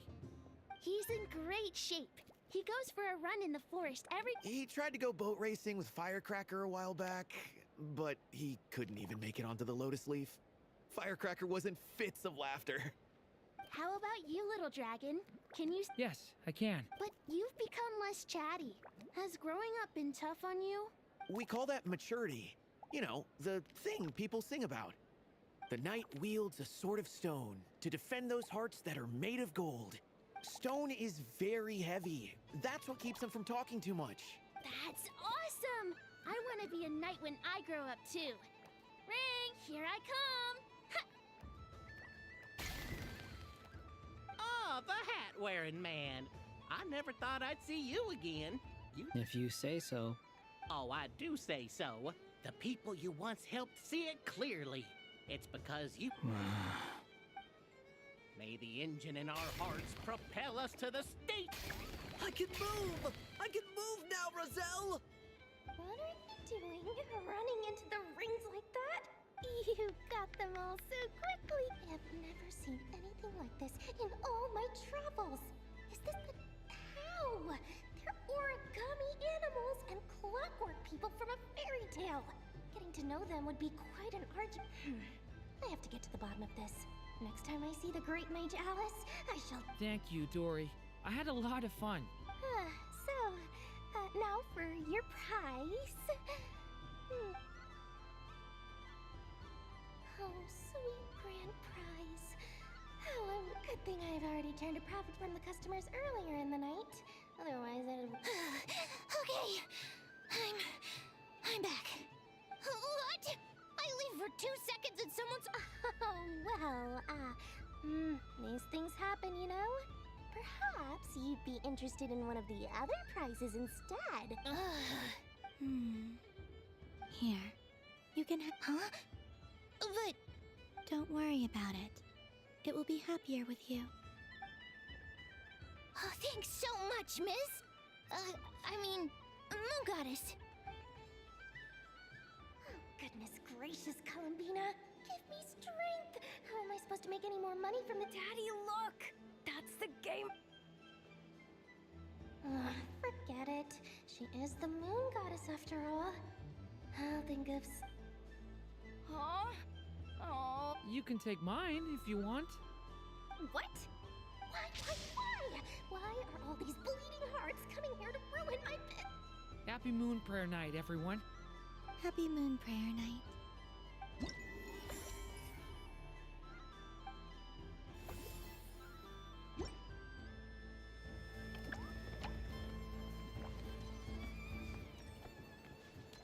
What's this?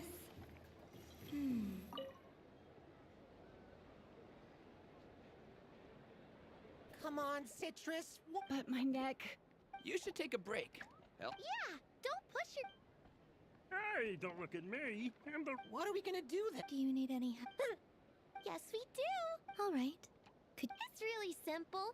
You just throw the dice and move... Rolling a hamster means you move one tile up. Okay. So, in that case, please take your place.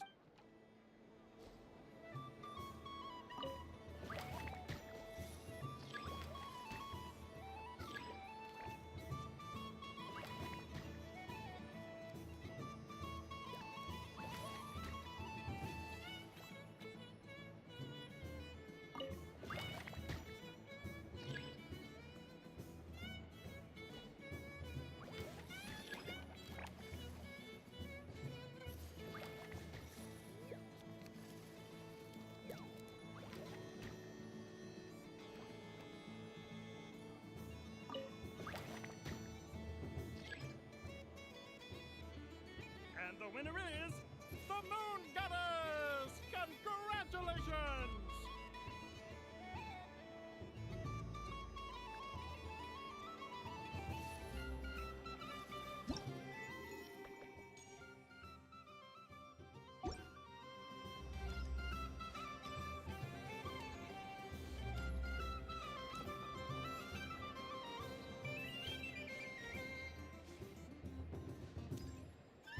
There are so many attractions here. Since I rarely get out, I might as well make the most of it. Moon Prayer Candy! Beautiful! Candy? To share? Welcome home, Moon Goddess. Sure. I knew you would. Now what? I'm not sure. Is this for yourself or as a gift? A gift for my friends. Ah, I see. In that case... Do you have nocturnal blast? Huh. I've seen couples give those as gifts before, but I did not... No? You did say that... Hey, now that's a creative idea! I've never Well, we're at it. You got any other ideas?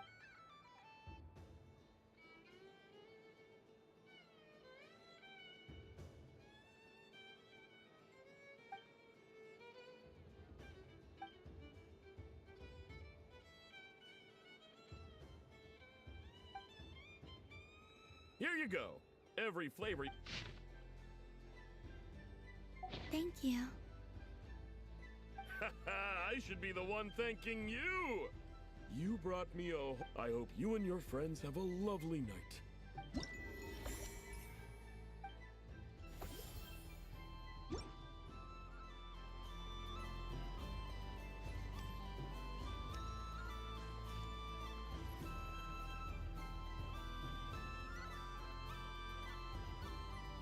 What is going on over here?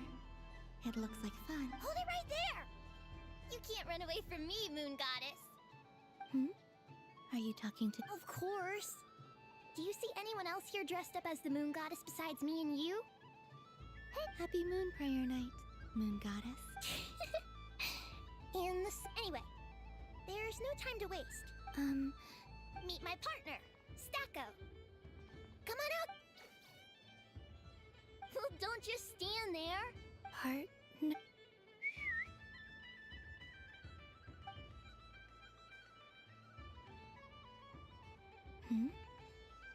So I need to select a partner.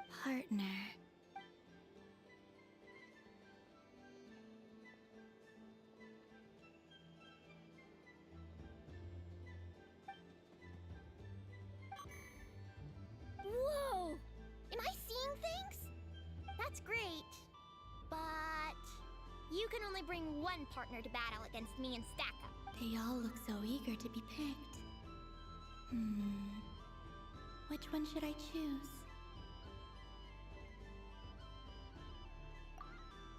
This one usually lives in Nasha Town. She likes falling asleep to the sound of striking hammers. And I bet she's quite familiar with rope. They all look so eager to be picked. This deer came to celebrate the festival with the Frostmoon Scions. It wants to help me with its antlers. They all look so eager to be picked. I'm not sure what this bot is trying to say, but it seems very happy. They all look so eager to be picked. This one usually lives in Nasha Town. Testing! Oh, in this corner, we have the Moon Goddess and her rope. And in the other, we have the Moon Goddess and her Kuhanky partner. Only one Moon Goddess can be victorious in this ultimate battle. Now, without further ado, let the Battle of the Moons begin! I don't care who we're up against. Stacko and... Let's strike first! Stacko! Ho ho ho! The robot has kicked things off with a change of formation. But how will this affect the battle? Nobody knows! The other party chooses to it!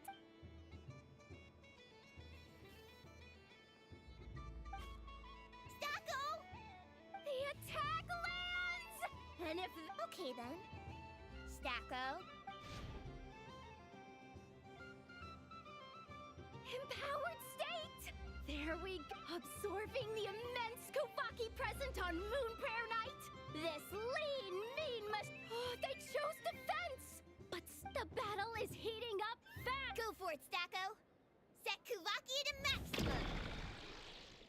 Can their opponents withstand this blow? And what... Don't be afraid. It's a moon lane! A deft use of a moon lane allows the Kuhanky to dodge the blow! 1 loop, 2 loops! The robot's screen is bugging out! It's getting dizzy! Stacko! Stacko is down for the count! Our winner is the Moon Goddess! You did your best, Stacko. I'll take you to Ino's for a checkup right away, don't you worry. Well, you beat me fair and square. I think my partner deserves most... Just you wait.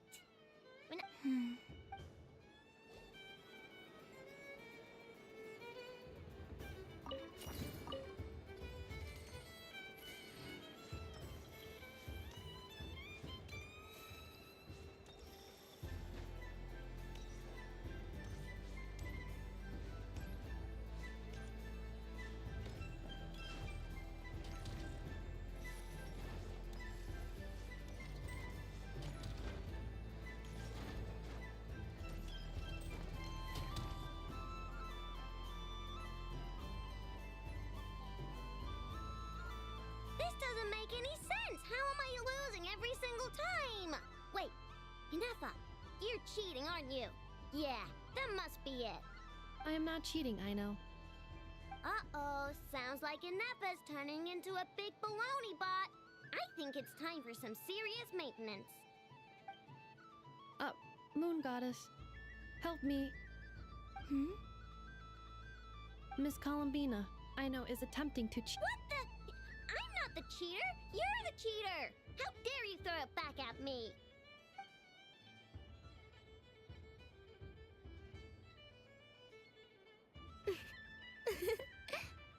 All right, fine. Let's all laugh at I know. Just you wait till I get home, because I'm gonna make a game bot that can win 100% of the time. Let's see you laugh when I come back and beat your butts. You'll all have your heads covered in stickers when I'm through with you. We came to check everything was okay after all that yelling, but,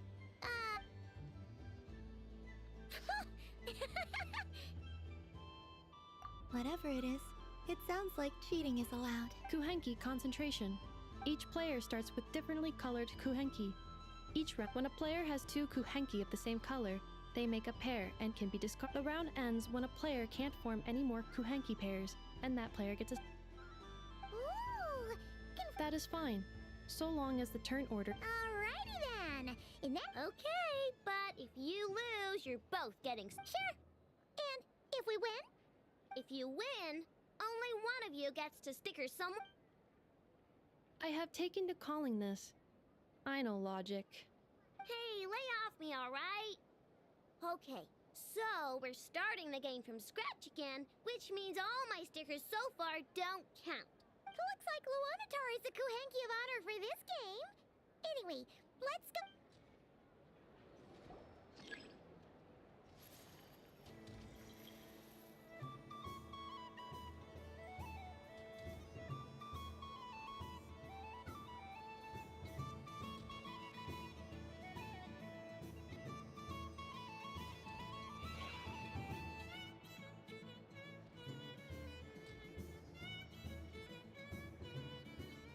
Nice! That's a pair!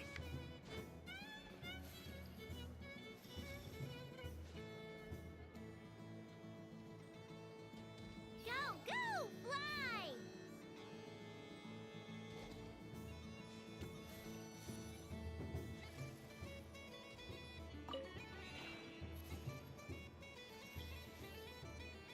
Go on.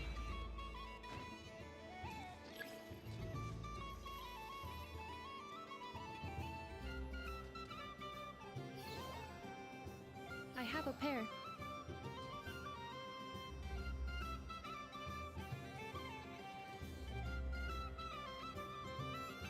Uh-oh! We gotta pick up the pace!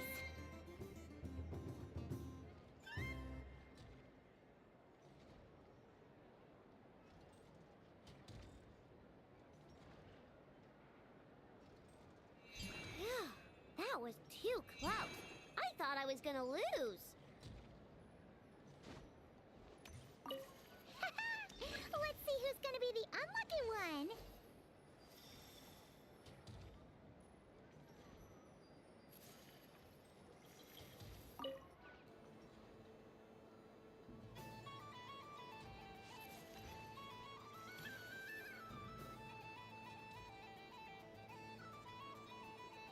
Good luck, everyone.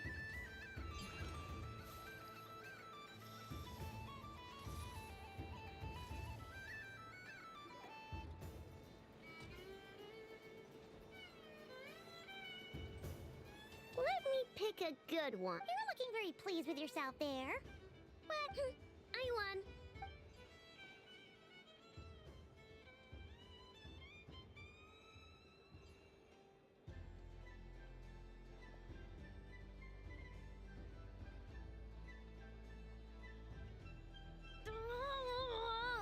Me again?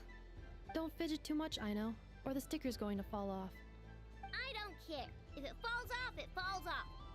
If a pair of Kuhenki get discarded, why not a pair of stickers, huh?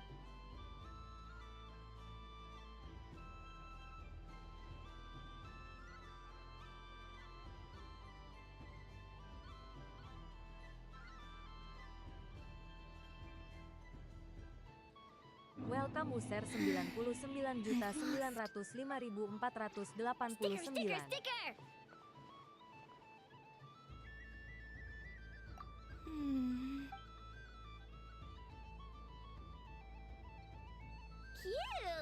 You think so?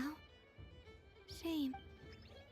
What did Luanatar say? She said it looks so cute that she wants me to lose a few. Who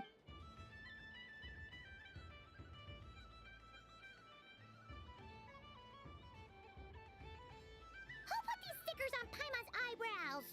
Ugh! Alright, now, I think we got enough evidence to prove...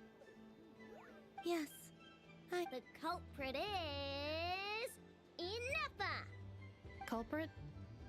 Quit acting dumb, Ineffa! You're not wriggling your way up. Not only did you remember whose side Luanatar started at, but every time someone drew a Kuhenki, which Kuhenki pairs were gone, who had what color Kuhenki in their hand, even our facial expressions.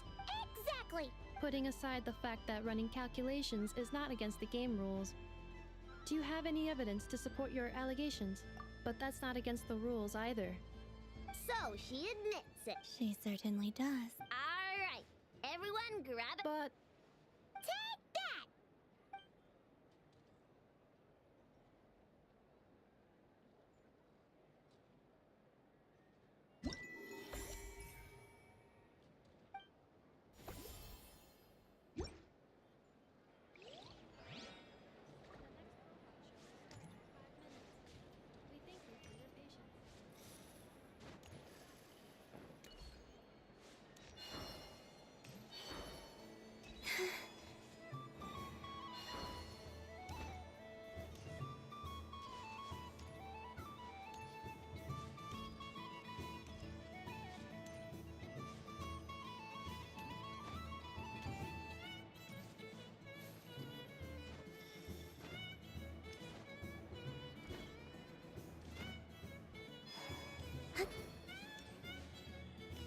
What's this? Should I...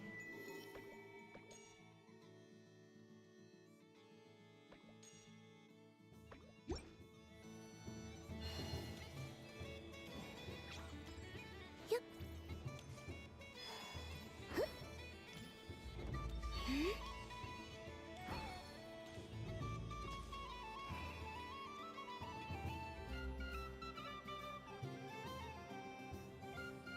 Well, look who it is.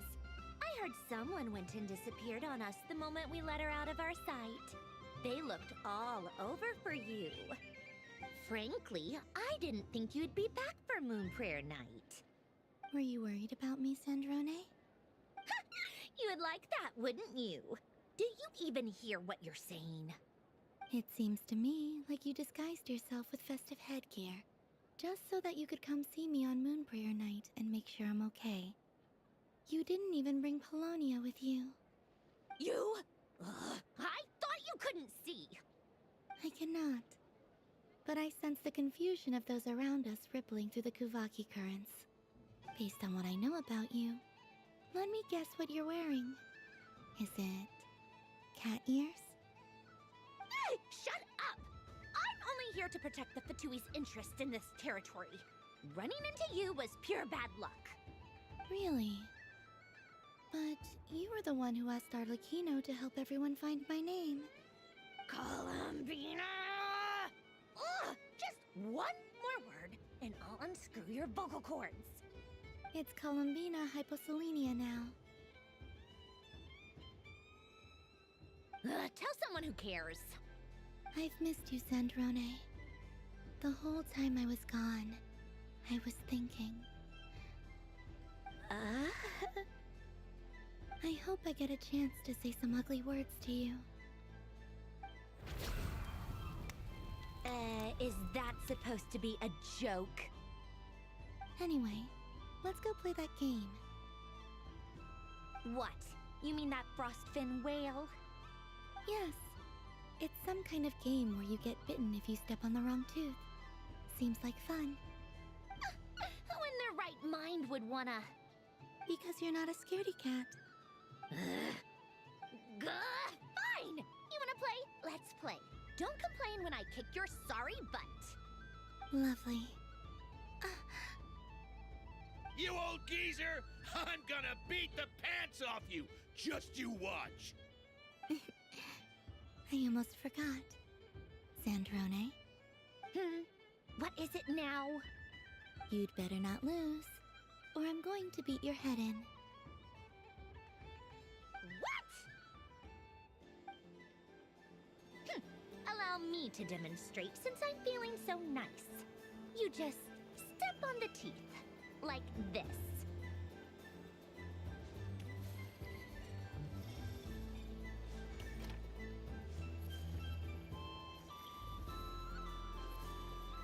Which should I pick?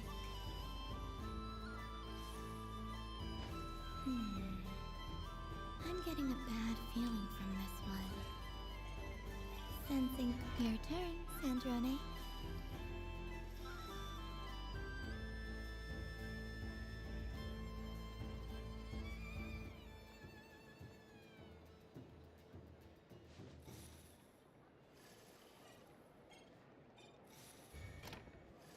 Don't come crying to me if you get bitten.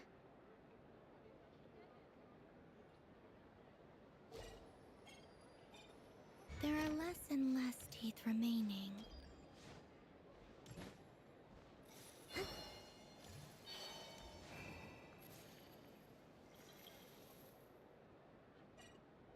Huh? What's that noise?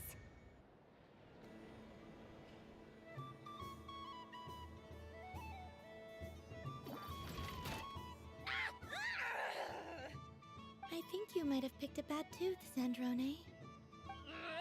Shut it! Do you need any help? It seems like you're stuck. No! It's just a blasted toy! How is its grip this strong? Stop laughing! All right.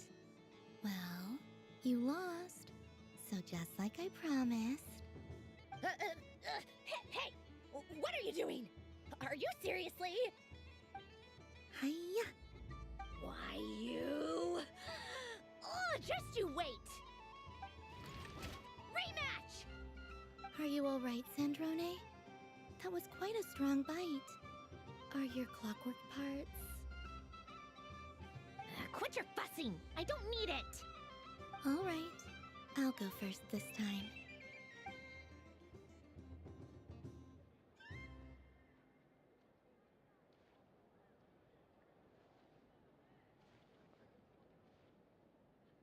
I see it now. She can sense which teeth are rigged. So I just need to avoid the same ones that she does.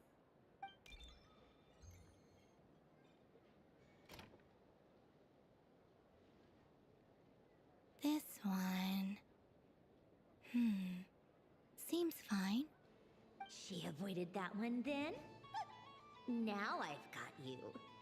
All right, my turn.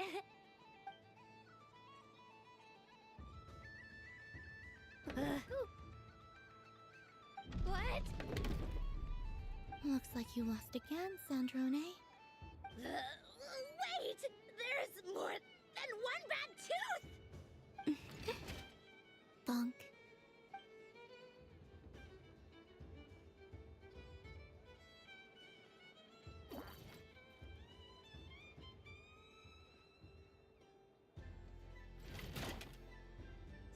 Stupid game! What idiot came up with this? Are you all right, Sandrone? Oh, Should I let you bonk me on the head as well? Ah, forget it! Come on, bonk away. It can be your consolation prize for losing so badly. I told you, forget it! Gah, you've always been so annoying. Singing right outside my door, inviting yourself to my tea parties, going AWOL. And now you're... Of all my days with the Fatui, the times I spent with you, Arlecchino, I will not forget them. Just... We'll always be friends, no matter where we are, right? Who'd want to be your...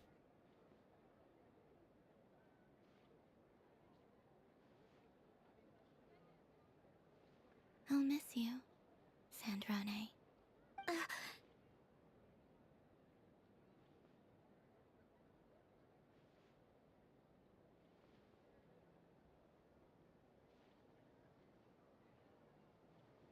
Goodbye, Sandrone.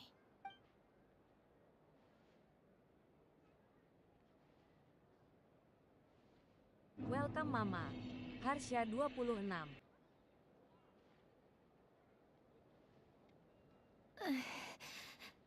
I'll miss you too, Columbina. Sorry, what was that? Ah! Yeesh! No need to freak out. What's wrong? What do you want? Oh, nice ears.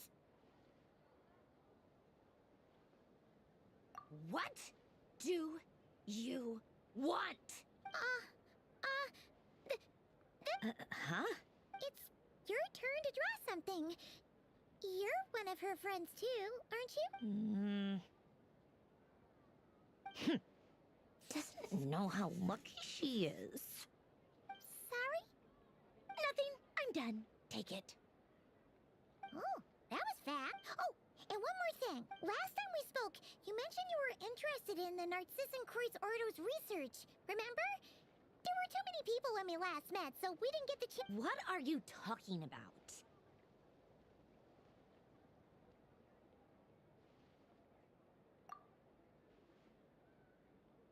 This is... Oh. Alan... Huh. The Holy Blade. A savior's plaything. It's not about whether I approve or not. These people, they would sacrifice themselves for the sake of the world. That is something I would never choose. Still, I didn't know they had it. If I'd have thought to bring a camera, I'd have... What? Yeah, of you being bitten by the frostfin whale and Columbina bonking... Tear it up! Next!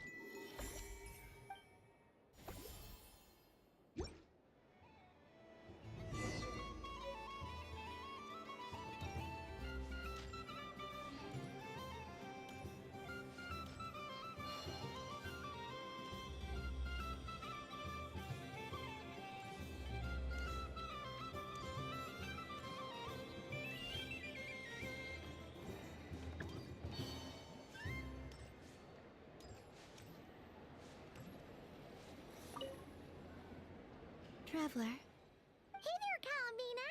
Are you dead? Are you sure you don't want to look around some more? Right now, what I'd like to do is...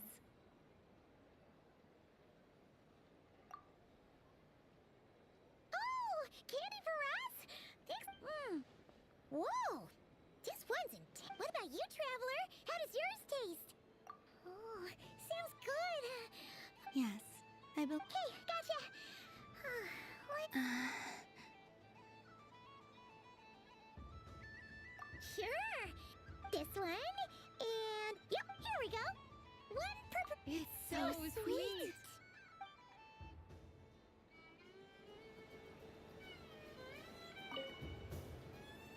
Traveler. Columbina! Finish with the festival or... Really? You're sure you don't want to have a little... Yes.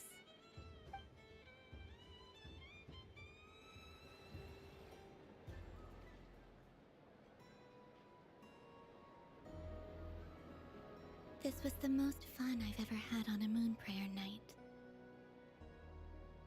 Everywhere I went, people were saying, "Welcome home," and there were friends at every turn. I only wish it could last longer than one night.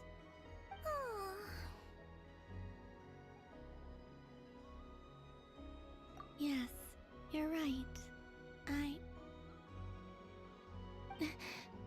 The moon prayer blossoms. Ooh, look! Look! Moon prayer night is here.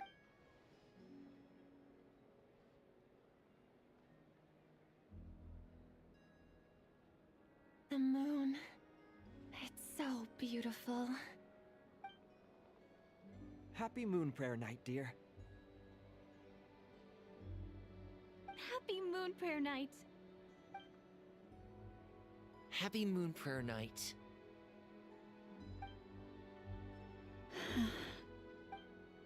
Aww. Huh.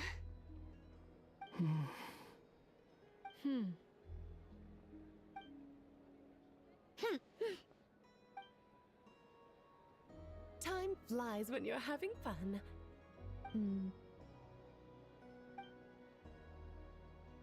Oh, looks like the time has come.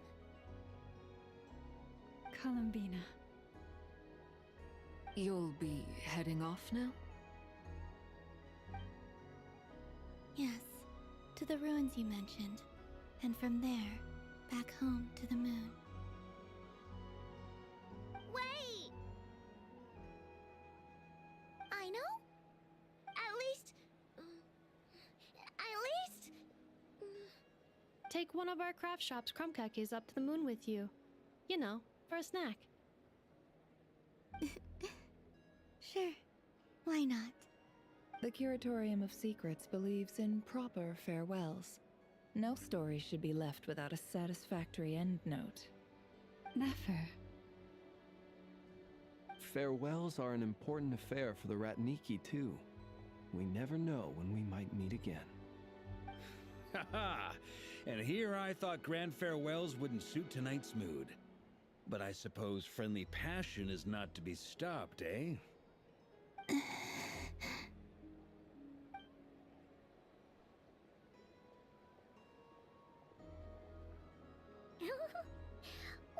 made a little something for you, Columbina. Ta-da! What is it?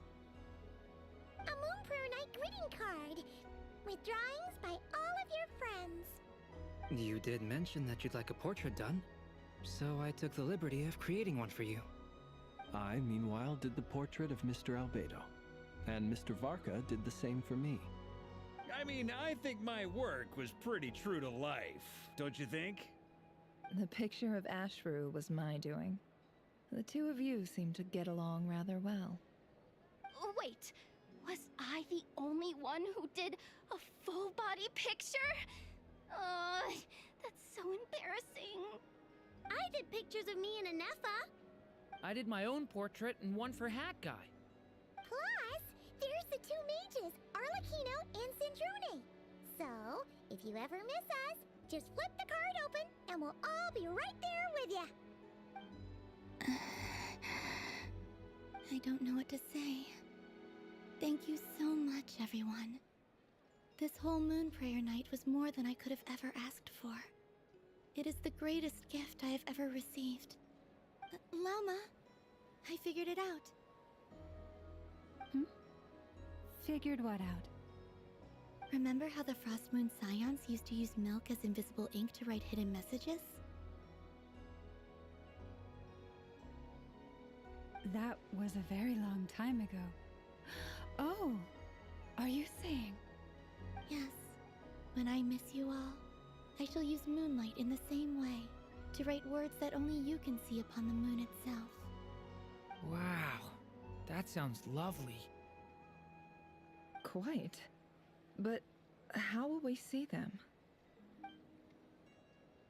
Simply open your windows on nights when the moon shines bright, and the moonlight will naturally flow towards the words I have written. That sounds most fitting indeed. Very true to form. I'll try to write them in places that won't disturb your sleep. I, for one, would sleep all the better for having read one of your messages before settling down for the night. Exactly. So don't worry about disturbing anyone's sleep. Just promise you'll write to let us know you're okay, alright? All right. I promise.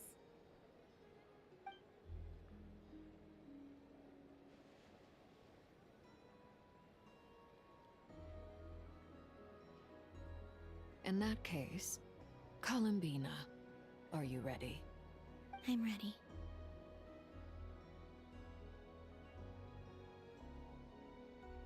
Very well. Let's go.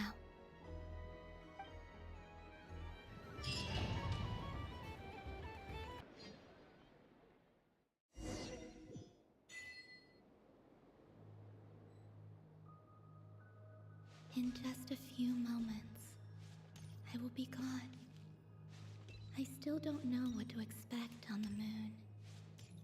Will I really be able to send messages to my friends? The Kuhenki, the animals of Not Cry, I'll never get to see them again. I wonder where I'll be when the next...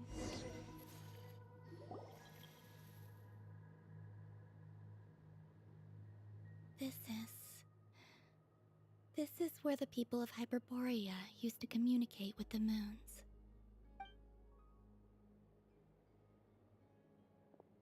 Eternal moon, frost moon, iridescent moon. When the power of all three converge, the gate to the moons shall open. The moon marrows are in position. Only the final step remains. I'm sure Nasha Town is livelier than ever at this moment.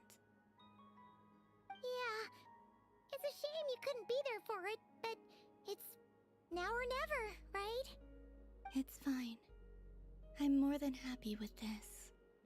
My last piece of luggage. My only piece of luggage.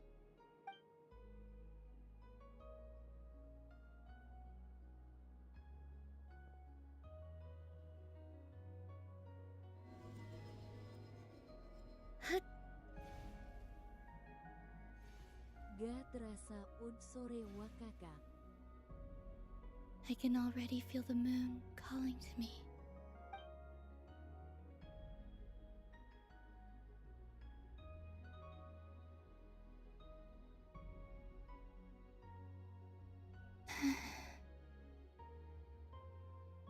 This ray of light will lead you home, Columbina. From now on, we will at last have a reason to pray to the true moon. Columbina. Yes? I'm listening. Be sure to come back and see us when you get the chance.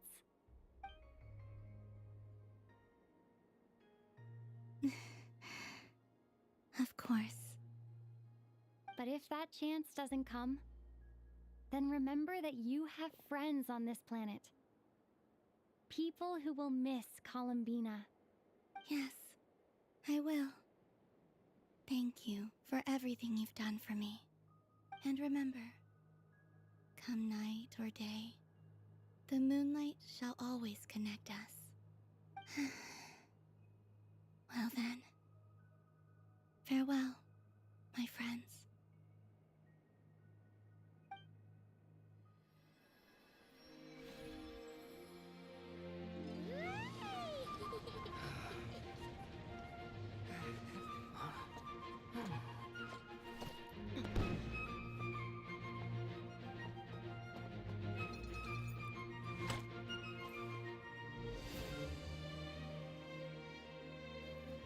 Thank you.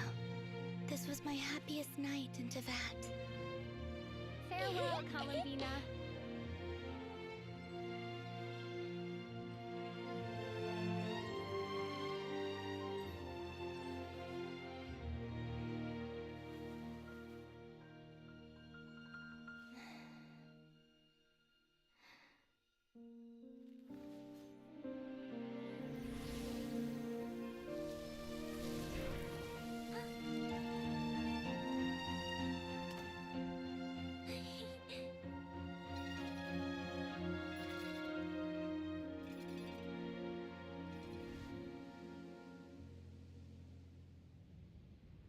The moon really is closer than ever tonight.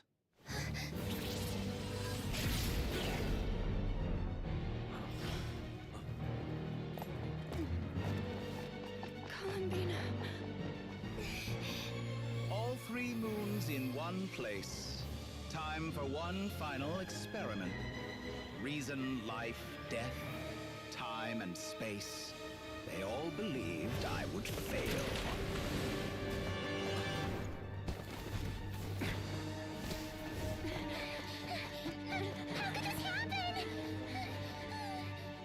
But Tevat's primordial power never did belong to the throne of heaven. And now, they are mine.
Pokemon world. Do not try to control me.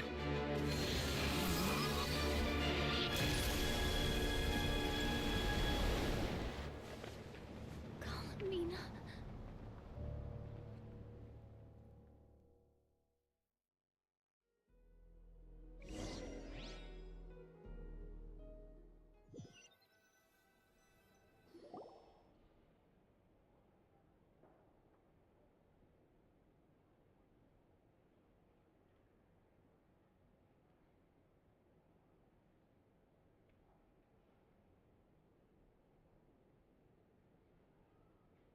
Are you all right? Do your wounds still hurt? I had someone prepare a little medicine that could prove effective.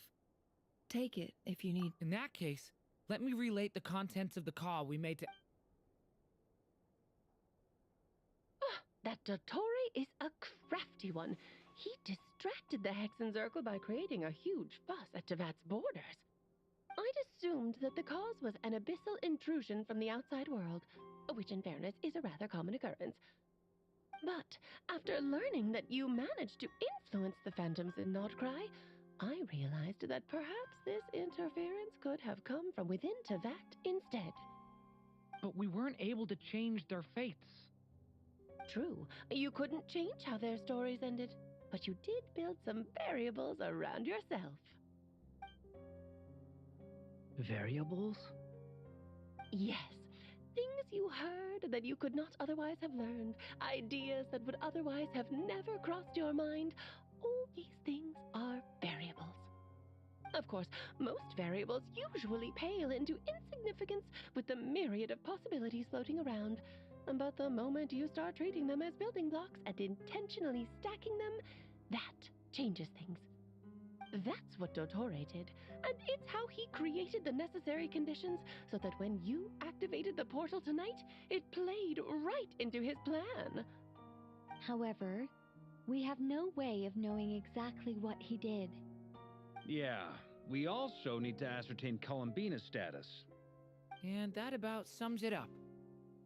As I suspected, Dottore has disappeared completely. If it's any consolation, he wasn't able to control Columbina as he might have wished to. Oh no! What? She did what? All we saw was Dottore appeared and used some kind of power. The next thing we knew, he and Columbina were gone and you were falling into the sea.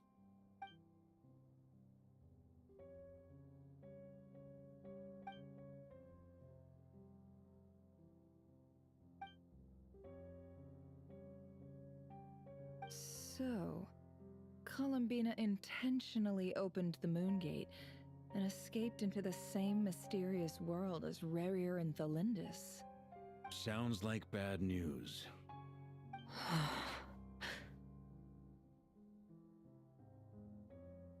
Seen in that way, the Trilunar Syzygy and Revere's emergence, Dottore might have been pulling the strings in both cases. According to Miss Alice, he is attempting to transcend his destiny and finish an experiment that only a god might complete. An utter lunatic. Wait a sec, where's Hat Guy? Seems like he'd want to... He took off with the Dodo communication device after we spoke to Alice. He said he had a hunch that he wanted to investigate by himself. The look on his face was terrifying. I've never seen him like that before.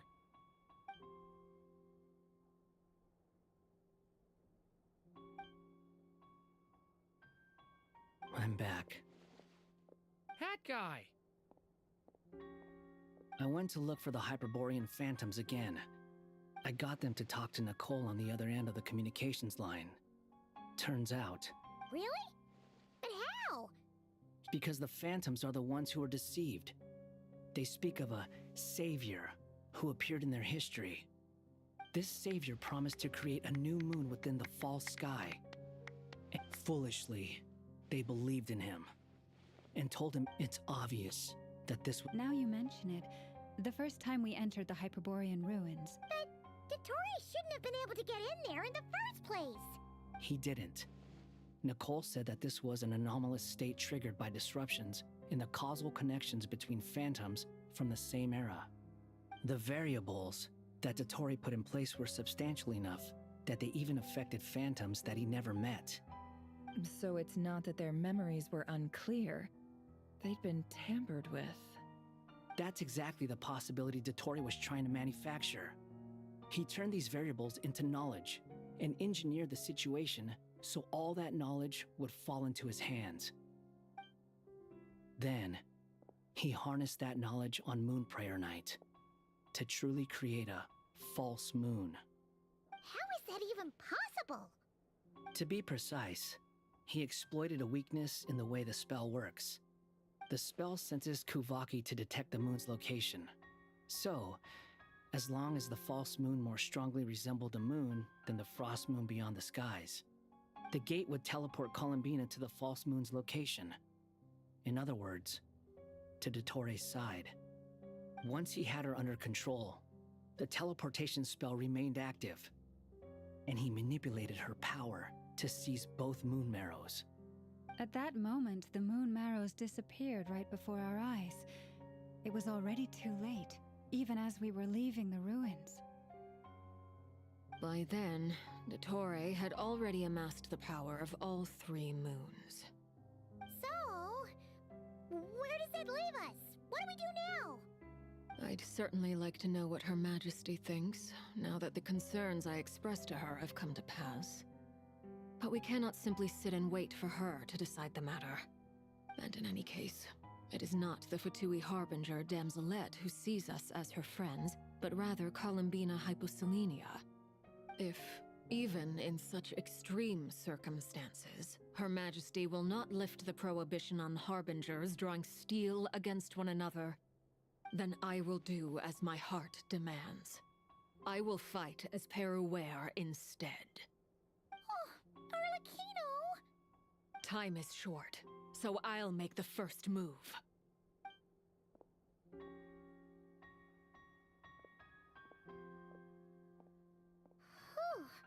Even Arlecchino seems to be losing her cool now.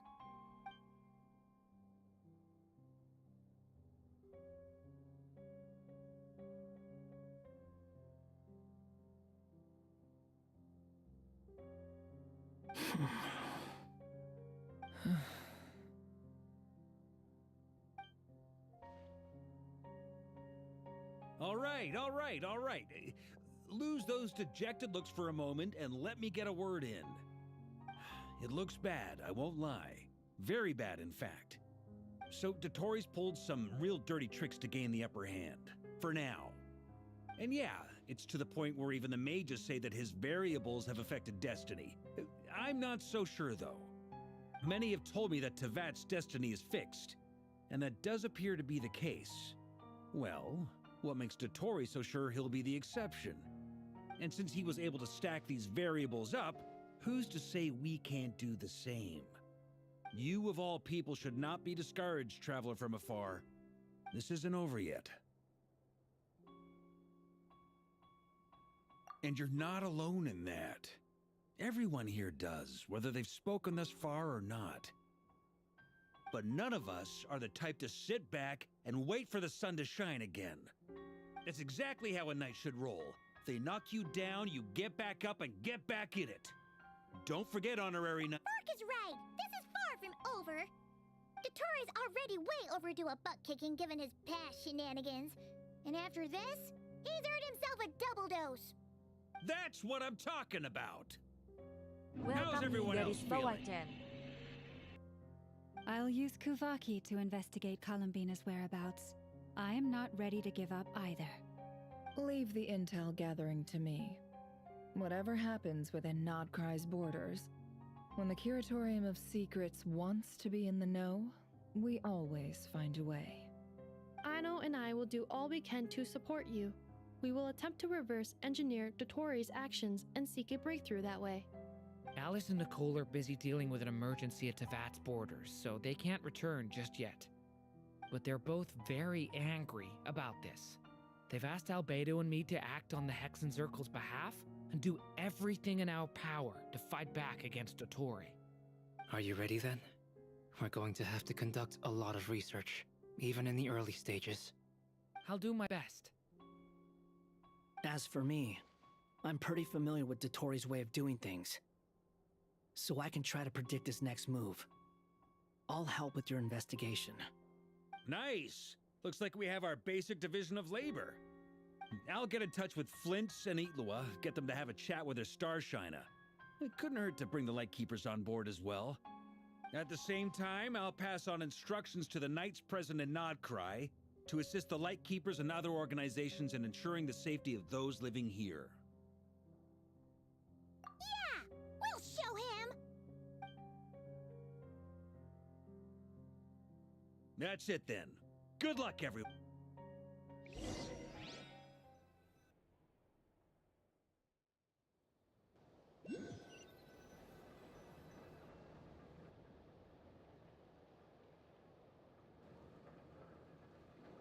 Hi.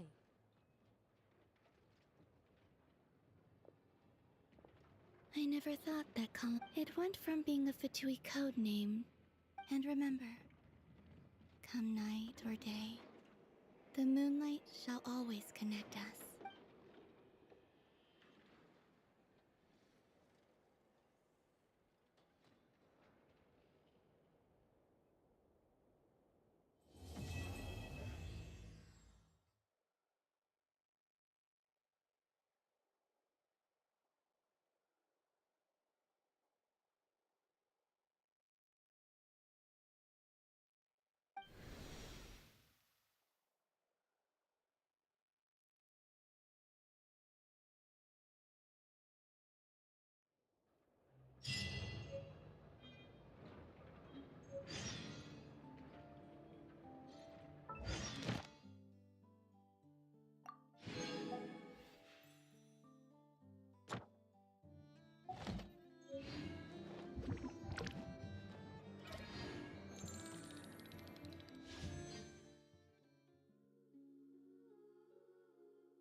Welcome Ramwam.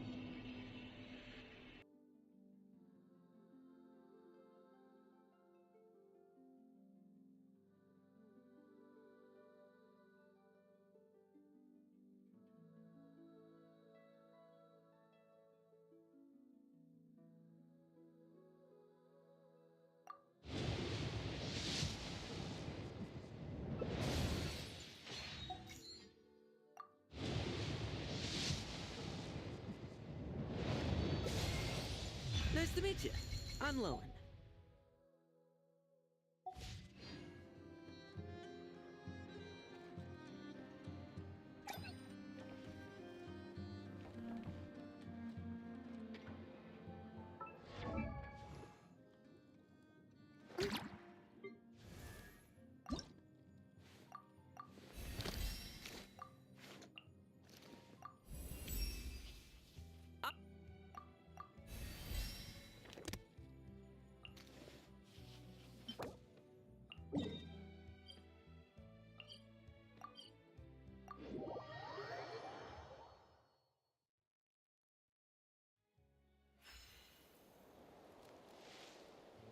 Stars.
interesting to do.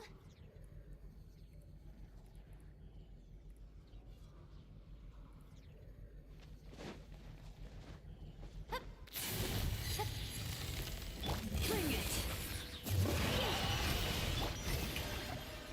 Let my name echo in song! Hear the echoes of the valley! Huh? Everybody stand back! Pyroclastic surge! Incinerate! Incinerate! Strike a pump!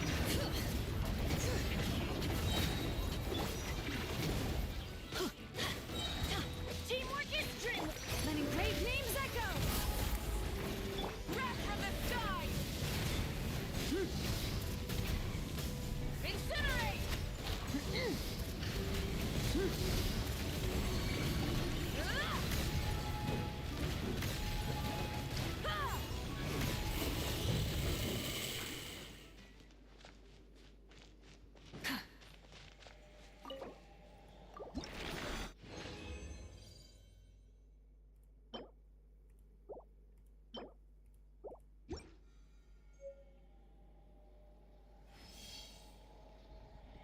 Exploration and trials.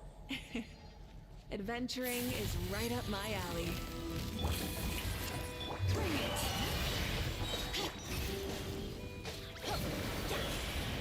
Shoot! I can't afford any more bandages! Time to shine! Hear the echoes of the valley! Let's light it up! Going in! Pyroclastic surge!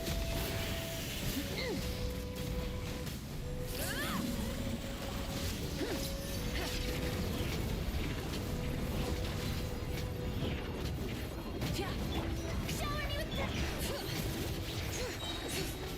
Let the mountain's veins boil! Wrath from the sky! Incinerate!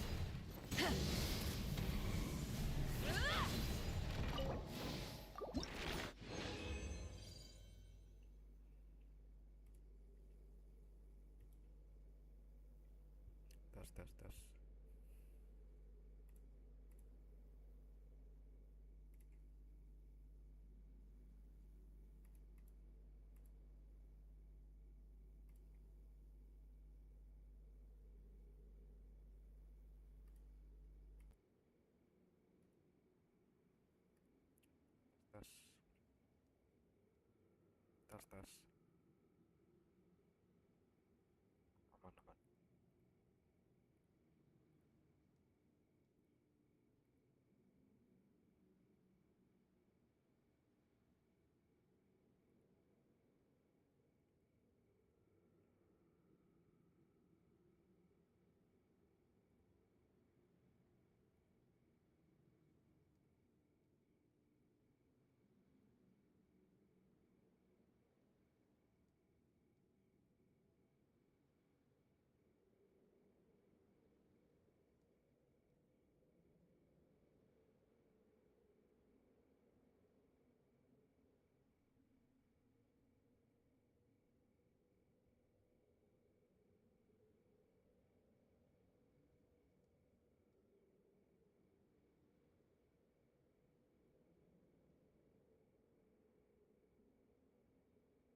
mountain's veins boil!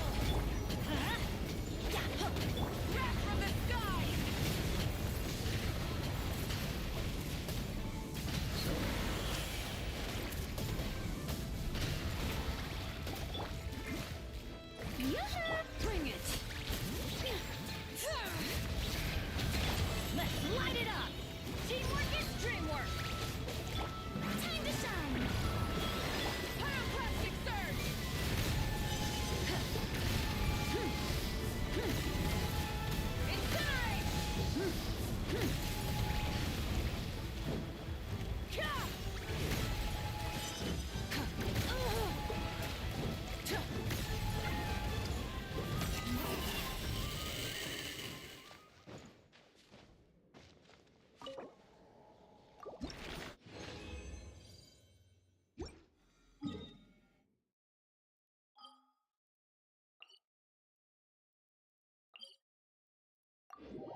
garis bawah karbit 7.